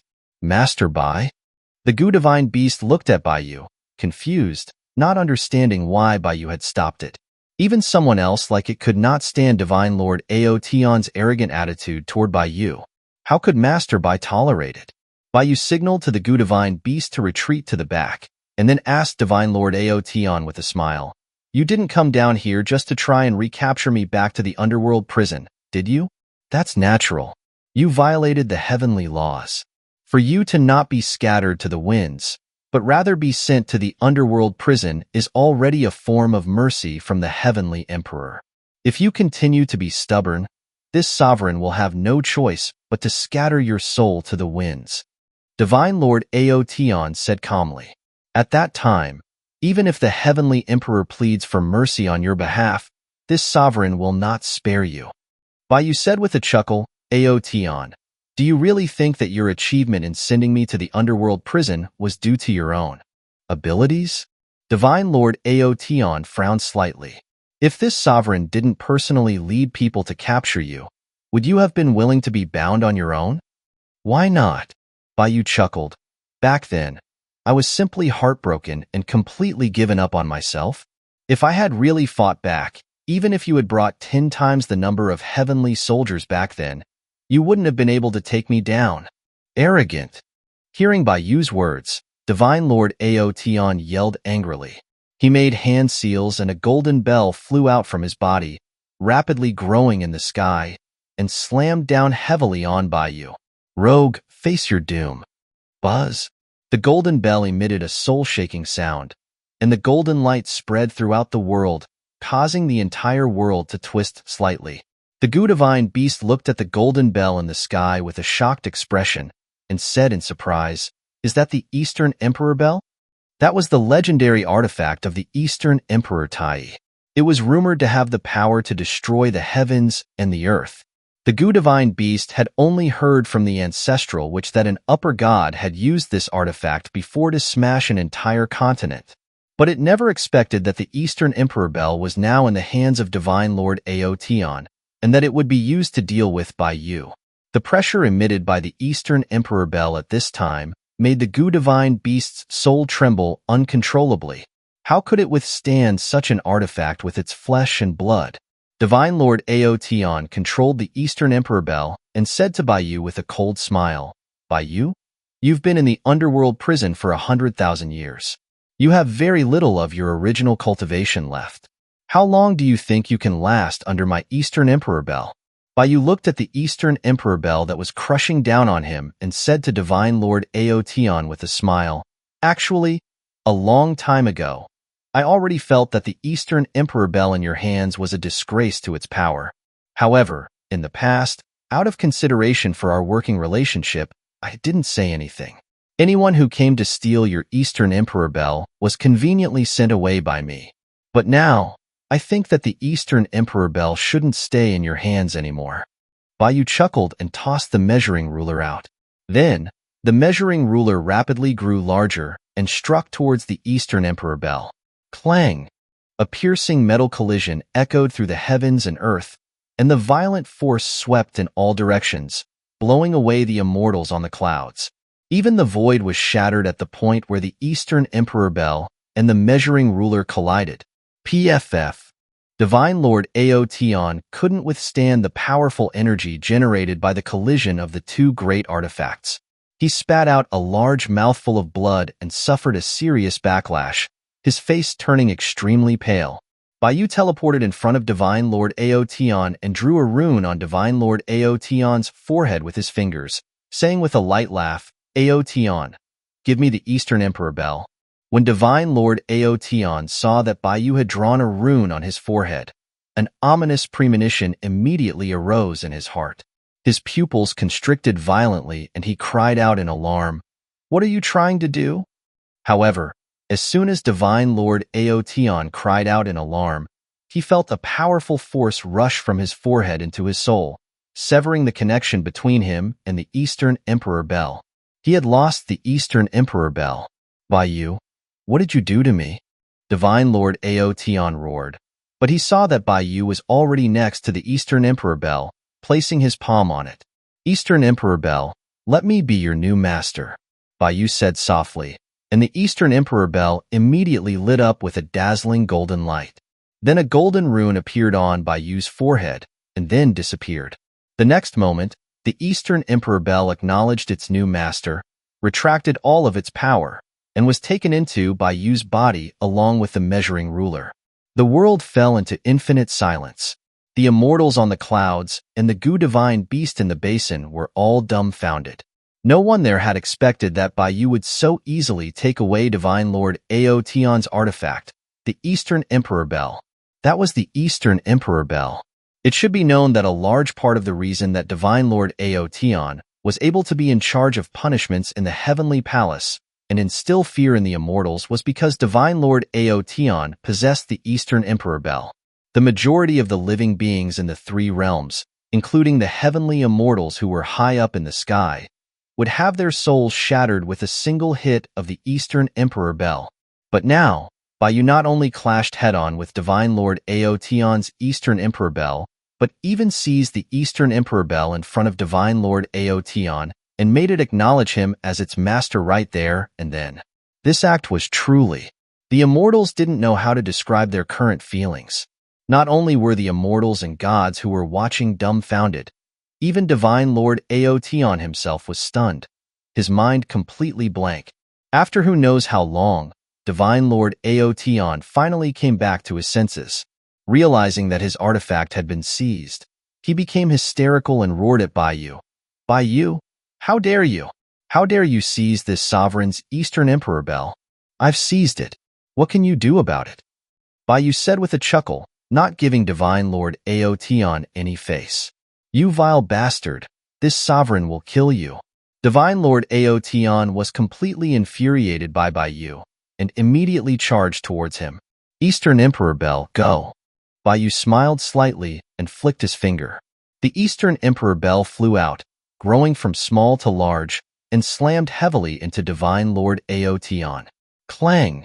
Divine Lord Aotion was heavily struck. He turned into a golden beam of light and passed through the immortals before being smashed into the sky. Baiyu retrieved the Eastern Emperor bell and looked into the sky, saying with a light smile, "To be able to withstand a hit from the Eastern Emperor bell without dying, Aotion, you can be considered a dragon among gods, a leader of the heavenly palace." The goo divine beast, who was watching Baiyu freely control the Eastern Emperor bell after seizing it, couldn't help but ask Baiyu, "Master Bai, your demon refining pot, measuring ruler, and everything else, did you obtain them using the same method?" "Not entirely, but the measuring ruler and the demon refining pot were both innate spiritual treasures that emerged from the chaos with me," Baiyu said with a chuckle. "Not entirely. The goo divine beast pursed its lips, feeling a parched throat. Since it wasn't entirely, then that meant that a portion of them were taken by force like this? The goo divine beast's mind was somewhat distracted, and it looked up at the sky, its heart suddenly filled with complexity. Everything that had just happened had completely changed its perception of the strongest beings in the three realms. Baiyu seemed to be on a completely different level than the living beings of the three realms, including the upper gods of the immortal realm. Rumble. Just as the goo divine beast was lost in thought, the heavens and the earth began to shake violently again. A huge golden array was condensed in the sky, and endless golden light poured down from the sky. Divine Lord Ao Tion's angry face appeared in the middle of that huge array. Baiyu, this sovereign will definitely crush your bones to ashes today. Chapter 107. The Jealousy of Divine Lord Ao Tion. Divine Lord Ao Tion's roar was like a thunderclap, exploding in the air. Immediately, the entire sky was bathed in the golden light of a magical array, and countless golden chains descended from above, piercing into the basin and forming a massive golden cage, trapping Baiyu and the goo divine beast inside. All you celestial lords, help me. Capture Baiyu and the goo divine beast. Ao Tion yelled. The celestials standing on the clouds hesitated for a moment, but ultimately, they all formed hand seals and poured their spiritual power into Ao Tion's array, bolstering his strength. Although Baiyu had demonstrated formidable power, instilling fear in them all, he was no longer a celestial official, and even at his strongest, was merely a rogue immortal. Divine Lord Ao Tion, on the other hand. He was a god who controlled the heavenly prison and divine punishments, holding real power that influenced every celestial being. Even gods had their emotions and desires, and the heavenly palace laws were excessively harsh. In their long lives, even the slightest carelessness could lead them to violate the heavenly laws. If they didn't obey Ao Tion now, and he held a grudge, they would be demoted to the mortal realm sooner or later when this matter was resolved. In an instant, the celestial's power flowed into Ao Tion's array, greatly enhancing his aura. The goo divine beast, watching the cage solidify around them, looked extremely grim. He said to Baiyu, "Baiyi, those damn celestials can't distinguish right from wrong. You saved their lives, yet they repay kindness with enmity. It's simply absurd. They're all just afraid of Ao Tion. Once we take care of him, they'll be a disorganized mob and scatter on their own," Baiyu said calmly, his expression remaining serene, as if their current predicament wasn't all that terrible. "Baiyi, it's easy for you to say. Ao Tion has now gathered the power of all the celestials, and he can suppress us with the array alone. We can't just go fighting all the way to heaven, can we?" The goo divine beast was furious, but he retained a basic sense of reason, knowing that the heavenly palace was still the most powerful force in the three realms. If they fought their way to the heavens, it would probably turn into another great havoc in heaven scenario. That would truly escalate things beyond control. The goo divine beast didn't believe that Baiyu and him alone could stand against the entire celestial realm. There's no need to fight our way up there. After all, the heavenly emperor is an old friend of mine. We need to save him some face. Can't go around pulling down his pants, right? Baiyu chuckled lightly. "Be Baiyi." The goo divine beast looked at Baiyu, stunned, thinking he had misheard. Saving the heavenly emperor some face? Not pulling down his pants? How arrogant could one be? The goo divine beast felt like he couldn't breathe. However, before the goo divine beast could catch his breath, Baiyu retrieved the Hichu Luo Shu. Seeing the Hichu Luo Shu, the goo divine beast's pupil shrank again as he exclaimed, "The Hichu Luo Shu? Baiyi, you actually possess such a treasure?" All the arts of divination, the 5 elements and 8 trigrams, originated from the Hichu Luo Shu. It could be said that mastering the Hichu Luo Shu meant grasping the supreme truth of the Tao and understanding the origins of all magical arrays. In the presence of the Hichu Luo Shu, all arrays were meaningless. "I snatched it from an enemy a while back. Haven't had the chance to use it yet, but it's come in handy today." Baiyu smiled lightly, tossing the Hichu Luo Shu into the air. The Hichu Luo Shu released a beam of white light, which shot into the enormous golden array above. Almost immediately after the white light hit the golden array, numerous cracks appeared on its surface, and the chains piercing the ground dissipated into points of light. Break. Baiyu uttered a single word, and the massive array shattered instantly. The celestials who had poured their spiritual power into the array were backlashed, coughing up blood. The white clouds in the sky were stained red, like a blood-red sunset. Aotion, at the center of the array, fell like a kite with a broken string, plummeting from the sky and crashing heavily into the basin, sending dust billowing everywhere. Baiyu retrieved the Hichu Luoshu and chuckled at the groaning Aotion. Aotion, do you have any other tricks up your sleeve? Damnable. Aotion stood up with difficulty, glaring at Baiyu with hatred and resentment. The Hichu Luoshu was lost long ago. How did you come to possess such a treasure? This isn't fair. There's nothing unfair about it. Even without the Hichu Luoshu, it would just be a little more troublesome for me to deal with you. The outcome wouldn't change, Baiyu replied with a light laugh. A little more troublesome? Hearing Baiyu's words, an endless surge of anger welled up in Aotion, his expression contorting. Baiyu, you are as arrogant as ever, looking down on everyone. So what if you have some strength? In the end, didn't your family fall apart? Didn't you get stripped of your celestial status and thrown into the nether prison as a criminal? Baiyu, even if you've escaped from the nether prison, what of it? There's no place for you in these three realms. Ha ha ha. Aotion said, finally breaking into manic laughter, his shrill laughter echoing in the sky. Under the relentless blows, he was going crazy. Baiyu looked at the laughing Aotion, a trace of pity flashing in his eyes. He said, Aotion, jealousy has disfigured you. You've gone mad. Yes, I've gone mad long ago. Aotion glared at Baiyu, roaring, I worked hard in my cultivation, made great contributions to the heavenly palace, and finally got my name on the god-conferring list so that I could attain godhood. Why is it that a demon from the outer realms like you only needed to willingly abandon your demonic body to get a high position in the heavenly palace, and your power is still far beyond mine? Just because you were born a demon? You don't have to do anything, yet you can easily negate all our efforts? It's completely unfair. The world was never fair. Baiyu looked calmly at Aotion. You envy my strength and think that I surpassed you without needing to cultivate, but you're oblivious to the fact that the vast majority of the world's beings cannot even cultivate after sacrificing everything, not to mention becoming a god.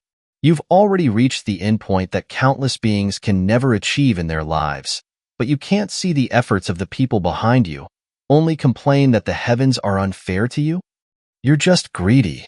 Baiyu's words were like a knife, cutting into Aotion's heart, tearing away his false facade. No, it's not like that, Baiyu. You're talking nonsense, misleading people. Aotion shook his head, retreating constantly. Though his mouth refused to accept Baiyu's words, his eyes became even more frantic. He didn't dare face Baiyu and wanted him to disappear immediately, so he immediately cried out to the sky, All you celestial lords, quickly help me. Capture this madman, Baiyu. However, after the backlash from the shattered array, the celestials on the clouds were all severely injured. Their hearts and souls were damaged. They could barely protect themselves, let alone help Aotion. No matter how much Aotion shouted in the basin, not a single celestial responded to him. At this moment, the goo-divine beast approached Aotion with a cold smile.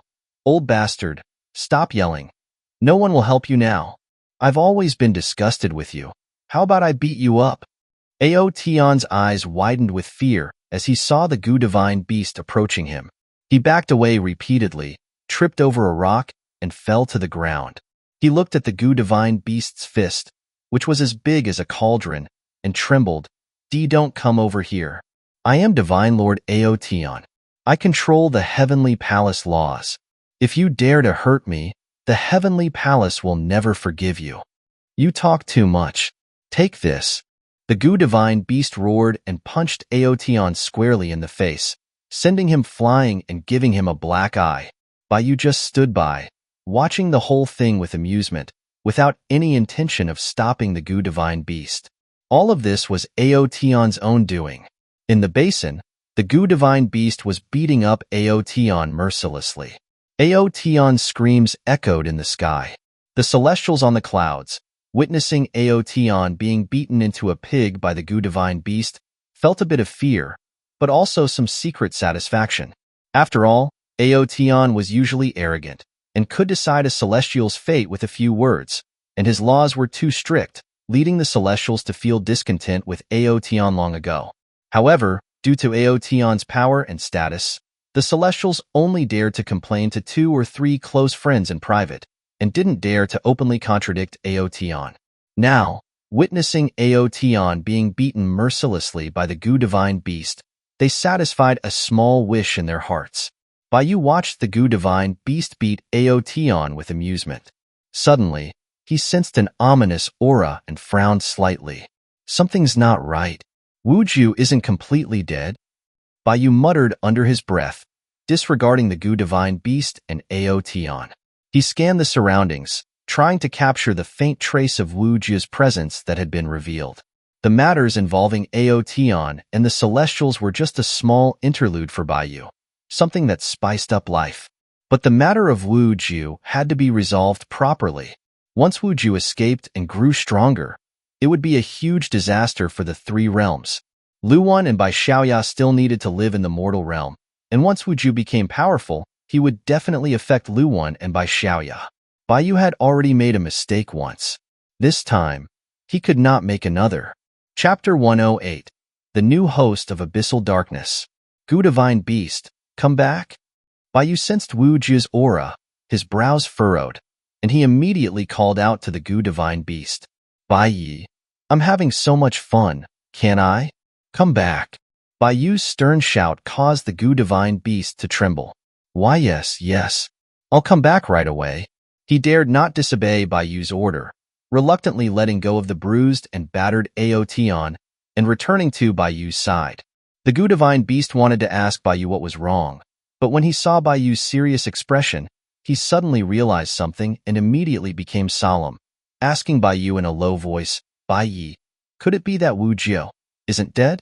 Yes, I just sensed his aura. Baiyu nodded slightly. Although it was just for a moment, I'm sure he's lurking nearby, trying to possess a deity. Possess a deity? Hearing Baiyu's words, the Gu Divine Beast suddenly felt a tremor and subconsciously looked at Aotion not far away. Baiyi, do you mean that Wuju is likely to target Aotion? Baiyu said, it's highly likely. Aotion is already driven by hatred, completely losing his reason, and his own foundation is not weak. Once possessed, Wuju can exert even greater power than before. Aotion is the best candidate at the moment, but you, being with Aotion earlier, could also become Wuju's target. After all, you're the guardian beast of the Wu tribe and have deep roots with the Wu clan. He has reason to choose you. Thank you, Baiyi, for saving my life. Hearing Baiyu's words, the Gu Divine Beast realized that he had just cheated death. If he was possessed by Wuju, injected with abyssal darkness fluid, then even the primordial Grandmaster Hongjun would be powerless. Don't let your guard down. You and Aotion are currently the most likely to be possessed. If you get possessed, I won't hesitate to kill you. Be prepared. Baiyu warned the Gu Divine Beast. Understood. I won't give it a chance. The Gu Divine Beast didn't dare to be careless and immediately focused his mind, paying close attention to his surroundings to prevent Wuju from finding an opening. On the other side, Aotion didn't know what had happened. He wobbled to his feet, staring at Baiyu and the Gu Divine Beast, laughing. Hit me? Keep hitting me? Why have you stopped? I, Divine Lord Aotion, am in charge of the prisons, and the heavenly palace laws are also created by me. My position is very important. You dare not kill me. When I return, I will personally lead 1,000,000 heavenly soldiers to suppress you 2 criminals. Aotion laughed, continually spouting threats, but he couldn't even stand steadily. After losing the Eastern Emperor Bell and having his myriad celestials array shattered, his spiritual power was almost depleted. Add that to the beatdown he received from the Gu Divine Beast, He was a miracle to still be standing. Baiyu looked calmly at Aotion, listening to his words, but his attention was not focused on Aotion at all. He had already taken Aotion as bait to lure Wujiu out. Once Wujiu couldn't resist, choosing to possess Aotion, he could completely eliminate Wujiu. As for killing Aotion and facing the consequences of Heavenly Palace punishment, Baiyu already had a lot of sins. According to the Heavenly Palace laws, he was already unforgivable and should have been scattered into oblivion. One more sin didn't matter to him. And so, Aotion pointed at Baiyu and cursed him in the basin, while the Celestials on the cloud watched below in confusion, unable to understand the situation. Clearly, Baiyu was in the advantage. So why had Aotion gone berserk? After an hour, Aotion seemed to be tired of cursing and sat down on the ground, beginning to meditate, absorbing the spiritual energy of heaven and earth to restore his strength. After this period of cursing, Aotion could confirm that Baiyu and the Gu Divine Beast dared not kill him. Since that was the case, he might as well restore his spiritual power here, and then fly back to the celestial realm to make a comeback in the future. However, just as Aotion started meditating, a drop of black liquid seeped from a rock beneath him and quietly burrowed into his body. Thump, thump. At the moment the abyssal darkness fluid entered Aotion's body, he felt his heart beat twice violently, and then an unimaginable power surged from his body. Aotion felt his infinite potential being unleashed, a trace of doubt flashing in his eyes as he did not understand the situation. But soon, the doubt in his heart was forgotten, and he entered a state of ecstasy. Such powerful force. No matter how this power came about, it was the power he most wanted to obtain in his heart. Baiyi, Aotion, he. The Gu Divine Beast sensed Aotion's surging aura. His expression changed slightly, and he immediately looked at Baiyu. Stay calm. There's still some abyssal darkness fluid left outside. Don't spook the snake. Baiyu shook his head slightly, signaling the Gu Divine Beast not to act rashly. Okay. The Gu Divine Beast licked his cracked lips, staring straight at Aotion in front of him, his heart extremely tense. The abyssal darkness fluid, possessing Wujiu, was able to unleash power that shook the three realms. And now the abyssal darkness fluid was about to possess a god, and a high god of the heavenly palace at that, a strong among the celestials. The Gu Divine Beast couldn't imagine how strong Aotion would become after being possessed by the abyssal darkness fluid.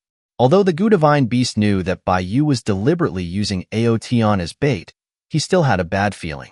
There was likely to be a fierce battle next. The Celestials on the clouds also felt Aotion's abnormally increasing aura, and their expressions changed, feeling a sense of unease. Although the Celestials were far less powerful than Baiyu, that was only because Baiyu was too strong. It didn't mean the Celestials were weaklings.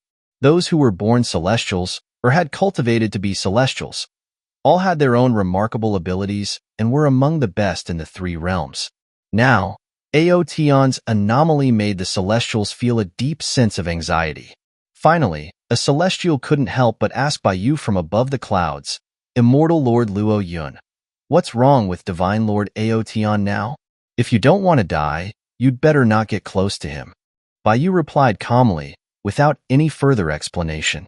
However, once Baiyu said this, the Celestials realized that Aotion was really possessed by something, and their faces were filled with fear, instinctively flying a distance higher into the sky, not wanting to get involved with Aotion. Boom! At this moment, an incredibly powerful aura suddenly erupted from Aotion's body, soaring into the heavens. The Celestials changed color. Haha! Power! Endless power! Aotion laughed maniacally, his forehead growing two spikes. His eyes turned pitch black like black holes, and a layer of ashen color covered his face. Abyssal darkness energy was released from Aotion's body, sweeping through the surroundings. And Aotion seemed to be completely unaware of all this, allowing the abyssal darkness to corrode his body. Baiyu, did you see? This is my current power. I surpassed you. As Aotion's aura grew stronger, the remaining abyssal darkness fluid couldn't resist any longer and, at this moment, all surged into Aotion's body, directly detonating all of Aotion's potential. Boom! Chapter 109. Power Beyond the Celestials. As the black pillar of light gradually dispersed, Divine Lord Aotion appeared before everyone, now with black fleshy wings sprouting from his back, horns protruding from his forehead, and his entire body covered in hard black armor. With each breath he exhaled, he released a red mist composed of tiny insects, which spread outwards, filling the space between heaven and earth. Wherever the red mist touched, it corroded. The Gu Divine Beast, seeing Aotion's current form, had fear etched on his face. He instinctively backed away, trembling as he said, such powerful pressure. He swore, in all his long life, he had never felt such fear. He even had a premonition that the current Aotion had enough power to slaughter the entire three realms without leaving a single trace. The abyssal darkness fluid, created by the ancestral witches, which had nearly toppled the three realms, was at this moment completely revived. Disaster was descending. Rumble. At this moment, dull thunder roared in the sky, as if the heavenly Tao also sensed the threat from Aotion, and a heavenly punishment was about to descend. Crack. Divine lightning from the 9 heavens fell, passing through the celestials and engulfing Aotion. Lightning flashed in the basin, and the red mist that had filled the surroundings dissipated. The celestials on the clouds all craned their necks, looking downwards, wanting to know if Aotion had been obliterated by the heavenly punishment. After Aotion's transformation, the celestials felt the same premonition as the Gu Divine Beast. Their feelings toward Aotion had changed from awe to fear. If Aotion survived, it wouldn't be beneficial to anyone. They absolutely could not let him live. However, as the lightning dissipated, the unscathed Aotion reappeared in the celestial's sight.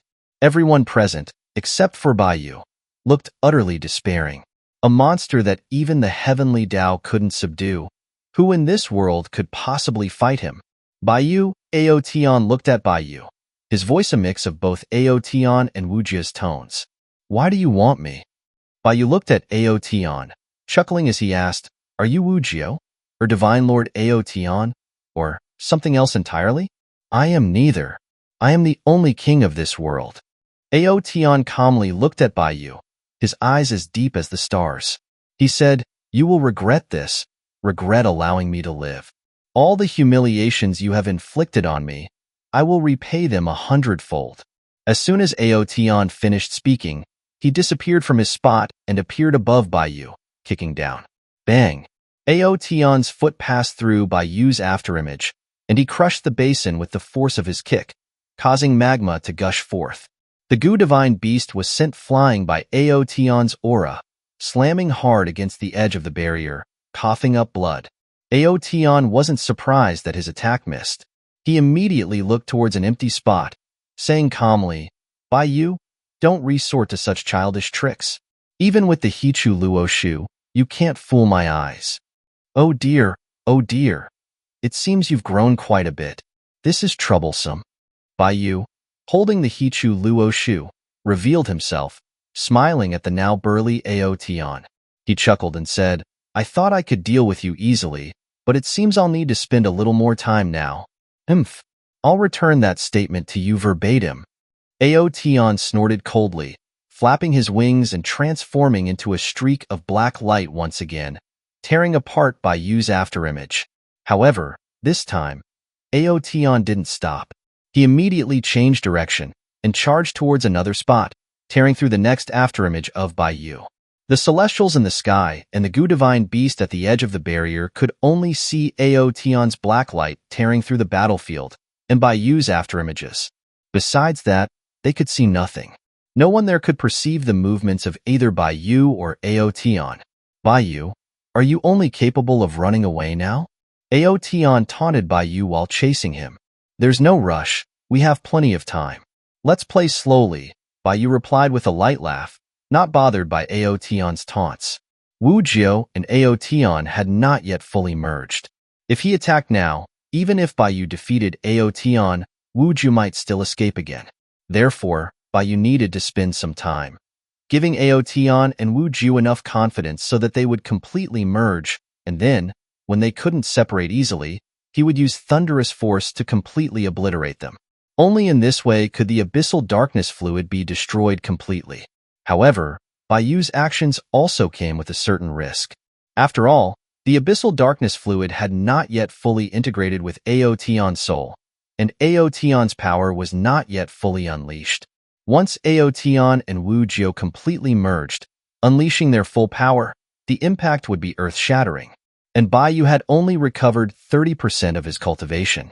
Although he currently possessed 4 divine artifacts, the heavenly measuring ruler, the demon refining pot, the Eastern Emperor Bell, and the Hichu Luo Shu, it would still be a struggle to defeat the combined form of the peak Aotion and Wu Jiu. However, only in this way could he truly achieve a lasting solution. Taking this risk was worthwhile. Bayu, you can hide for a while, but you can't hide forever. I'd like to see how long you can last in this state.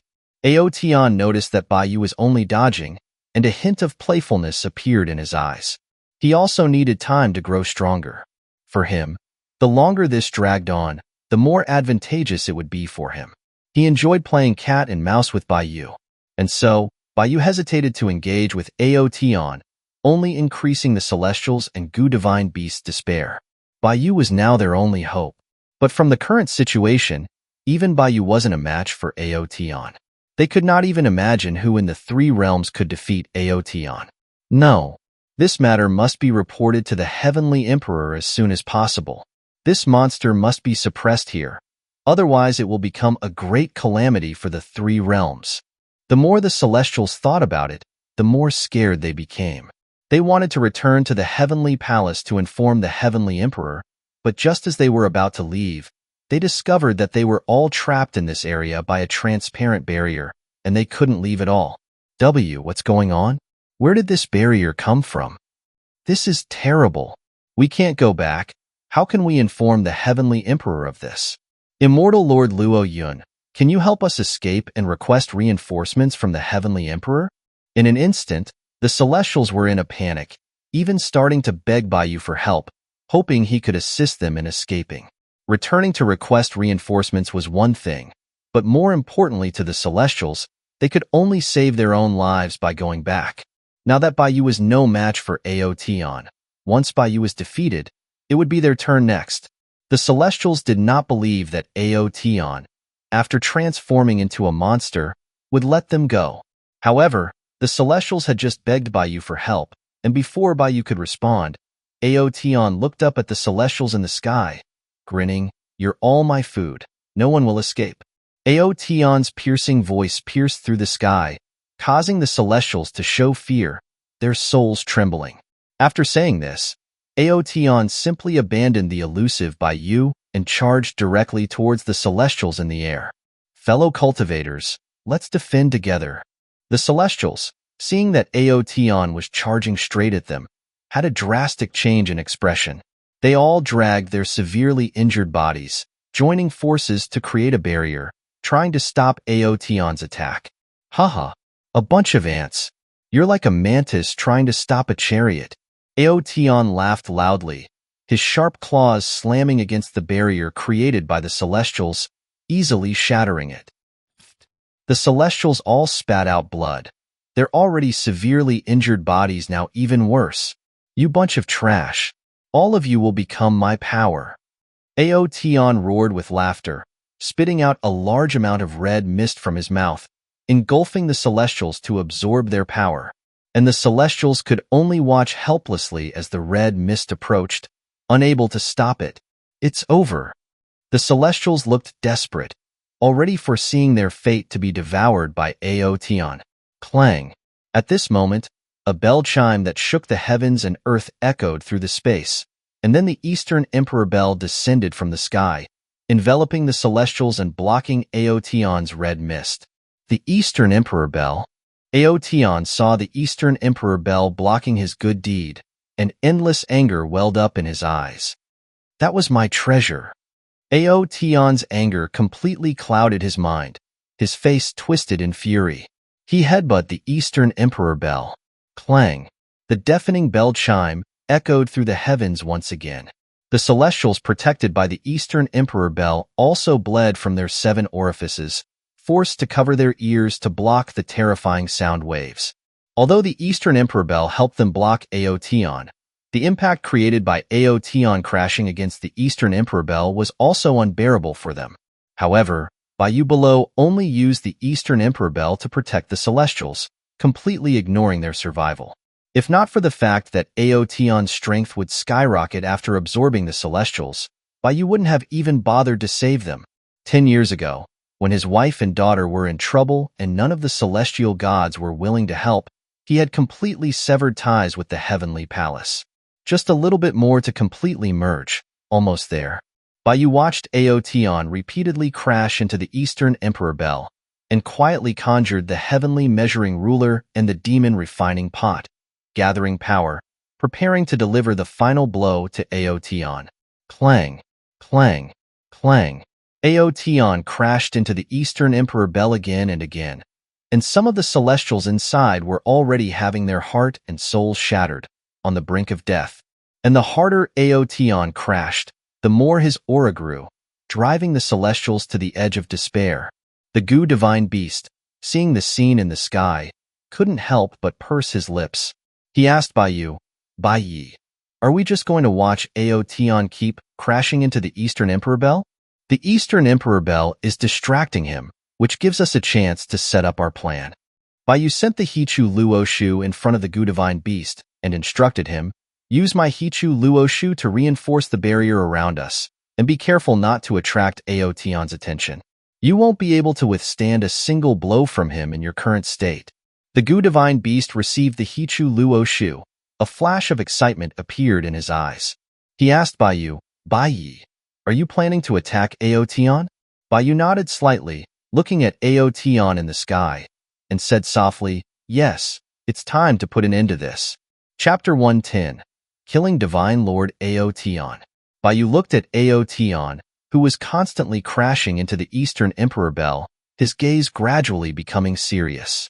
After Aotion saw the Eastern Emperor Bell and lost control of his emotions, Wuju also seemed to be affected by Aotion's emotions, speeding up the process of merging with him. At this speed, it would take, at most, a minute for Wuju to completely merge with Aotion. Then, Wuju would no longer be able to escape from Aotion's body. Almost there, Bayou murmured, his eyes glinting, silently waiting for Wuju to merge with Aotion, while secretly helping the Gu divine beast reinforce the barrier. However, while a minute may have passed in the blink of an eye for Bayou, for the celestials inside the Eastern Emperor Bell, it felt like an eternity. Aotion's power grew stronger, and the casualties among the celestials inside the Eastern Emperor Bell became more severe. The Eastern Emperor Bell was originally a weapon of attack. Although it could also be used for defense, it could not effectively weaken the vibrations caused by Aotion's collisions. Under Aotion's continuous assaults, over half of the celestials inside the Eastern Emperor Bell had already died or been severely injured. The rest were merely holding on, enduring a terrible fate. However, despite this, the celestials did not dare to escape from the Eastern Emperor Bell. They could only endure it silently. Staying inside the Eastern Emperor Bell, there was still a possibility of survival, but once they left it, they would surely die. Bai Yi, I've finished reinforcing it here. As time passed, the Gu divine beast also succeeded in reinforcing the barrier and transmitted his message to Bai Yu. Good. Hearing the Gu divine beast's words, boundless killing intent suddenly erupted from Bai Yu, his aura instantly locking onto Aotion. This killing intent? Aotion, who was still crashing into the Eastern Emperor Bell, suddenly felt a chilling killing intent. He couldn't help but be stunned, and subconsciously looked in Bai Yu's direction, only to see that Bai Yu had disappeared. Where's Bai Yu? Seeing Bai Yu disappear, Aotion's pupil shrank, and a bad premonition arose in his heart. He looked around, trying to locate Bai Yu's position. Above you, Aotion. Bai Yu's voice came from above.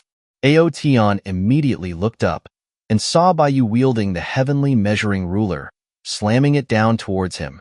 Bang! The heavenly measuring ruler struck Aotion's face, instantly shattering his skull. He plummeted like a cannonball, piercing through the ground and causing magma to splatter everywhere. Immortal Lord Luo Yun? Inside the Eastern Emperor Bell, the desperate Celestials saw Baiyu take action, a glimmer of surprise appearing in their desperate eyes. It was as if they had seen a glimmer of light in endless darkness. They thought that Baiyu had been beaten by Aotion to the point of being completely helpless and was now merely holding on. But judging from the current situation, Baiyu still had power to spare. Defeating Aotion wasn't impossible. Baiyu placed the heavenly measuring ruler on his shoulder and retrieved the Eastern Emperor Bell. He said to the Celestials, "Go find the Gu Divine Beast. Have him use the Hichu Luo Shu to protect you. Don't get in the way here." "Yes, yes. Immortal Lord Luo Yun. We'll go right away." The Celestials did not dare to hesitate at Baiyu's words. They nodded repeatedly in agreement, and then flew towards the Gu Divine Beast without looking back. "Baiyi, are you really going to protect these Celestials?" The Gu Divine Beast asked Baiyu when he saw the Celestials flying over. In his opinion, these Celestials had all followed Aotion to hunt Baiyu, so their deaths were deserved. If they stay here and are devoured by Aotion, they will make my threat much larger. Use the Hichu Luo Shu to create a space of your own and take them inside. Baiyu said calmly. Yes. Hearing Baiyu say so, the Gu Divine Beast no longer insisted and used Baiyu's spiritual power to activate the Hichu Luo Shu, taking all the Celestials into it, while he himself held the Hichu Luo Shu, guarding the edge of the barrier to prevent any gaps from appearing. Baiyu. At this time, Aotion flew out from the broken ground. His face, which had been smashed by the heavenly measuring ruler, was healing. He stared fixedly at Baiyu and asked in a low voice, "Earlier, when I was beating you down, was that all an act?" The power that Baiyu displayed in that one attack was completely different from before. Such a massive change in strength made Aotion feel somewhat insecure. "If I didn't act, how would you have been willing to completely merge with Aotion?" Baiyu said with a smile, holding the heavenly measuring ruler in one hand and supporting the Eastern Emperor Bell with the other. "Now, you should no longer be able to escape Aotion's body, right? Baiyu." Hearing Baiyu's words, Aotion also realized he had been tricked. His entire face twisted with intense hatred towards Baiyu. However, Aotion quickly regained his composure and said to Baiyu, "Are you deceiving me? Was I not also delaying time? Now that I am completely merged with abyssal darkness, I feel unprecedentedly powerful. With your current incomplete cultivation, what can you do to me?" Baiyu chuckled. "Why don't you try and find out? Baiyu, today, I will swallow you and completely dominate the three realms." Feeling Baiyu's arrogant attitude, the rage in Aotion's eyes surged. He immediately roared and flapped his wings, transforming into a black light, charging towards Baiyu at lightning speed. In an instant, Aotion had already arrived in front of Baiyu. His sharp claws tore through the void and slammed down towards Baiyu, trying to tear him apart. This time, Baiyu no longer dodged. He raised the heavenly measuring ruler, directly severing Aotion's claws. At the same time, he manipulated the Eastern Emperor Bell to crash into Aotion, sending him flying. Clang! The sound of Aotion's collision with the Eastern Emperor Bell echoed in the surroundings, even causing the space where they clashed to shatter. And Aotion's claws, which were sent flying, as well as the blood splattered from his wounds, were all absorbed cleanly by Baiyu's demon refining pot. After learning the characteristics of the abyssal darkness fluid, Baiyu would no longer give Wu Ju a chance to escape. Damn it! How did this guy suddenly become so strong? Aotion stopped in midair, staring fixedly at Baiyu ahead, his expression growing increasingly grim. This doesn't make sense. His bones and armor, as hard as mystic iron, were as fragile as tofu in the face of the heavenly measuring ruler. And his method of letting his blood spray onto the earth to leave himself a seed of rebirth was also countered by Baiyu's demon refining pot. His power was not even able to withstand his own Eastern Emperor Bell. Baiyu, using the power of 3 divine artifacts, instilled fear into Aotion's heart. Aotion began to lose his will to fight. "No, I'm not strong enough yet." Thinking this, Aotion looked towards the goo divine beast at the edge of the barrier again, drool dripping from his mouth. That's right. There's also the goo divine beast. It's the guardian beast of the Wu tribe. If I eat it, my power will also increase. I'll definitely be able to crush by you. Aotion made up his mind, and without hesitation, charged towards the goo divine beast, opening his jaws, trying to bite the goo divine beast in one go. Bai Yi, help! The goo divine beast exclaimed, and instinctively used his arm to cover his head. However, when Aotion bit down, he passed right through the goo divine beast. This is... Aotion, unable to bite the goo divine beast, had his pupils shrink as he looked towards the Hichu Luo Shu in the goo divine beast's hands. He saw that the Hichu Luo Shu was emitting a faint glow. In the next moment, the goo divine beast appeared on the other side of the barrier. I am not dead? The goo divine beast, holding the Hichu Luo Shu, was shocked to find himself on the other side of the barrier. He quickly checked his whole body, and after finding himself completely unharmed, he finally breathed a sigh of relief. When Aotion charged towards him, he didn't have time to activate the Hichu Luo Shu at all. He couldn't react at all, and thought that he was a goner. But he never imagined that the Hichu Luo Shu could activate automatically, helping him shift his position. Goo divine beast, the Hichu Luo Shu will protect you automatically. You only need to concentrate on maintaining the barrier and don't let Aotion and Wuju escape. You don't have to worry about your own life, Bai Yu said with a light smile to the still-dazed goo divine beast. Yes, the goo divine beast returned to his senses and was immediately overjoyed, responding excitedly to Bai Yu. After Bai Yu revealed these abilities, the goo divine beast realized that Bai Yu had been controlling the situation all along. Wu Jiao and Aotion were nothing to be feared.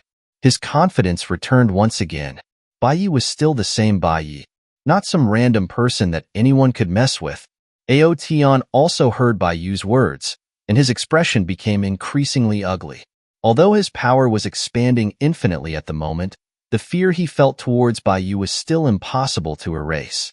Adding that to the powerful abilities Bai Yu had revealed just now, it reignited the fear deep within him towards Bai Yu. In an instant, Aotion's will to fight became weaker and weaker, and he began to contemplate an escape route. Bai Yu, sensing Aotion's weakened fighting spirit, a flash of disappointment appeared in his eyes. In fact, after Aotion and Wu Jiao completely combined, his power was already almost the same as Bai Yu's. If Aotion had insisted on fighting, Bai Yu would have been in for a hard battle, and victory was uncertain. But now, Aotion was cowardly before the fight even began. When two opponents meet on a narrow road, the brave one wins. Now that Aotion had lost his will to fight, no matter how powerful he was just a plaything to Bai Yu. The victory was already decided. Aotion, Wu Jiao, it seems I overestimated you. I should apologize to you. My caution wasted both of our time, Bai Yu said calmly, casually swinging out the heavenly measuring ruler. A streak of black light flashed in the air, directly hitting Aotion's face, smashing it. Aotion rolled to the ground, and the blood droplets that splattered out were absorbed once again by the demon refining pot. Damn it! How could Bai Yu be so strong? After enduring the impact of the heavenly measuring ruler once more, Aotion was completely terrified. He no longer dared to resist and started frantically crashing into the barrier, trying to escape from here. And no, this can't be. I can become even stronger. I can't die here. Bai Yu. You wait, I will become even stronger, and I'll come back and kill you. Aotion's screams were like that of a clown. It's over. As Bai Yu's indifferent voice fell, Aotion suddenly found himself enveloped in shadows. He looked up and saw the enormous, heavenly measuring ruler falling from the sky. Aotion's pupils shrank violently. Bang! The heavenly measuring ruler smashed down, and Aotion turned into dust. Chapter 111. Coexisting with the Heavenly Tao. A black ruler stood between heaven and earth, with the ground around it cracking like a spider web, spreading in all directions. The goo divine beast gazed at the heavenly measuring ruler standing between heaven and earth, completely mesmerized. He never imagined that Wu Jiao and Divine Lord Aotion would fall just like that. Aotion had clearly possessed power that could rival heaven and earth, and even the heavenly punishment had been unable to touch him. Yet they had died so easily. Beneath the heavenly measuring ruler, everything that had happened made the Gu Divine Beast feel as if it were a dream, impossible to believe. It was simply, the Gu Divine Beast couldn't describe the shock he felt. Gu Divine Beast, release the Celestials now. Baiyu descended onto the broken ground, retrieving the heavenly measuring ruler, and spoke to the Gu Divine Beast. When he used the heavenly measuring ruler to suppress Aotion, the demon refining pot had also been running at full power, absorbing all the energy that Aotion had released into heaven and earth. Not even a single drop of sweat from Aotion's body had escaped the demon refining pot. In this world, Aotion, Wu Jiao, and the abyssal darkness fluid had completely disappeared. Baiyu had not given them any way out. It was all over. The Gu Divine Beast obeyed Baiyu's command and immediately released the Celestials from the Hichu Luoshu's world. The Celestials were still in a state of shock. Seeing that only Baiyu and the Gu Divine Beast were left in the empty barrier, they couldn't suppress the fear in their hearts. They asked Baiyu with trembling voices, "Baiyi, Divine Lord Aotion, he's dead." Baiyu removed the barrier around them, saying calmly, "Go back now. I don't want to see you in the mortal realm." Hearing Baiyu's words, the Celestials looked at each other, but in the end, they didn't dare to ask anything. They bowed deeply to Baiyu. "Thank you for saving our lives, Immortal Lord Luo Yun. We will take our leave." With that, the Celestials all mounted their colorful, auspicious clouds and returned to the heavenly palace to report everything that had happened to the heavenly emperor. The Gu Divine Beast returned to Baiyu with the Hichu Luoshu, respectfully offering it back with both hands. Then, anxiously, he asked Baiyu, "Baiyi, can I follow you from now on?"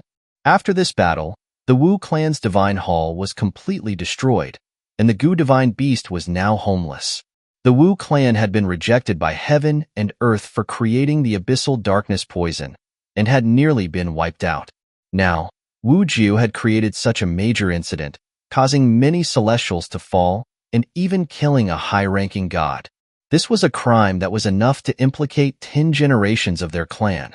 As the Wu clan's guardian beast, if the heavenly palace were to pursue this matter, and he didn't have Baiyu's protection, he would definitely die a more gruesome death than anyone else. Baiyu could naturally see the Gu Divine Beast's current predicament. He didn't intend to abandon the Gu Divine Beast, saying, "I still have many things to do in the mortal realm. Following me would be inconvenient for you." Baiyi. Hearing Baiyu's words, the Gu Divine Beast's eyes instantly dimmed, and a look of despair appeared in them. However, before the Gu Divine Beast could completely lose hope, Baiyu said, "There's a group of snakes in Gu Mountain in Jiang City who follow me. They're under my protection. Go to Gu Mountain and protect them. As long as you don't cause trouble outside and attract unnecessary problems, I will protect you." "Thank you, Baiyi. I will definitely abide by the rules." Hearing Baiyu's words, the Gu Divine Beast was immediately overjoyed. He knelt down and kowtowed to Baiyu, expressing his gratitude. Even if Baiyu was only giving him a small mountain, it meant that he had a place to belong in the 3 realms, a place that no gods would dare to invade. Most importantly, the group of snakes at Gu Mountain were following Baiyu, and Baiyu was also protecting them. This meant that Baiyu had his own power. Previously, the Gu Divine Beast had always felt that it was a waste that Baiyu, with his unmatched power in the 3 realms, was only serving the heavenly palace, instead of building his own divine court and bringing good fortune to his own people. But now, Baiyu had his own power. Although it was only a small valley right now, the Gu Divine Beast believed that as time went by, Baiyu's followers would grow in number. In the end, Baiyu's followers would be a force in the 3 realms that no one would dare to ignore. Thinking of this, the Gu Divine Beast was thrilled, secretly making it his life's goal to develop Gu Mountain. He could not disappoint Baiyi. "All right, I still have some finishing work to do here. You should head to Gu Mountain." Baiyu didn't think so much about it. After directing the Gu Divine Beast to the location of Gu Mountain, he issued an order to leave, chasing him away. After the Gu Divine Beast left, Bai scanned the desolate battlefield again, his expression becoming serious. This place had originally been a mountain, but now it was a deep pit with magma gushing from it. If this place were left unattended, the whole world would be in turmoil and ultimately become unstable. Before Lu Wan was resurrected, Bai wanted the world to remain in its original state. He didn't want Lu Wan to come back to a strange and turbulent world. Thinking of this, Bai took a deep breath, looked up towards the sky, and said softly, "Heavenly Tao, you've been watching this whole time, haven't you? I've already taken care of the trouble for you. You should pay me the reward. Restore this place to its original state." Soon after Bai finished speaking, a strange energy descended from the sky, covering all areas around the basin. Then a miraculous barrier enveloped the battlefield, and endless power of the heavenly Tao appeared out of thin air. Time began to flow backwards. The mountain range that had been destroyed by Baiyu and Wu Jia's battle started to rebuild at a speed that was visible to the naked eye. If anyone in the three realms had seen this scene, they would have been shocked beyond belief, unable to trust their own eyes. The heavenly Tao was being controlled by Baiyu, but Baiyu just watched as if it were a completely normal thing, calmly watching everything unfold. In reality, Baiyu had confronted the heavenly Tao himself 10 years ago, wanting the heavenly Tao to help him find his wife and daughter. To this end, he had even fought the heavenly Tao, nearly shattering the world. Finally, the heavenly Tao had compromised and reached a partnership with Baiyu. Unfortunately, at that time, the nine-headed serpent was protected by the Hichu Luo Shu, and the Hichu Luo Shu was one of the few divine artifacts in the world that could block the heavenly Tao. At the time, the heavenly Tao was unable to find Baiyu's wife and daughter. It was precisely because of this that Baiyu believed that his wife and daughter's souls had scattered and he had completely lost hope, and he willingly allowed himself to be imprisoned and fell into the nether prison as self-punishment. And when Baiyu came out of the nether prison, he felt that the connection between him and the heavenly Tao had become deeper and deeper, and he could not only sense the heavenly Tao's thoughts, but could even use the heavenly Tao's power. Baiyu himself didn't know what he would become if this continued. But now, he needed the heavenly Tao's power and could only continue along this path. Under Baiyu's gaze, the destroyed mountain was reformed. The beings that had been moved to other places, and even the people of the Purple Dragon Fortress, all returned to their original locations. Except for Wu Jiao and the abyssal darkness being gone, everything else seemed to have remained unchanged. It was as if nothing had happened at all. The Celestials had never come here either. At this time, Baiyu's phone rang. It was Su Qing calling. Baiyu answered the phone, only to hear Su Qing's urgent plea for help on the other end. "Bai, help. The security department suddenly attacked me in Jingjing." Chapter 112, A Mole. "The security department suddenly attacked you?" Hearing Su Qing's words, Baiyu was stunned. How could that be? What reason did they give for attacking you? He had asked Su Qing and Zhu Jingjing to contact the security department earlier, just to prevent the abyssal darkness poison from spreading. Furthermore, Su Qing was the chairman of Qingqiu Capital and was quite influential in the Chinese business world. Zhu Jingjing was just an ordinary doctor and had never committed any crimes. Su Qing and Zhu Jingjing's identities were as clean as they could be. No matter how you looked at it, the security department had no reason to attack Su Qing and Zhu Jingjing. You have to know that the security department was not like other forces in the martial arts world. They represented the government, the ruling class. Everything had to be done according to rules and evidence. If the security department was as lawless as those martial arts sects, all of China would have been thrown into chaos long ago. Su Qing said quickly, "Bai Yi, they said that we're harboring a wanted criminal, and they're asking us to hand you over." Jingjing disagreed, and there was a conflict. "I just managed to break out of the security department's encirclement with Jingjing and contact you." Hearing Su Qing's words, Baiyu's eyes narrowed slightly. He said in a deep voice, "So, they were targeting me?" "Su Qing, where are you?" "We just escaped back to Yungue City and are currently hiding in a busy downtown area. There are a lot of people around, so they don't dare to act recklessly." "But Jingjing was injured, which is a bit troublesome," Su Qing replied. "Give me the address. I'll come find you." "Okay."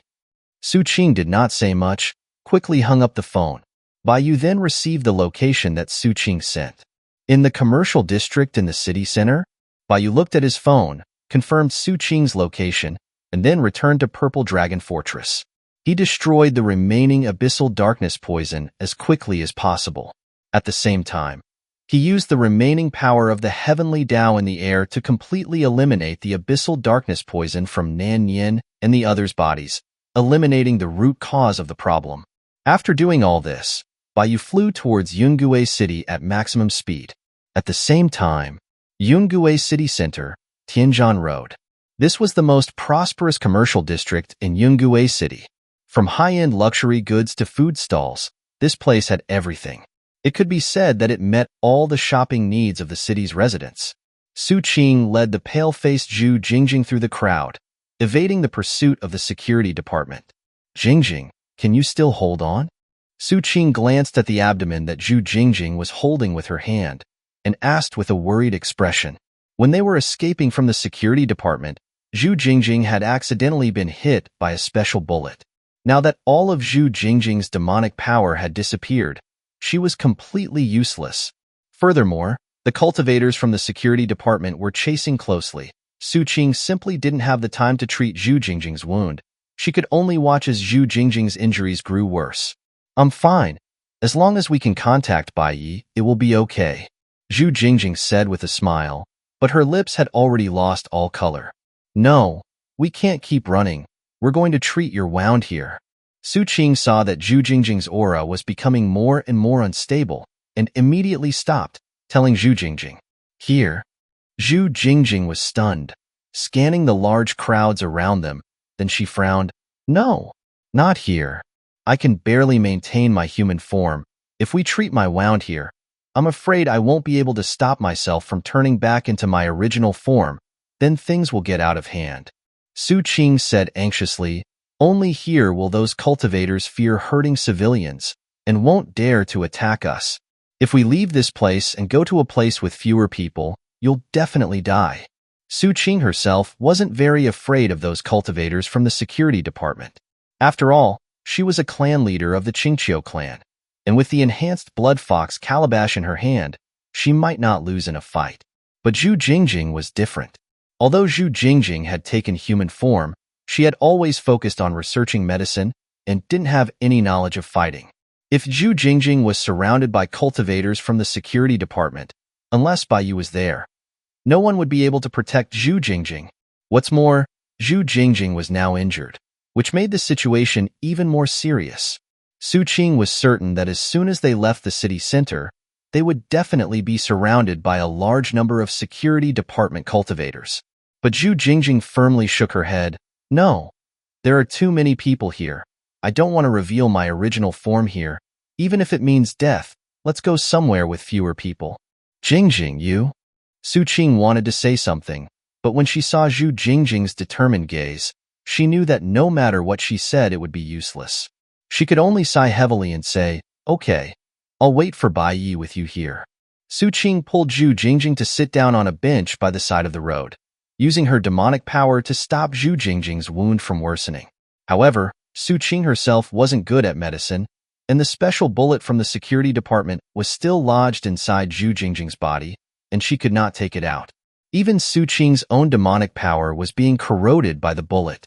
All she was doing right now was just reducing Zhu Jingjing's pain. Zhu Jingjing's aura was becoming weaker and weaker. "Sujia, I'm feeling much better. You don't need to waste your power." Zhu Jingjing, knowing that Su Qing was just wasting her spiritual energy, advised her. "Jingjing, you have to hold on. Bai Yi will be here soon. Everything will be okay once he arrives." Su Qing comforted her softly, but she was becoming more and more anxious. Her pupils had already turned into fox eyes.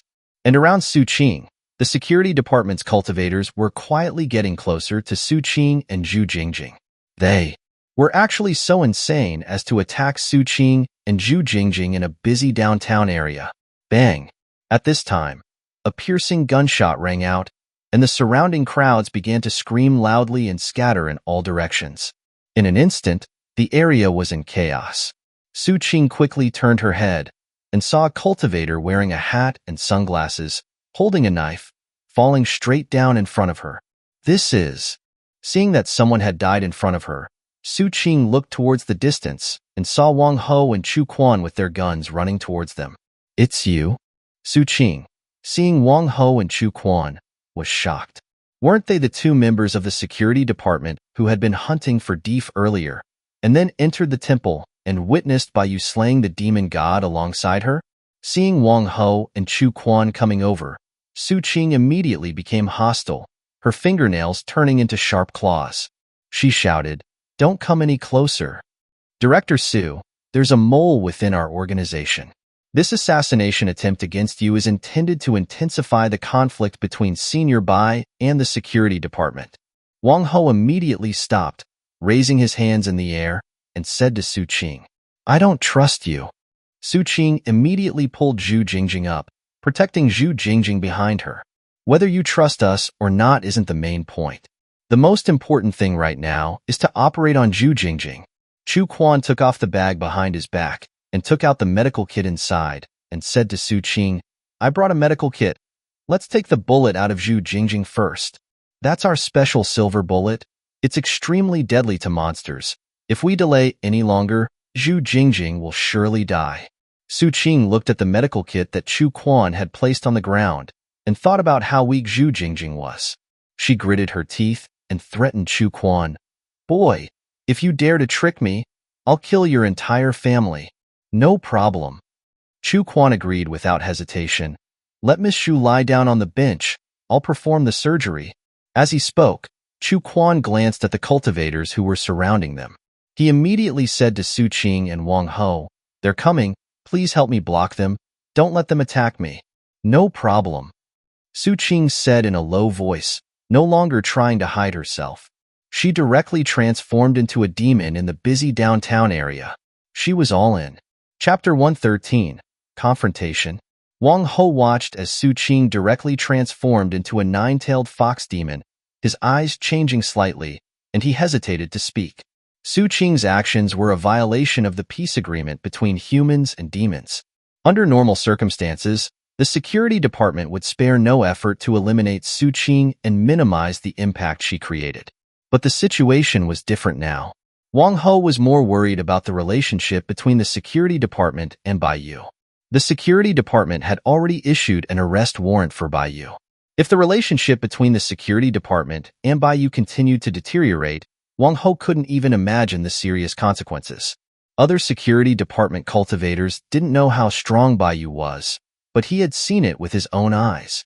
Compared to the consequences of antagonizing Bai Yu, Su Qing's transformation into a demon in the downtown area was trivial, and because Wang Ho fired his gun, the surrounding crowds had mostly escaped. Furthermore, the security department cultivators, in order to hunt Su Qing and Zhu Jingjing, had cleaned the scene in time. Not many ordinary people had seen Su Qing's demonic transformation, and most of them had passed out from fright. Those few citizens who were brave enough to take photos with their phones were also injected with a tranquilizer by the security department cultivators and were dragged outside the battlefield. In less than 5 minutes, the busy commercial street was cleared by the security department's support personnel. There were even troops stationed on the perimeter to prevent anyone from getting close. Because of a single gunshot, Yungue City became a trending topic. Tens of millions of netizens were fiercely debating in online forums. There were countless discussions about thugs and terrorist attacks, and those few bits of truth that emerged were immediately deleted. The online narrative was led in another direction by the authorities. The public was filled with righteous indignation, while at the actual scene, the atmosphere was completely frozen. Everyone was extremely tense. Su Qing and Wang Ho stood guard on either side, confronting the security department cultivators who were constantly closing in. Chu Quan completely disregarded the outside environment. He helped Zhu Jingjing lie down on a bench by the street, and then said to Zhu Jingjing, "Miss Zhu, I came out in a hurry this time. I didn't bring any anesthesia. Can you bear with it?" "It's okay. Thank you for your help, young man," Zhu Jingjing said weakly. "I don't need anesthesia. Let's start." "Okay." Chu Quan took a deep breath and directly took out a scalpel. He operated on Zhu Jingjing right there on the street bench, opening her abdomen to remove the bullet.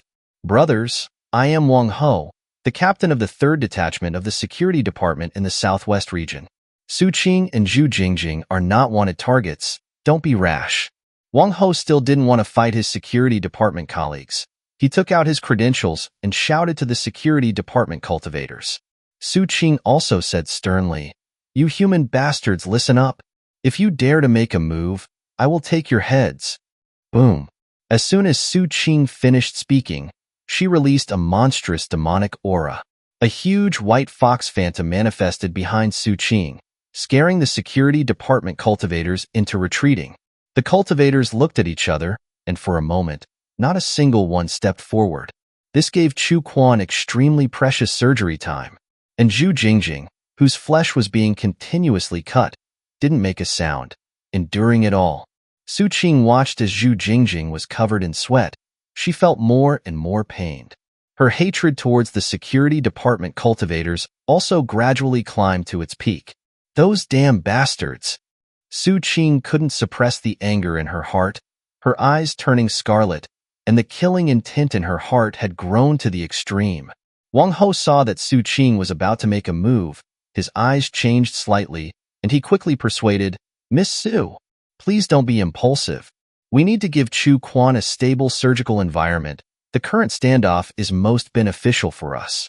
Even if I don't attack, they will still come to kill us. It's better for us to take the initiative and seize the opportunity." Su Qing said through gritted teeth. "Miss Su, please believe me, let me negotiate." Wang Ho insisted. Although the main purpose of his coming here was to prevent the relationship between the Security Department and Bai Yu from worsening, and he was willing to take action against his own colleagues for this cause. But if the situation was under control, he hoped that this matter could be resolved peacefully. Su Qing saw Wang Ho's persistence, and thinking about Zhu Jingjing's current situation, she took a deep breath and then said, "Okay, I'll give you a chance to negotiate. But as soon as I sense that me and Jingjing are in even the slightest danger, I will not hesitate to kill everyone here. Please believe me, I won't let a fight break out." Wang Ho guaranteed firmly. Then he walked forward and said to the Security Department cultivators, "Brothers, you must believe me. There is a misunderstanding in this matter. You have all been used. Captain Wang, we believe in your character, but you are now protecting a fox demon who transformed in the street. Are you under some sort of enchantment? Why are you killing your own people?" One of the Security Department cultivators, who knew Wang Ho, looked at Wang Ho in disbelief. He didn't seem to believe that Wang Ho would choose to side with a demon, and even killed one of their colleagues. Another Security Department cultivator added, "Captain Wang, this is an order from above. Those 2 demons are working with the wanted criminal Bai Yu. They are extremely dangerous. You'd better disengage immediately and not make another mistake." 2 of the Security Department cultivators started to stir things up. The other Security Department cultivators, who were still hesitating, also came back to their senses and started to move again, closing in on Su Qing and Wang Ho. "Captain Wang, it seems that your words are useless. They don't want to give up." Su Qing said coldly, her fingernails becoming sharper than blades, capable of easily slicing through steel. In the next moment, she was about to take the heads of those who got too close. The battle between Su Qing and the Security Department cultivators was about to break out. Bang! At this moment, Wang Ho fired a shot into the sky. The piercing gunshot echoed through the street, startling the cultivators once again. "I, Wang Ho, am making a statement here today. Whoever dares to step forward again, I will kill. We are all brothers who have families to support. You should consider your own circumstances before you act." Wang Ho was now completely determined, threatening the cultivators with his gun. He himself was one of the strongest fighters in the southwest region of the Security Department. Furthermore, the weapon in his hand was a specially made weapon of the Security Department. The cultivator's protective spiritual power was unable to stop the bullets at all. It could be said that after Wang Ho made this statement, the people who took the lead would surely die. For a moment, the Security Department cultivators hesitated again. To put it bluntly, they were just paid employees, receiving wages. They didn't have to risk their lives for this kind of thing. Wang Ho saw that the cultivators had stopped and couldn't help but feel slightly relieved. He comforted Su Qing. "Miss Su, see? I told you that I could handle it. Humph. You should have done this from the start. There was no need to waste your breath on them. Su Qing snorted coldly, and her killing aura also lessened a bit. With Zhu Jingjing present, she didn't want to engage in battle. On the other hand, the cultivator who spoke to Wang Ho at the beginning was rather unhappy. A gloomy expression flashed across his eyes. He immediately hid himself in the crowd and sent a message to someone, reporting the situation here. Soon, that cultivator received another order from his superiors.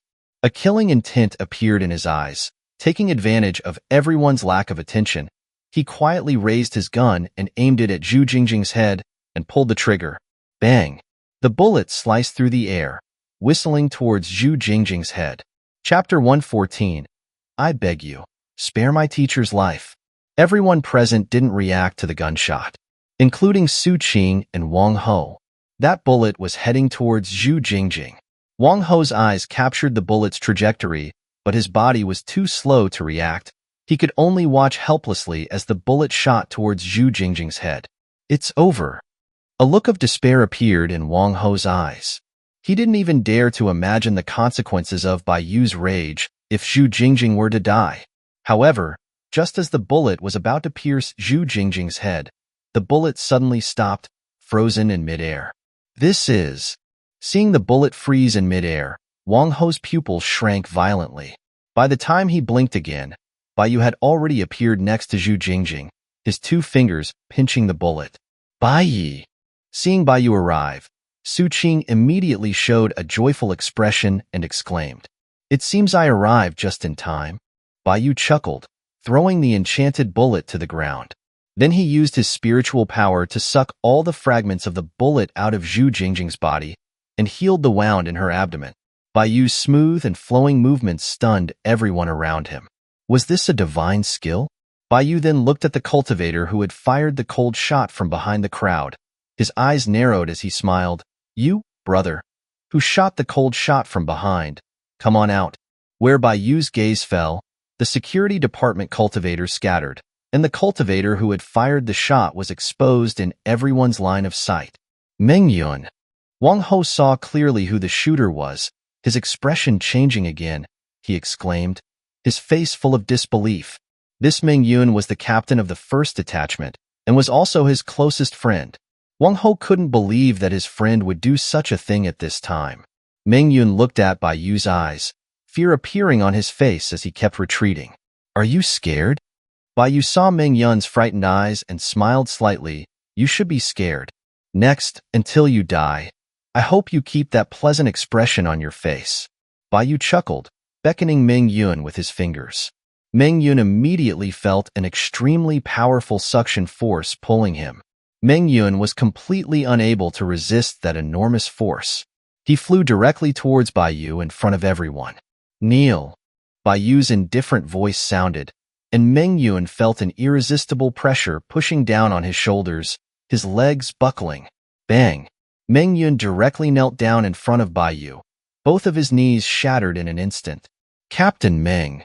The other cultivators, seeing Meng Yun kneel, exclaimed in shock and rushed forward with their guns, trying to save Meng Yun from Bai Yu's grasp. "I'm not in a good mood right now. If anyone else dares to take another step forward, I won't guarantee that your heads will remain on your necks," Bai Yu said indifferently, his cold voice reaching the ears of everyone present.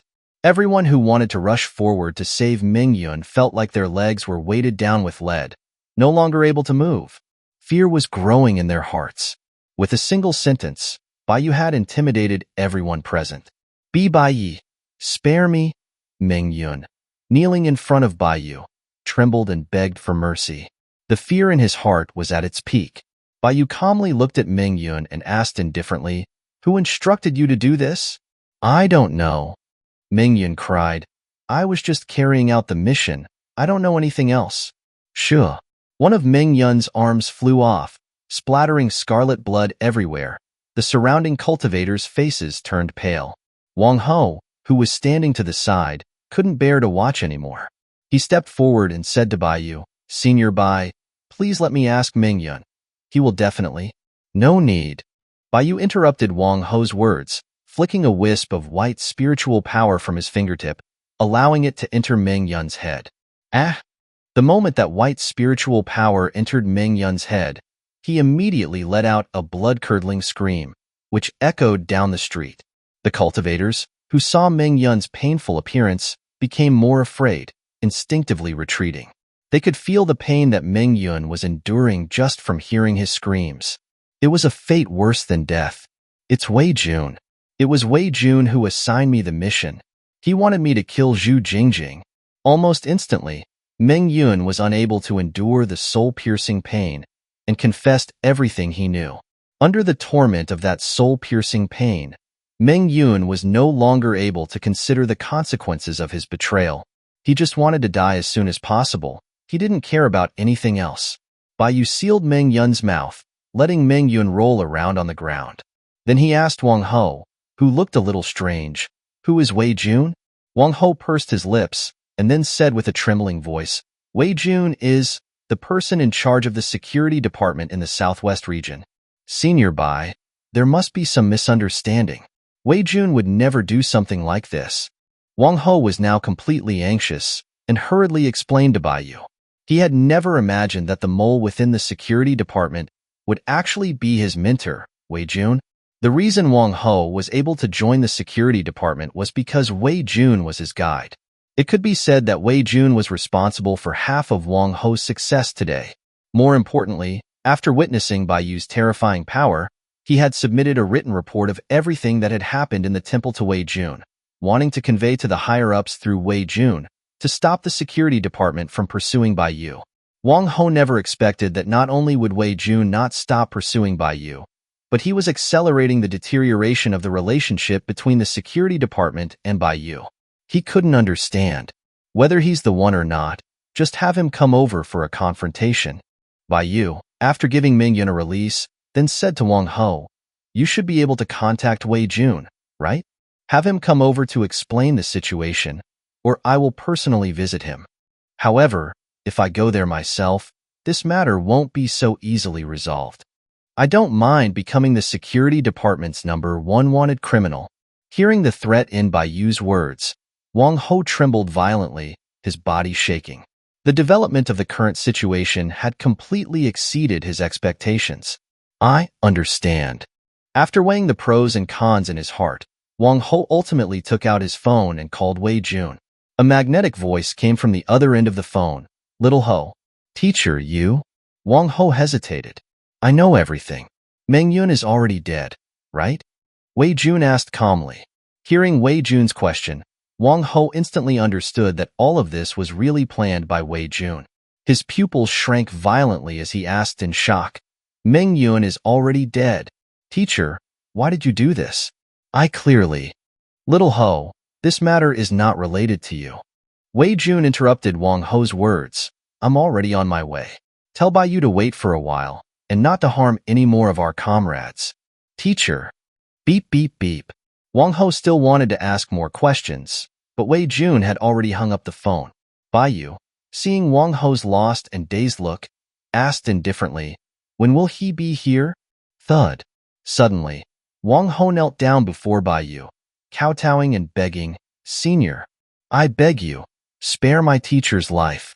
Chapter 115. China, where gods are forbidden. Wang Ho knelt before Bai Yu, banging his head 3 times forcefully against the ground. He pleaded, "Senior, my teacher would never do anything so foolish. There must be some misunderstanding." "I'm not interested in exploring the reasons why," Bai Yu said calmly. "I'm only concerned with the results and identifying who is responsible. Since Wei Jun directed this operation, he will bear the consequences." Hearing Bai Yu's words, Wang Ho's face fell in despair. He wanted to continue defending Wei Jun, but Chu Quan quickly pulled him back. "Boss, you're being too impulsive." Wang Ho turned and saw Chu Quan shaking his head. Reality set in, and he let out a heavy sigh, appearing 20 years older. He knew that continuing to argue would only annoy Bai Yu and backfire.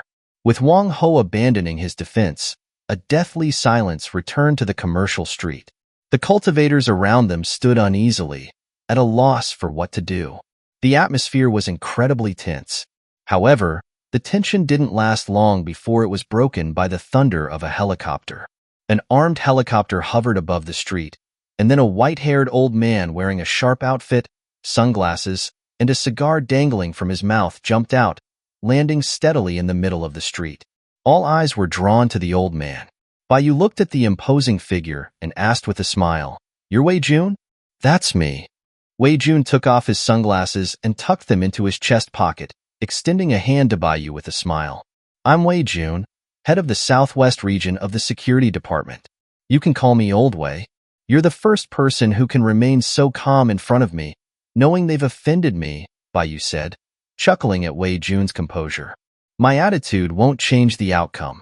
Since that's the case, I might as well be a little more relaxed. At least I'll feel better about dying," Wei Jun said, smiling. "I'm curious, what was your motive for doing this?" Baiyu asked, still smiling. "With your personality, I wouldn't think anyone could order you around." "Indeed, nobody ordered me. This was my own initiative," Wei Jun said with a smile. "Teacher, why would you do this?"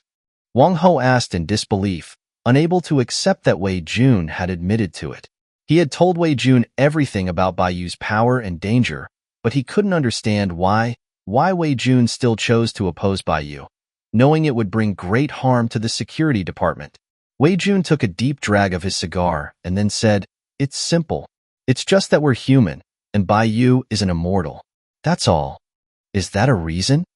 Wang Ho was enraged, questioning Wei Jun. "Because of that bullcrap reason, you are sacrificing the entire security department." "Sometimes, a certain amount of sacrifice is necessary," Wei Jun said calmly. "A certain amount of sacrifice is necessary?" Wang Ho was dumbfounded, staring at his former teacher, unable to grasp his words. What was the point of this sacrifice? Wei Jun continued, "Baiyu is an immortal, and we are human. And China is a nation of humans. It should be led by humans. Allowing an immortal to do as they please in our country, killing people at will without punishment, and for us to have to fear and appease them. What kind of logic is that? So, you want to use the sacrifice of the security department to show how evil I am, and awaken the national spirit, uniting the country to oppose me?" Baiyu asked Wei Jun. "That's right," Wei Jun declared firmly. "Baiyu, you may be powerful, but China is not a pushover. We will not allow you to do whatever you want. This is the 21st century. China is a place where gods are forbidden. Baiyu, China does not welcome you." Teacher. Wang Ho stared blankly at the impassioned Wei Jun, never imagining that Wei Jun held such an idea.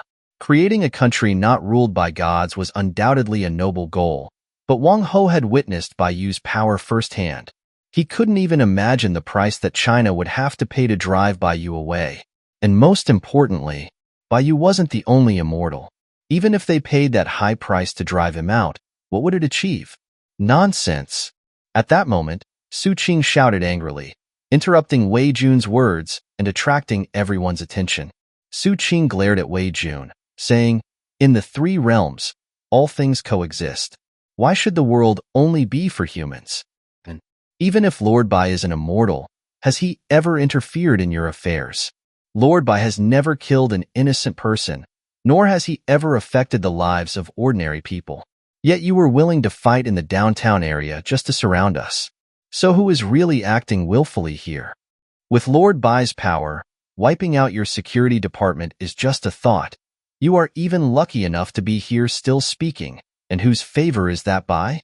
Furthermore, if it weren't for Lord Bai, you all would have died from the deadly poison of dismay a long time ago." Wei Jun didn't expect Su Qing to unleash such a barrage of criticism.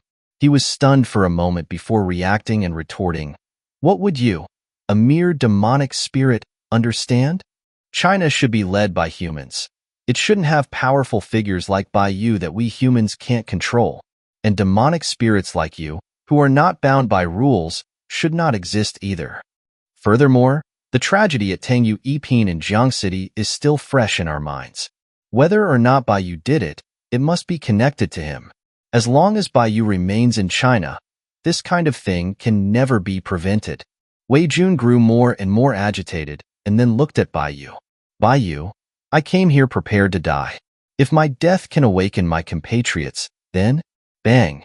Wei Jun was cut off mid-sentence by the sharp crack of a gunshot. A hole appeared in Wei Jun's forehead, and he fell straight backward. Blood stained the ground. Bai Yu turned to look at Wang Ho in surprise. Wang Ho was breathing heavily, his hand holding the gun shaking uncontrollably. Chu Quan and the other cultivators from the security department all stared at Wang Ho in disbelief, never imagining he would kill Wei Jun himself. Wang Ho was known to be the most respectful of Wei Jun in the security department. Boss, why did you shoot? Chu Quan asked Wang Ho, his eyes reddening. It shouldn't have been you to kill him. He couldn't understand why Wang Ho acted at this moment. Bai Yu was about to act. Now that Wang Ho had shot, the organization would definitely punish him. Wang Ho was certainly going to die. My teacher. He doesn't understand anything. He doesn't know what he's doing. Wang Ho knelt weakly on the ground, staring at Wei Jun's corpse, trembling as he said, I can't let Senior Bai act. I can't let the security department become enemies with Senior Bai. For that, I would go to any length. Chapter 116. The Chaos Body Refining Furnace. The atmosphere on the street had become strange. The crowd stared blankly at Wei Jun lying in a pool of blood, their thoughts in utter confusion. No one expected the situation to unfold this way. Wei Jun had intended to die at Bai Yu's hand, inciting anger against Bai Yu and making it impossible for Bai Yu to stay in China. But now, Wei Jun had died at the hands of Wang Ho. The cultivators from the security department didn't even know who to hate. Wei Jun was well respected in the security department and was a mentor to many. But Wang Ho was also a well-liked figure who had close ties with many. Now that Wang Ho had personally killed Wei Jun, the cultivators suddenly didn't know what to do. Bai Yu, on the other hand, remained calm, as if everything that had happened had nothing to do with him. He turned to Zhu Jingjing and asked with concern, Are you all right? Zhu Jingjing, still in a daze, was startled by Bai Yu's concern and quickly replied, I'm okay. But Lord Bai, you? Zhu Jingjing was a demon who lived in the city, and she was even registered with the security department. In her eyes, the security department was like a government agency that should not be offended. Now that the head of the security department was willing to die to drive Bai Yu out of China, she couldn't understand the direction the situation was going. She could only worry that the relationship between Bai Yu and the security department would continue to worsen. It's good that you're all right. Don't worry about me. This will all be over soon, Bai Yu said to Zhu Jingjing with a smile, easing her concerns. This matter started because of me, and I've dragged you both into this. I'm sorry. Zhu Jingjing hurriedly said, We don't blame you, Lord Bai. You don't have to apologize. The impact this has had on you is not insignificant. Don't worry. I will make it up to you both in the future. Zhu Jingjing said, Lord Bai, no need to say more. This is just my idea. Whether you accept my compensation in the future is up to you. Bai Yu interrupted Zhu Jingjing and then said to Su Qing, take Jingjing and leave. Go to Valley Mountain in Jiang City. The security department will likely target you and Jingjing in the future. You have the Qingqiu Fox clan behind you, so they won't easily touch you. But Jingjing is different. She has no backing and needs my protection. Thank you, Lord Bai, for taking me in. Zhu Jingjing was already a huge fan of Bai Yu, and upon hearing that Bai Yu was willing to protect her, she agreed without hesitation, nodding repeatedly. Bai Yu smiled with satisfaction and said to Su Qing, take Jingjing and go to Jiang City. Yes. Su Qing bowed respectfully to Bai Yu. She glanced at the surrounding security department cultivators before leaving without any more delay, taking Zhu Jingjing with her. The security department cultivators around them did not dare to stop Su Qing and Zhu Jingjing and made a path for them. Soon, Bai Yu was the only one left in the security department's encirclement. Bai Yu looked at Wang Ho, who was kneeling on the ground, silent. He said, All right, this matter needs to be resolved. Take me to the security department. Let's resolve today's events and the previous ones concerning the Exorcist Association all at once. Hearing Bai Yu's words, Wang Ho's eyes gradually hardened. He stood and bowed to Bai Yu, respectfully saying, Senior Bai, please rest assured. I will definitely get justice for you. Bai laughed and said, "You don't have to try so hard. I'll handle the negotiations myself. I believe that your leaders are all smart people." Wang Ho shuddered. Yungue City, the southwest branch of the security department. The events that happened in Yungue City had spread throughout the country. The high-level officials of China were extremely concerned about the development of the situation. Zhang Guo, the head of the security department, Su Ji, the head of the Exorcist Association, and Wei Bin, the director of the Supernatural Management Committee, all rushed to Yungue City as quickly as possible. Wei Jun's death and the relationship with Bai Yu were both significant events for China. If this matter was not handled properly, the entire cultivation world of China would be in chaos.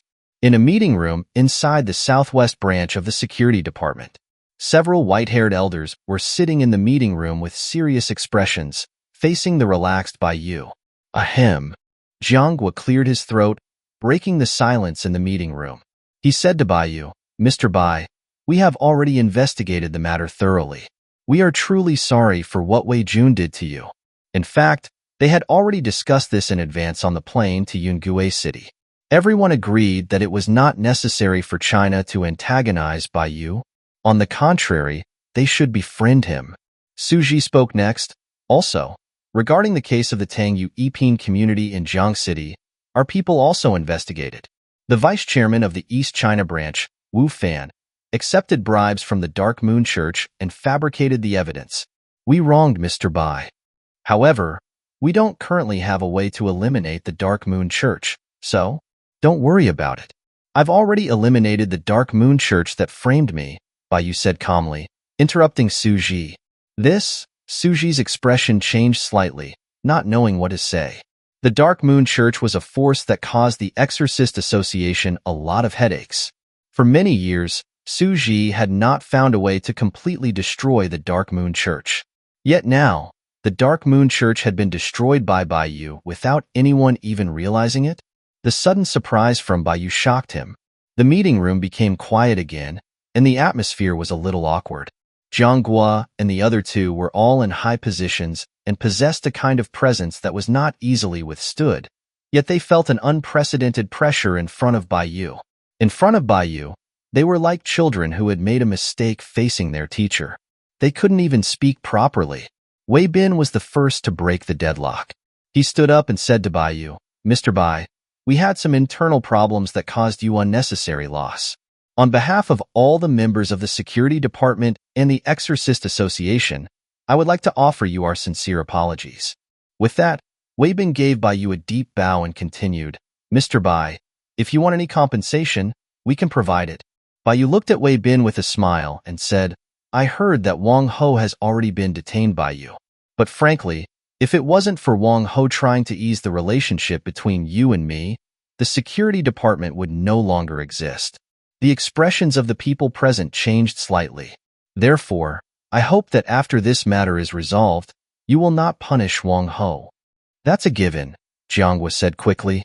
"Wang Ho has always been an excellent employee of our security department. He has made an outstanding contribution this time, and we will absolutely not mistreat him." Furthermore, Bai Yu's lips curled into a smile, and he swept his gaze over Zhang Guo, Su Ji, and Wei Bin. "Just before I met you, I happened to receive some information. 10 years ago, you obtained a magic item called the Chaos Body Refining Furnace, right?" Wei Bin's pupils constricted as he exclaimed, "Mr. Bai, are you after our national treasure? This is a bit too much." "No." Bai Yu shook his head and then said, "That Chaos Body Refining Furnace was originally my property." Chapter 117. Retrieving the Divine Artifact. The Chaos Body Refining Furnace is Mr. Bai's? Wei Bin and the others were stunned, unable to react for a moment.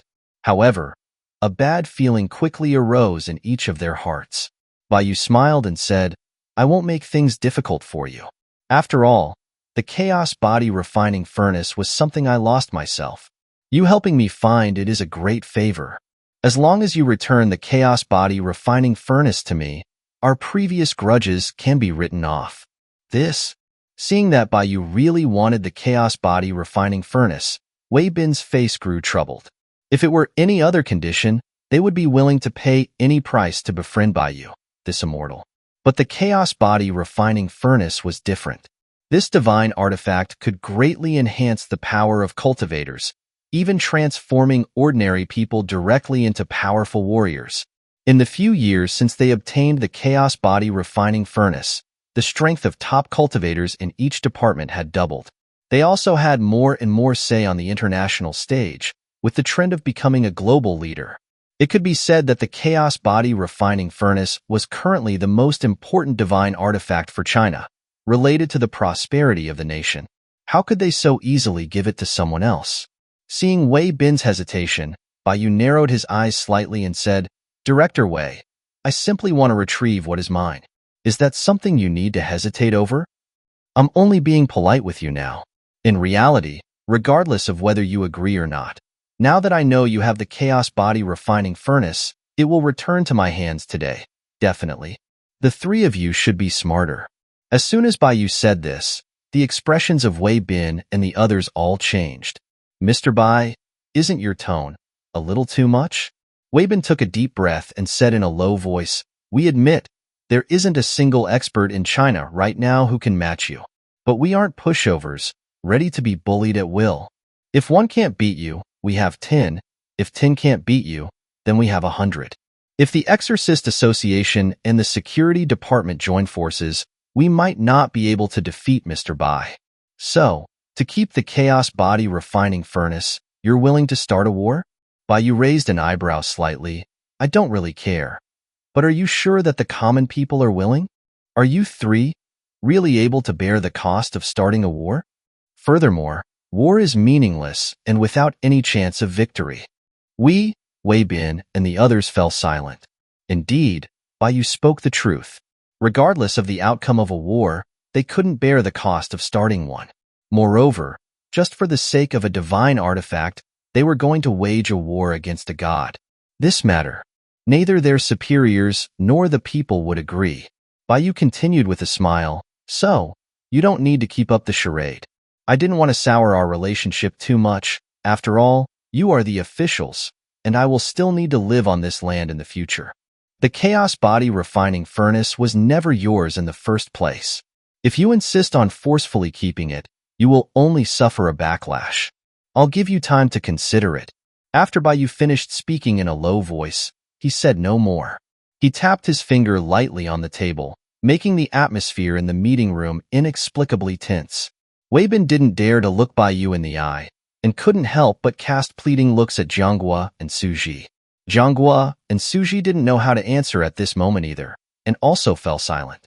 "It seems that the three of you are still unwilling to return the chaos body refining furnace to me. Since that's the case, I hope the three of you will not regret today's decision in the future." Baiyu smiled, got up, and began walking out of the meeting room. "Mr. Bai, please wait." Seeing that Baiyu was about to leave, Wei Bin finally made up his mind, stood up, and called out to Baiyu, "We are willing to return the chaos body refining furnace to you." Old Wei. Seeing that Wei Bin had actually agreed, Jianghua and Suji looked at him in disbelief, not expecting that Wei Bin would really agree. Wei Bin looked at Jianghua and Suji and said with a wry smile, "Mr. Bai is right. We can't put the country and its people in peril for the sake of a divine artifact. We are still catching up to the United States. We can't let this matter push us back again. The price of fighting against a god is too high. Furthermore, the chaos body refining furnace belongs to Mr. Bai. We are not justified in forcibly occupying it. We have enjoyed these past few years, and that's enough." When Jianghua and Suji heard Wei Bin's words, they also snapped back to reality and sighed, "Old Wei, you're right. It seems we were blinded by greed, actually thinking about starting a war for the sake of a divine artifact. The chaos body refining furnace should not belong to us in the first place. It's better to return it, so that we don't have to keep having villains targeting us, trying to get the chaos body refining furnace." The three of them quickly reached a consensus and said to Baiyu, "Mr. Bai, we have thought it through. We will return the chaos body refining furnace to you." "A wise choice." Baiyu smiled, his eyes narrowed. "Where did you store the chaos body refining furnace?" "Deep in the northwestern desert," Wei Bin said. We will arrange for the chaos body refining furnace to be transferred to Mr. Bai right away. No need. Bai took out a map of China. The chaos body refining furnace is currently in a closed state. I can't sense it yet, but as long as I know its general location, I can remotely activate the chaos body refining furnace and retrieve it. You understood. Wei Bin didn't really believe that Bai could do such a thing, but he still marked the general location on Bai's map. Mr. Bai, it's in the Taklamakan Desert, roughly in the Centerite area. After confirming the general location of the chaos body refining furnace, Bai closed his eyes and began establishing a connection with it. The meeting room became quiet again. Wei Bin and the others stared blankly at Bai with his eyes closed. They didn't know what he was doing but didn't dare to make a sound, afraid of disturbing him. At the same time, in the Taklamakan Desert, at a large base guarded by heavily armed soldiers. Deep within the base, a pitch-black furnace was emitting supreme power, and a group of scientists in lab coats were surrounding the furnace recording data. Inside the furnace were several cultivators undergoing body strengthening. Rumble. Suddenly, the furnace began to shake violently, and the entire base began to shake. Warning! Warning! The chaos body refining furnace's energy has exceeded the limit. Please stop the strengthening immediately. A cold warning sound echoed in the base, and the scientists outside the chaos body refining furnace were thrown into chaos.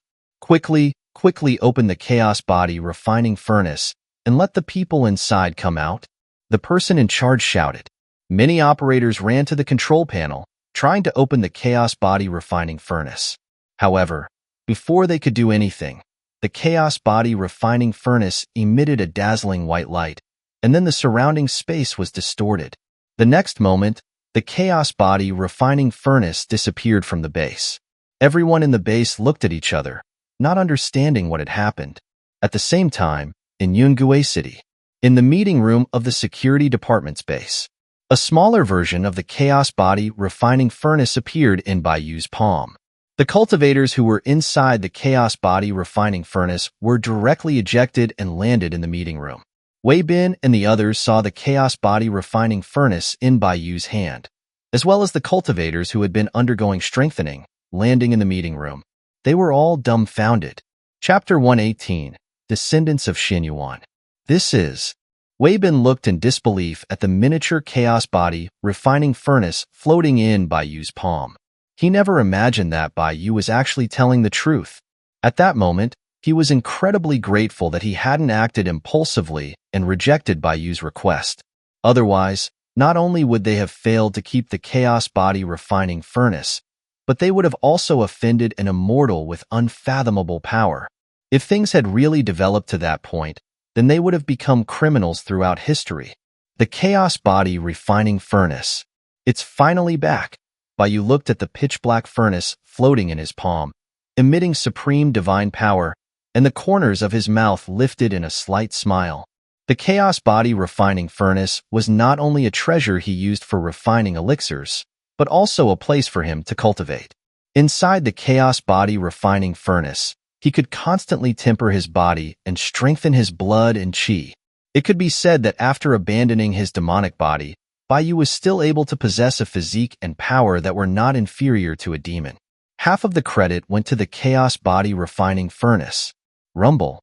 The chaos body refining furnace floating in Bai's palm suddenly began to vibrate, and a large amount of power surged from inside it, pouring into Bai's body, as if responding to Bai's longing.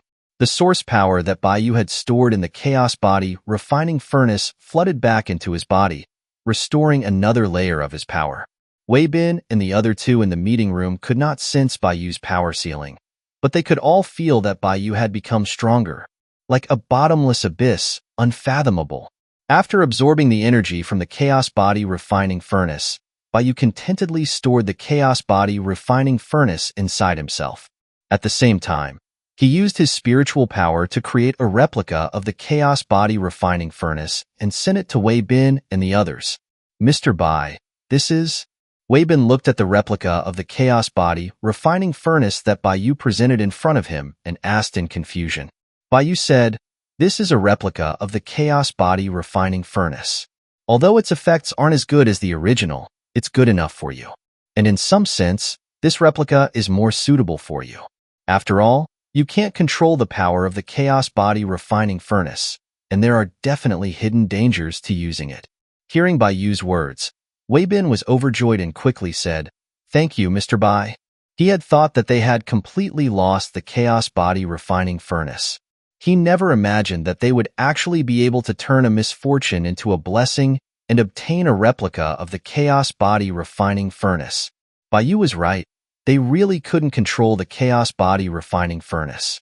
Each time their cultivators underwent strengthening, there was about a 20% mortality rate, which was an extremely high risk. Moreover, they couldn't unleash the full power of the chaos body refining furnace. If the replica that Bai Yu gave them could truly be controlled by them, then the strength of China would be able to rise to another level. Xianxia and Su Ji were also excited. If they had this treasure, the strength of the Exorcist Association and the Security Department could also rise, which would be greatly beneficial for their work in the future. Don't rush to thank me. There are conditions for giving you this replica. When Bai Yu said this, Wei Bin and the others felt their hearts skip a beat. Mr. Bai, what do you want us to do?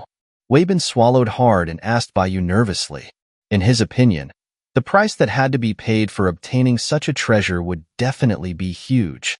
Don't worry. It's nothing that will make things difficult for you. Bai Yu smiled. I need your help to search for the descendants of Xianyuan. If you find any news, please tell me immediately. Descendants of Xianyuan? Suji's expression changed slightly when he heard Bai Yu's words. It seemed that he knew something. When Bai Yu saw the change in Suji's expression, he was stunned. Then, with an incredulous look, he asked Suji, "You wouldn't happen to know where the descendants of Xianyuan are?" Bai Yu was only trying his luck by asking Wei Bin and the others to find them. After all, the Security Department and the Exorcist Association were both official organizations in China and had their own intelligence departments. With an extra force searching, he would be able to find the Nine Heavens Breath soil sooner and revive Lu Wan. But he never expected to get a return so quickly. Suji pursed his lips and hesitated for a moment before asking Bai Yu, "Mr. Bai, I have a question. May I ask if you're looking for the descendants of Xianyuan because of a grudge?" "That's not it." Bai Yu shook his head slightly. "The descendants of Xianyuan have something I need. I am seeking their help." Chairman Su, the way you asked that, is it possible that you know the descendants of Xianyuan? Suji nodded slightly. In fact, the inheritor of Xuanyuan's legacy is within our Exorcist Association. Really? Bai Yu asked in surprise, his whole body full of excitement. Old Su, your Exorcist Association has the descendants of Xianyuan? How come we don't know about this? That's not very kind of you. Xianxia and Wei Bin also looked at Su Ji with incredulous expressions, their faces full of dissatisfaction. Su Ji said with a wry smile, "I discovered this by chance. After all, the descendants of Xianyuan are related to China's fate. Her identity is a top secret within our Exorcist Association. Including me, only 2 people know her identity. Who is it? Where are they?" Bai Yu asked Su Ji impatiently, his face full of excitement. As long as he found the descendants of Xianyuan, then his wife Lu Wan could be saved. Their family could finally be reunited. While saying this, Bai Yu also felt that he was too excited and quickly calmed down, reassuring him, "Chairman Su, don't worry. I am only looking for the descendants of Xianyuan to retrieve something. I won't harm him in the slightest." "Of course, I trust Mr. Bai." Su Ji smiled at Bai Yu and then said, "The name of the descendant of Xianyuan is Wang Sha. She is currently a Class B exorcist in the Jiang City branch, but her power has not yet awakened. Mr. Bai, you may be a little disappointed when you see her." "You mean Wang Sha is a descendant of Xianyuan?" Bai Yu was stunned, thinking he heard wrong, and looked at Su Ji in disbelief. In this world, there could be such a coincidence? "What, Mr. Bai, do you know Wang Sha?" Su Ji also looked at Bai Yu in surprise, a little confused. He had not given Wang Sha any special privileges, only recently been observing her situation. Up to now, Wang Sha was just an ordinary exorcist, not very noticeable in the association. He did not expect that an exorcist who couldn't be more ordinary would actually know Bai Yu. Bai Yu snapped out of his daze, shook his head and laughed. Sighing, Perhaps this is fate. I'm currently sharing an apartment with Xianxia. She's my landlord. As soon as Baiyu said these words, Suji, Jianghua, and Weibin were struck by lightning and froze instantly. Baiyu was sharing an apartment with Xianxia? The three of them stared at Baiyu in shock. No matter how hard they tried, they could not imagine that such a powerful being would actually share an apartment. So, even immortals are short of money? Haha, both her and I are ill-fated. Baiyu chuckled wryly and then said to the three of them, since I have gotten the information I wanted, I will not bother you any longer and will return to Jiang City first. If you have any questions about using the Chaos Body Refining Furnace, you can contact me. Farewell. After saying this, Baiyu disappeared from the meeting room, leaving Wei Bin and the others staring at each other. Wei Bin took a deep breath and then looked at Suji with a serious expression. Old Su, you must treat Xianxia well. She is our hope. Chapter 119. I want to help you. Jiang City. In Xia's rented apartment, Xia was sitting in front of her computer, eating takeout while watching a drama. It was the weekend, and school was out. Thanks to Baiyu selling so much alcohol at the bar before, she'd earned a lot of commission. Her life was quite comfortable lately, and she didn't need to work herself to the bone with part-time jobs. She spent the entire weekend holed up in her room, enjoying her own happy life. I wonder how that Baiyu guy is doing. He's been gone for so many days, without even a word. Xia muttered, browsing Weibo on her phone and keeping an eye on the news from Yungue City. A major incident had occurred in Yungue City these past few days. Plus, the Exorcist Association Forum had been constantly discussing how an immortal was causing a big scene in the southwest region. Xia didn't even have to think about it to know that it was Baiyu causing all that commotion. However, even though Xia was worried, she didn't dare to call or text Baiyu, afraid that she would disturb him. After all, she'd seen Baiyu's enemies. Each one was a monster capable of causing a cataclysmic disaster. If Baiyu lost to some great demon because he answered her call, she couldn't bear the responsibility for the world's destruction. Sha. Holy crap. Baiyu suddenly pushed open the door and entered, scaring Xia so badly that her phone slipped out of her hand and fell into the soup in front of her. My new phone. Xia screamed when she saw her phone submerged in the soup. She didn't even care that the soup was scalding hot and quickly pulled her phone out of the hot liquid.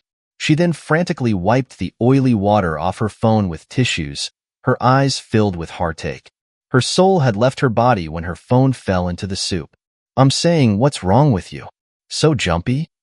Xia wiped her phone dry and glared angrily at Baiyu, complaining, it's just a phone, isn't it? Is it really worth acting like you just lost your life? Baiyu was confused by Xia's pained expression. Do you know how expensive phones are these days? This is a month's salary for me. Xia accused Baiyu tearfully, her eyes almost shooting out flames. Then I'll buy you a new one later, Baiyu quickly said. You said that, I remember it. Xia's face instantly brightened with a smile. Okay, tell me, why did you come back so quickly? Is there something you need from me? Baiyu didn't hide anything and asked directly, are you a descendant of Xianyuan? A descendant of Xianyuan? Xia was stunned. What's that? Crap? Seeing Xia's confused face, Baiyu frowned slightly. The last thing he wanted to see was Xia, a descendant of Xianyuan, completely unaware of her identity. If that were the case, it would be impossible to ask Xia to hand over her inheritance. Seeing Baiyu's frown, Xia couldn't help but ask, Baiyu, what are you trying to do? Can I help you with anything? Sha, I need a drop of your blood, Baiyu told Xia, and then used his spiritual power to pierce Xia's index finger, squeezing out a drop of blood. After that, Baiyu took out the Hichu Luo Shu and dripped Xia's drop of blood onto it, using the Hichu Luo Shu to trace back Xia's ancestors. Boom! Under the guidance of the Hichu Luo Shu, a Xianyuan sword chi shot out from Xia's blood, directly slicing the room floor, including Xia's computer desk and computer, in half. A smooth crack also appeared on the wall of the rented apartment. Xia stared blankly at the sunlight shining through the crack in the wall, not knowing whether she should be shocked by the golden sword chi that shot out of her blood, or if she should start cursing out Baiyu and demand that he pay for the damages. The computer could be replaced, but this was not her house. Now that Baiyu had created such a crack in her landlord's house, how could she afford to pay for the damages? Sure enough, it's Xianyuan sword Qi. Sha, you are indeed a descendant of Xianyuan. Baiyu didn't pay attention to the cracks in the floor and walls and stared at the blood on the Hichu Luo Shu, speaking to himself. Xianyuan, my ass. You broke the house. Wang Sha completely lost it. She didn't care about Baiyu's identity as an immortal and roared at him. She could already imagine her miserable life, trapped by this house for the rest of her life, paying off a 30-year mortgage. Startled by Wang Sha's shout, Baiyu finally snapped back to reality and noticed the cracks on the wall and floor. Sorry, my bad. Baiyu instantly realized what had caused Wang Sha to break down and immediately apologized to Wang Sha. Then, he used a little heavenly power to rewind time, restoring the cracked walls and floors, as well as the computer, back to their original state. Baiyu, do you know how much all that costs? Do you know how much my salary is? Oh my god. Why did I get stuck with you? Huh. It's fixed? Wang Sha, who had been on the verge of a breakdown, was stunned when she found that the walls and floor had been completely restored. She blinked hard, thinking that she was hallucinating. Wang Sha rubbed her eyes hard and confirmed that she wasn't hallucinating. She looked at Baiyu with an incredulous expression and asked in shock, What did you just do? Some small details, don't worry about it. Baiyu did not give Wang Sha too much explanation and instead looked at Wang Sha with a serious face and said, Sha, let's talk about serious things. I have something I need from you. Suddenly being stared at so seriously by Baiyu, Wang Sha was a little embarrassed and took 2 steps back, saying in a flustered tone, You can just say what you want, don't stare at me like that. I'm a little embarrassed. Sha, think carefully. When you were a child, did you ever get a special piece of soil? Baiyu asked. A special piece of soil? Wang Sha was taken aback by Baiyu's sudden question and began to think carefully. Baiyu continued, It's okay if you don't remember the soil. Think about if you had a golden sword. Generally speaking, inheritance artifacts such as the 9 Heavens Breath Soil and the Xianyuan sword, which have been passed down from ancient times, would attract each other and be kept together. Now that Wang Sha was a descendant of Xianyuan, the artifacts would definitely be by her side. As long as he could find the Xianyuan sword, Baiyu believed that he could also find the 9 Heavens Breath Soil. Golden sword, Wang Sha muttered, and then shook her head. No.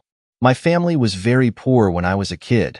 Not to mention gold, we didn't even have a piece of brass. As for that so-called special soil, I don't have any memory of it either. I see.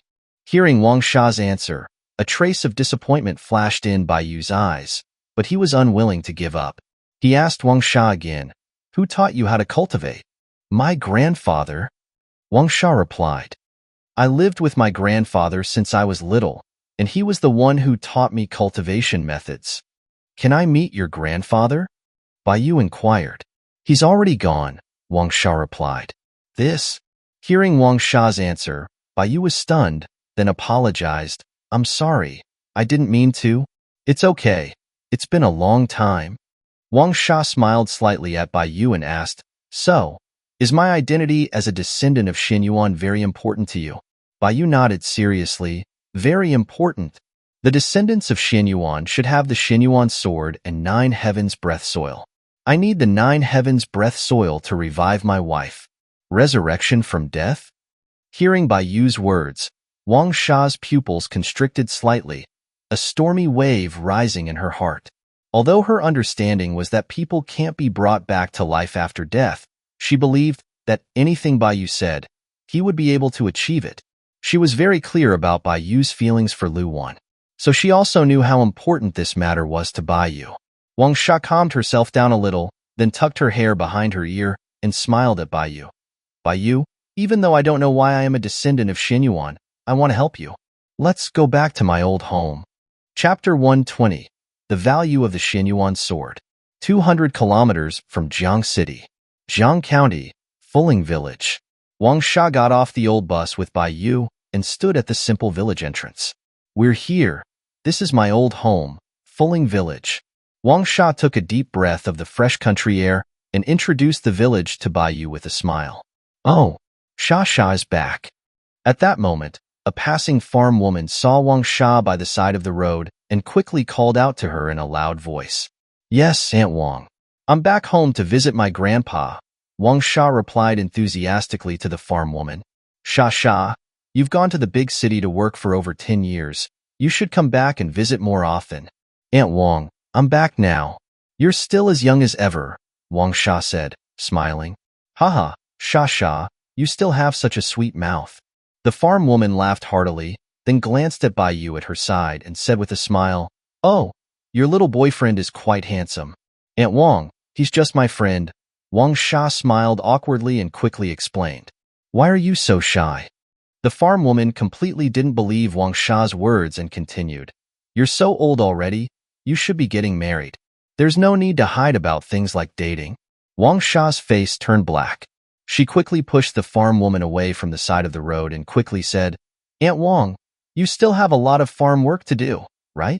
You should go quickly. We won't bother you any longer. Hey, you kid. The farm woman rolled her eyes at Wang Sha, but didn't dwell on it and turned to call out to Bai Yu, little handsome guy. You and Sha come to my house for dinner tonight. We're having braised pork ribs. Bai Yu smiled and said, Okay. Aunt Wang, you should go now. Wang Sha couldn't handle the situation and quickly pushed the farm woman away.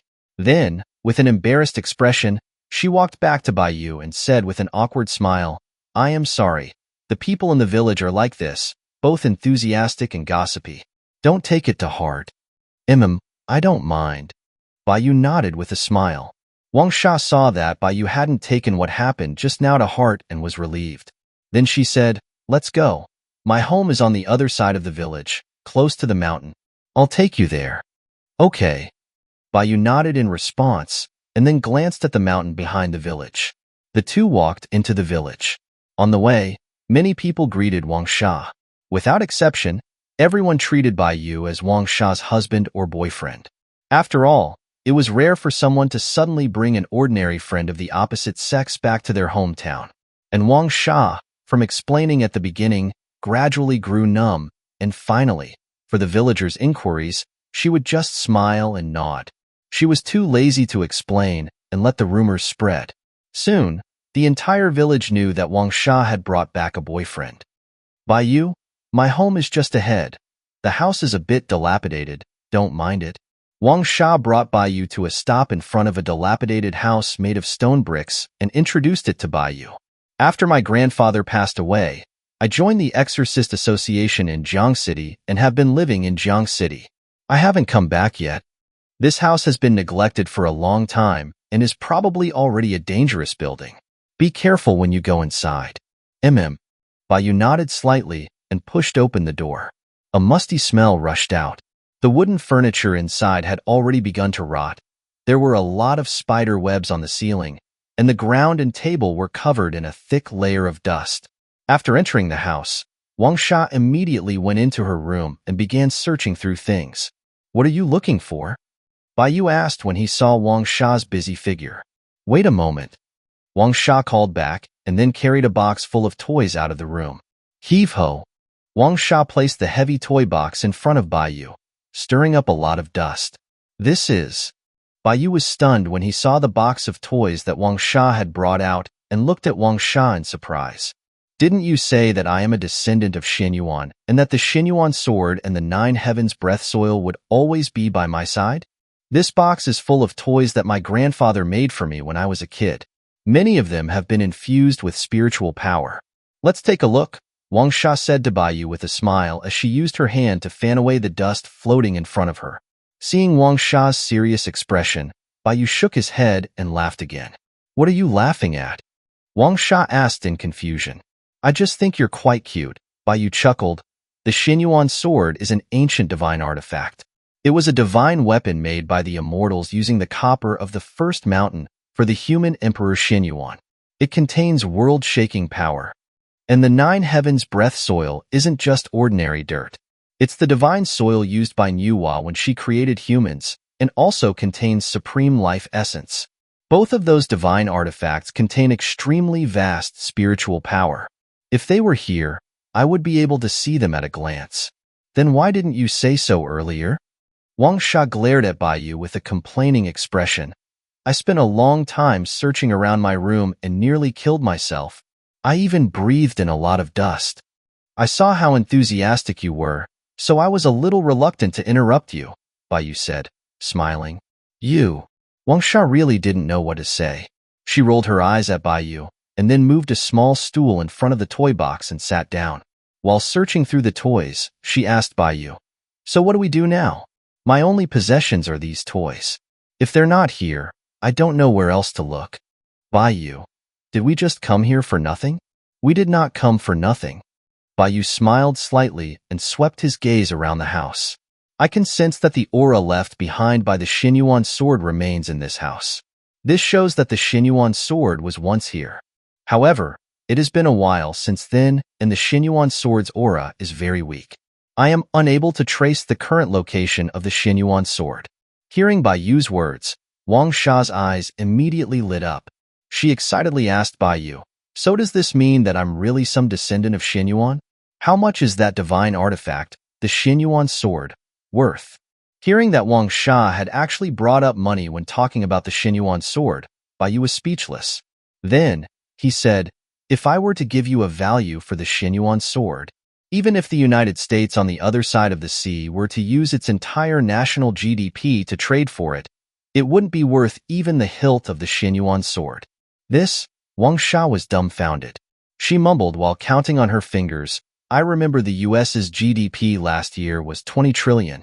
If even the hilt can't be bought, then the entire Xinyuan sword. Oh my god, how much is it worth? Turns out I'm such a rich woman." Wang Sha was shocked and looked at Bai Yu with an incredible expression. Seeing Wang Sha actually calculating the value of the Xinyuan sword with money, Bai Yu laughed again. Sometimes, Wang Sha, when lost in the thoughts of money, was also quite cute. "Okay, Sha, after you find the Xinyuan sword, whether you keep it or sell it, it's up to you. But for now, let's get out of this daydream. The Xinyuan sword hasn't been found yet." Wang Sha snapped back to reality and nodded excitedly at Bai Yu. "That's right. We have to stay calm. We can't let money corrupt our rationality. Bai Yu, what do we do next?" After finding out the value of the Xinyuan sword, she suddenly became full of motivation. Bai Yu walked out of the house and looked at the area with the densest spiritual energy in the mountain. He said to Wang Sha, "Let's go visit your grandfather's grave."